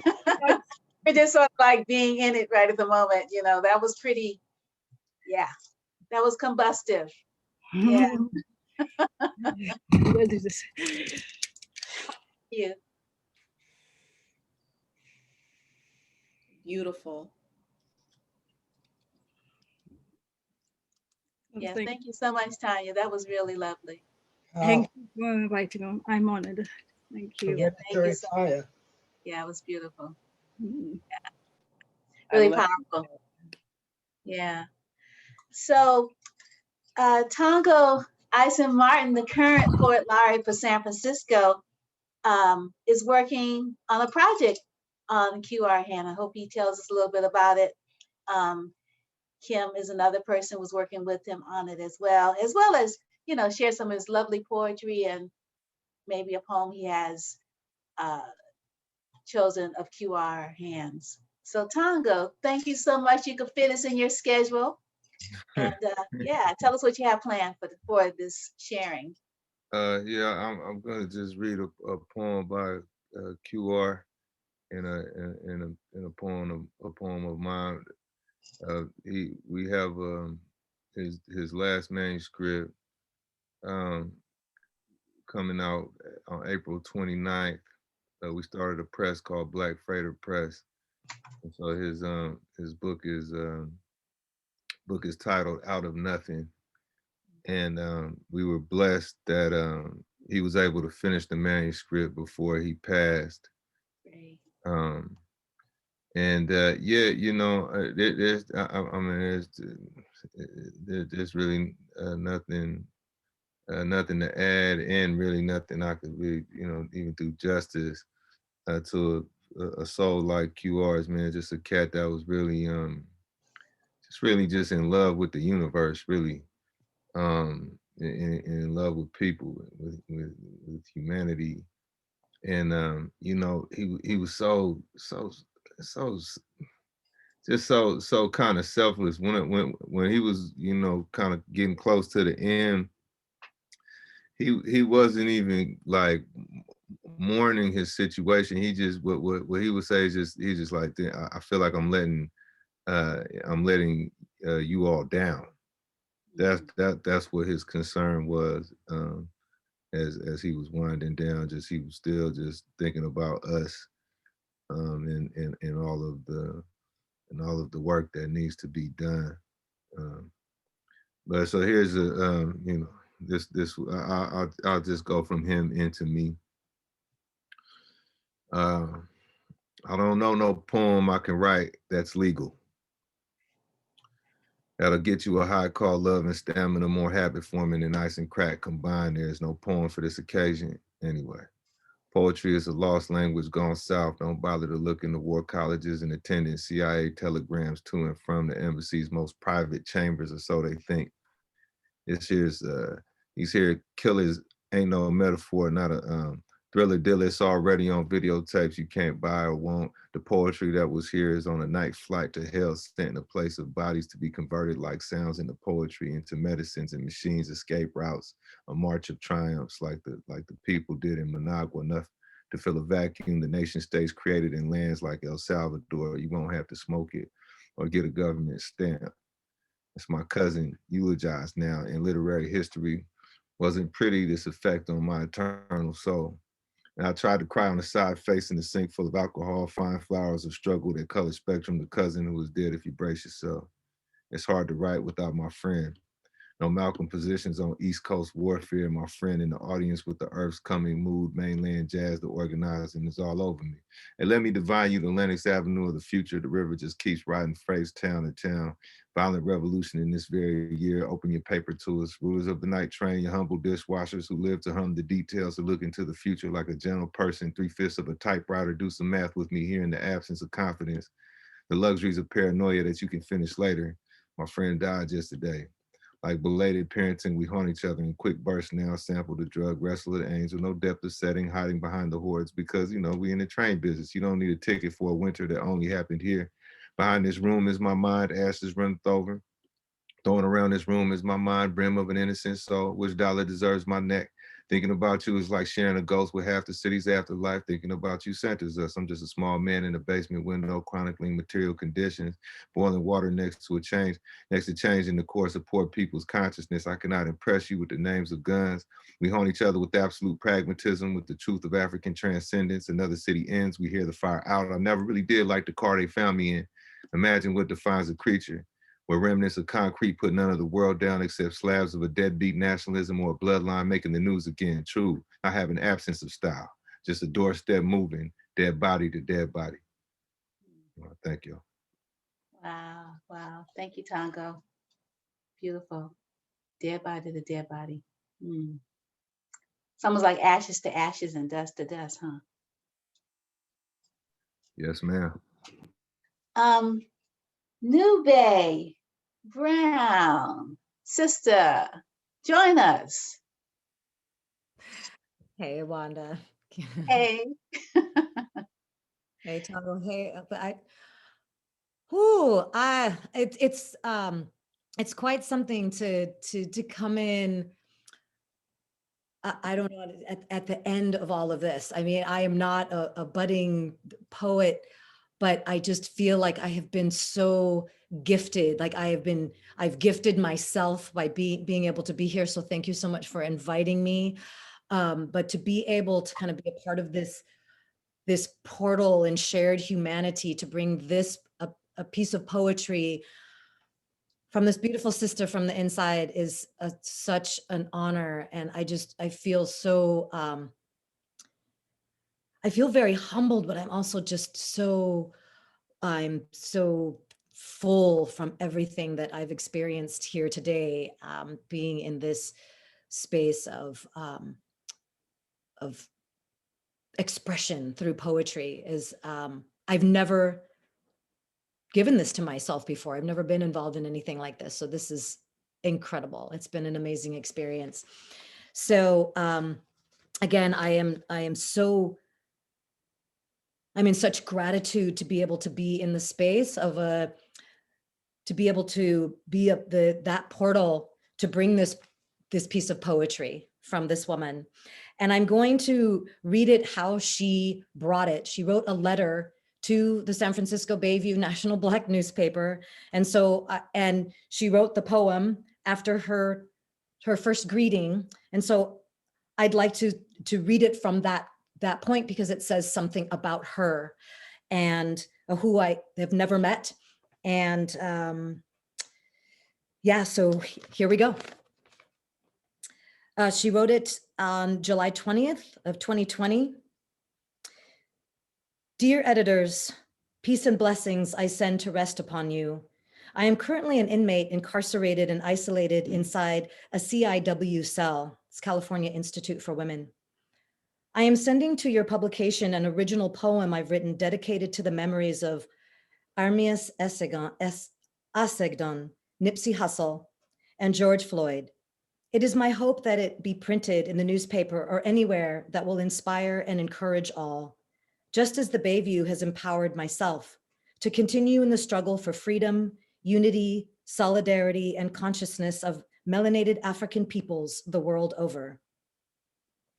The name of the poem is Take Me Home by Aoki Pink Butler, Los Angeles native of the Crenshaw district. Deep, dark, rich, rolling hot chocolate bubbling over with pride, pain, and confusion as to why. The pantheon of tombstones for us, a people vitally owed the heartbeat of civilizations, culture, music, and blood, bred in every existent vein, diamond mitochondrial chains, yet still we hang. Ain't that again strange? Why not a Hall of Fame or on Washington, some magnanimous mountain peak to pay homage to the Black, brave and rested, asphyxiated, cardiac infarctions, DOA in lieu of arrested, silenced and slain too soon? Why are we so heavily invested in crypto collectives overseas when poverty spreads like a leprous disease? We've fallen off onto main thoroughfares, not just side streets and alleys. Homelessness is the new franchise, over 1.6 million now being underserved, kicked to the curb. Despair flows like tears from glazed over eyes, anesthetized and detached, exploited for our souls exposed to the blistering cold of Black codes. Sincerely, Aoki Pink Butler. Wow. Yeah, thank you so much, Nube. Do you want to tell, because we actually, Malik Washington was going to share some poetry, and he's the new editor of the San Francisco Bayview newspaper, but something happened. Something really terrible happened, and that's why he's not with us right now. So I was wondering if you want to share that with the audience, and I don't know if he gave you the poem, or we have to wait till next time. He did not give me the poem, and I do want to say a little something about that, because when I read this poem also from Aoki, Aoki is in prison. Yes. Right? This is another vestige of slavery, the breaking of our families. Yes. The separation of people being able to be together. And Malik Washington he's in a halfway house, and he's being retaliated against because as the editor of the newspaper, he thought it was his duty to expose the COVID outbreak that was happening in the facility that he's in, that is owned by a private prison corporation of Geo. And so they're retaliating against him.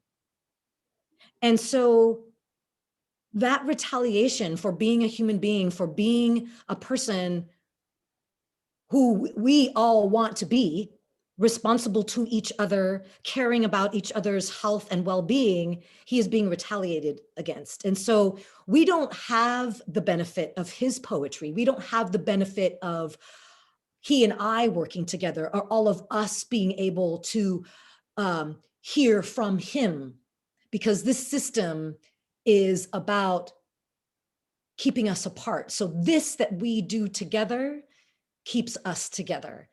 But that is why we aren't hearing from him, because he's being retaliated against. They're trying to gag him and keep him from speaking.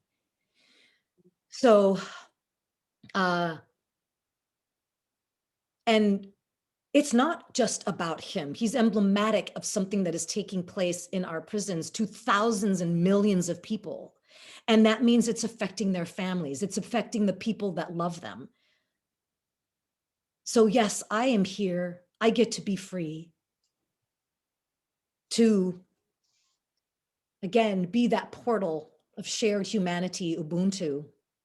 But he was distracted away and not, I think, able to be in a centered space, because he's needing to advocate for his protection to fight against this, right?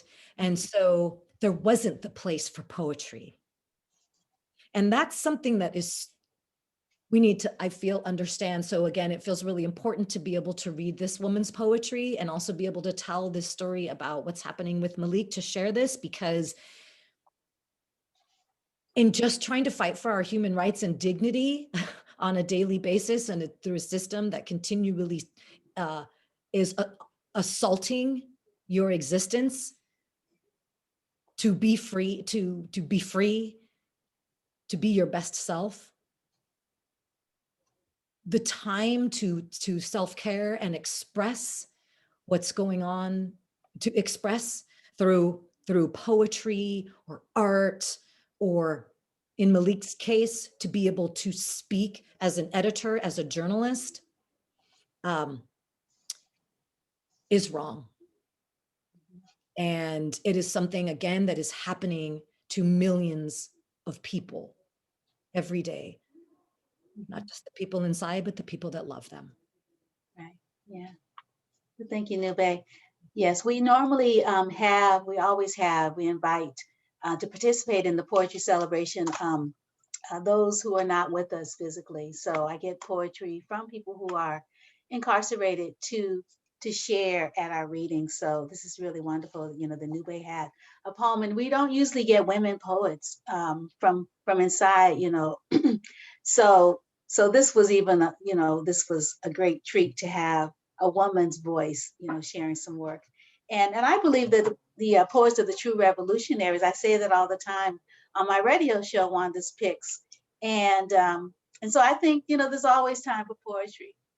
You know, that's how we like condense it. We sort of articulate sort of what's going on in the moment, whether it's said or not said. I think we are, what did Adam Davis say? Something about like we are the poem or something like that earlier on. Someone said something like that. And I want to do a few thanks before I share my poem. And I'm sorry, I'm not cutting it. It's about 3 minutes or so. So I hope you all stay for it. But I just want to mention, I want to thank the City of Oakland Cultural Arts Department for its generous individual artist grant that we have been sitting on. We still haven't finished the book. But we do have a website that I can see it being finished. So definitely we'll let you all know once that's launched. And also the manuscript is ready to be published. So we're gonna be working on that the next couple of months, and maybe for April, for National Poetry Month, we'll have everything done and we can have a party. I like parties. And we're looking for video footage from the early days of the poetry celebration. And we're also looking, so if you have something like that, please let me know. And we're also looking for Arnold J. White's heirs, because we love to put some of his work in the book, but we don't have permission. We're also looking to get Lee Williams' work. He was a visual artist as well as a poet and a musician and a dancer. And Dennis Omowale Cutton, we're looking for their work and permission to use their work. So if you have any information like that, please let me know. Wanda? Yes. I cut in when you mentioned Arnold. You know, my next book is supposed to be his cover. His artwork was supposed to be on the cover. He never signed a contract, and I don't want to get sued. Neither does the publisher. So if you or somebody has contact with his daughter, so I can get that formal thing, I'd still like to use it for the cover rather than use this new thing. So the title of his piece is the book name, but I can't use it without a release. So anyway, thank you. Anybody who's got contact with Arnold White's relatives, please, I need to hear from them. Yeah, please let us know. We're looking for them. They're living in the Bay Area. And also want to thank Mr. Reginald and Mrs. Juanita Alexander. They actually donate money, and they couldn't do the food platters because we're not like in a situation where we can share cross windows, right? So they didn't bring the spread. We usually have a lot of good food. I mean, Jean, brings food from Sacramento and sets it up, and it's just really lovely. So I'm looking forward to next year. I hope next year on February 5th, 2022, we will be back at the West Oakland Library in the multi-purpose room at 1:00 doing this live. So anyway, and then I also want to thank Karla Brundage for her program and tech support, Tomei Neal Madison, and Lydia Bateen for the graphic design on our various flyers. And I want to thank our co-sponsors, my Wanda's Picks, Print, Web, Radio, Oakland Public Library, Poetry Flash, Woe to Wa from West Oakland to West Africa, San Francisco Library, African American Center, Othering and Belonging Institute at UC Berkeley, Museum of the African Diaspora, San Francisco Bayview Newspaper, Dr. Kim McMillion, and Wake Up America. So thank you all so much. And of course, thanks to the poets and to The ancestors, Ashe, Ashe, Ashe, oh. Thank you for coming and being with us, ancestors. And we're gonna release you after my poem. Stay around until I finish my poem. And thanks to the audience. We appreciate you too. And this particular poem, I wrote it for my younger daughter who's having her third son in May. And it's called I Believe in She, or She Is. I believe in women, the womb that bears all without question and certainly no thanks. I believe in she who is mightier than the flesh he binds to himself, his existence shadowy at best, a trick of light, vanished when electricity is cut off. Utility has its benefits. I believe in paying my bills for that reason. I believe in burning lights until filaments cry no more. I believe in wood stoves. Paints hidden in corners flee. I believe in ghosts. I believe in wombness. I believe in womb fullness. I believe in, actually I did that wrong. I believe in wombness. I believe in womb full. I believe in womb fullness. Sacred houses and treetops. I believe the people could fly. Why else set young in wombfulness on branches along the elderberry between figs and avocados, juniper leaves and an aromatic umbrella? I believe in chance and in the unknown. I believe in stepping off a cliff just to test the ground. Is it really there? I have no broken bones. I believe in children. I believe in slumber and dreaming and rest for the weary. I believe in medicine, the kind that heals. I believe in people who believe in people. I believe in laying eggs in a womb nest, 24-hour cycles of life and birth and death, stepping off the edges of doubt and falling into an awkward nest of what letting go feels like before death, before life, before doubt, before there is no doubt left. I believe in paying my bills when I can. I believe in making bills. I believe in needs being filled with cans purchased at hardware stores. Village women walk miles to fill and then pile on their heads and carry in their arms to inherited destinations, deserted places where life doesn't always grow. Fallow terrain devastated by phallus talking hyenas in suits. I believe in paper mache filling stations where art as fuel, as recycled wealth, as penury, as outlaw culture feeds a system that once destroyed life. I believe in woman. Her sacred treehouse precariously near the end of branches heavy, impending birthrights pending as she moves items in her pocketbook, searching for brass tokens and finds one. Parity rooted in whom one knows, womb bears toll, rides shotgun, stretches of time cross roads, traveled often or not at all. Yet its implication and intention for a prescribed number of years keeps her buoyed when vertigo makes sitting, standing, or walking a chore. Womb shackled round her neck, childbirth a ride that stretches across a road oft traveled, yet always new. It is the renewal that keeps her buoyed. It is the mystery that makes hunger after sickness, morning after morning, its own kind of reward. It is the 4D pictures of little one snug in his car seat. The idea, car seat, a prototype for layered uterus, cotton, not blood vessels, and fat and tissues, sleep foam. Those 9 months we cannot get back to, no matter how many personal days and extended vacations left before separation.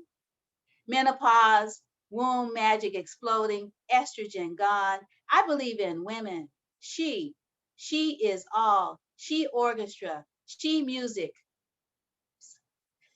Lyrical sheets folded and pressed, scented with lavender, vanilla, jasmine, honeysuckle. A lyric whose words measure tap, tap, tap. Heart songs on felled trees seated along city blocks where they once stood, so tall. She mother, she earth, she all, she nothing at all. She origin story, she bubbling laughter, she solar plexus laugh, deep belly breaths from core molten lava laughs, black liquid amber. She arrows flying from bent branches scattered along the sidewalk. She lands, dancing figure eights. We look up and can't escape what is inevitable. Arms open, we embrace the splitting asunder. She piercing sound, she change we have been avoiding. She ointment to ease travel south towards Ma'at, towards Yah, Asantawa, towards exile. Split, we do not think broken, we do not think we holy. Forced isolation, with separation comes clarity. She whirl within whirl, she womb, she assembly, she all there is, she all we need, she necessary. I believe in she. She needles, she story, she wisdom, she stitching, always sewing and stitching and darning and patching and joining and ripping apart seams and realigning we. I have learned to not get too comfortable with a particular identity. Just enjoy the garment while I'm in it, because nothing is certain except she womb and she fertility. Thank you.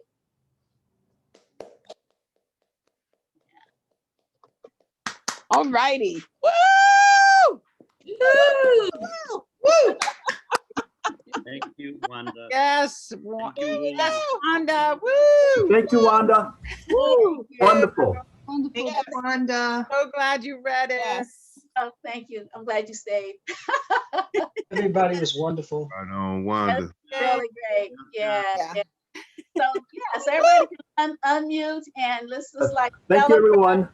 Thank you all for attending and performing. It was Thank wonderful. you. Thank you. Wanda. Thank Thank you, everybody. you. You, Wanda, everyone. Beautiful to hear your works. Beautiful. Likewise. You know, I love it. I've been here every one except for one in all these years. So I've been here every year. Thank you, everybody. Thank you. Thank you. You're making history today, Wanda. night. Thank you. Thank you, Wanda. Thank you, Wanda. You're welcome. Love Thank you. everyone. So Stay be with safe, everyone. wait till everyone, leaves the Zoom room. Thank- So Thank you. you. Thank you. Goodbye. We had over 50 Oh, Wanda, participants today. Wanda, save some food for me.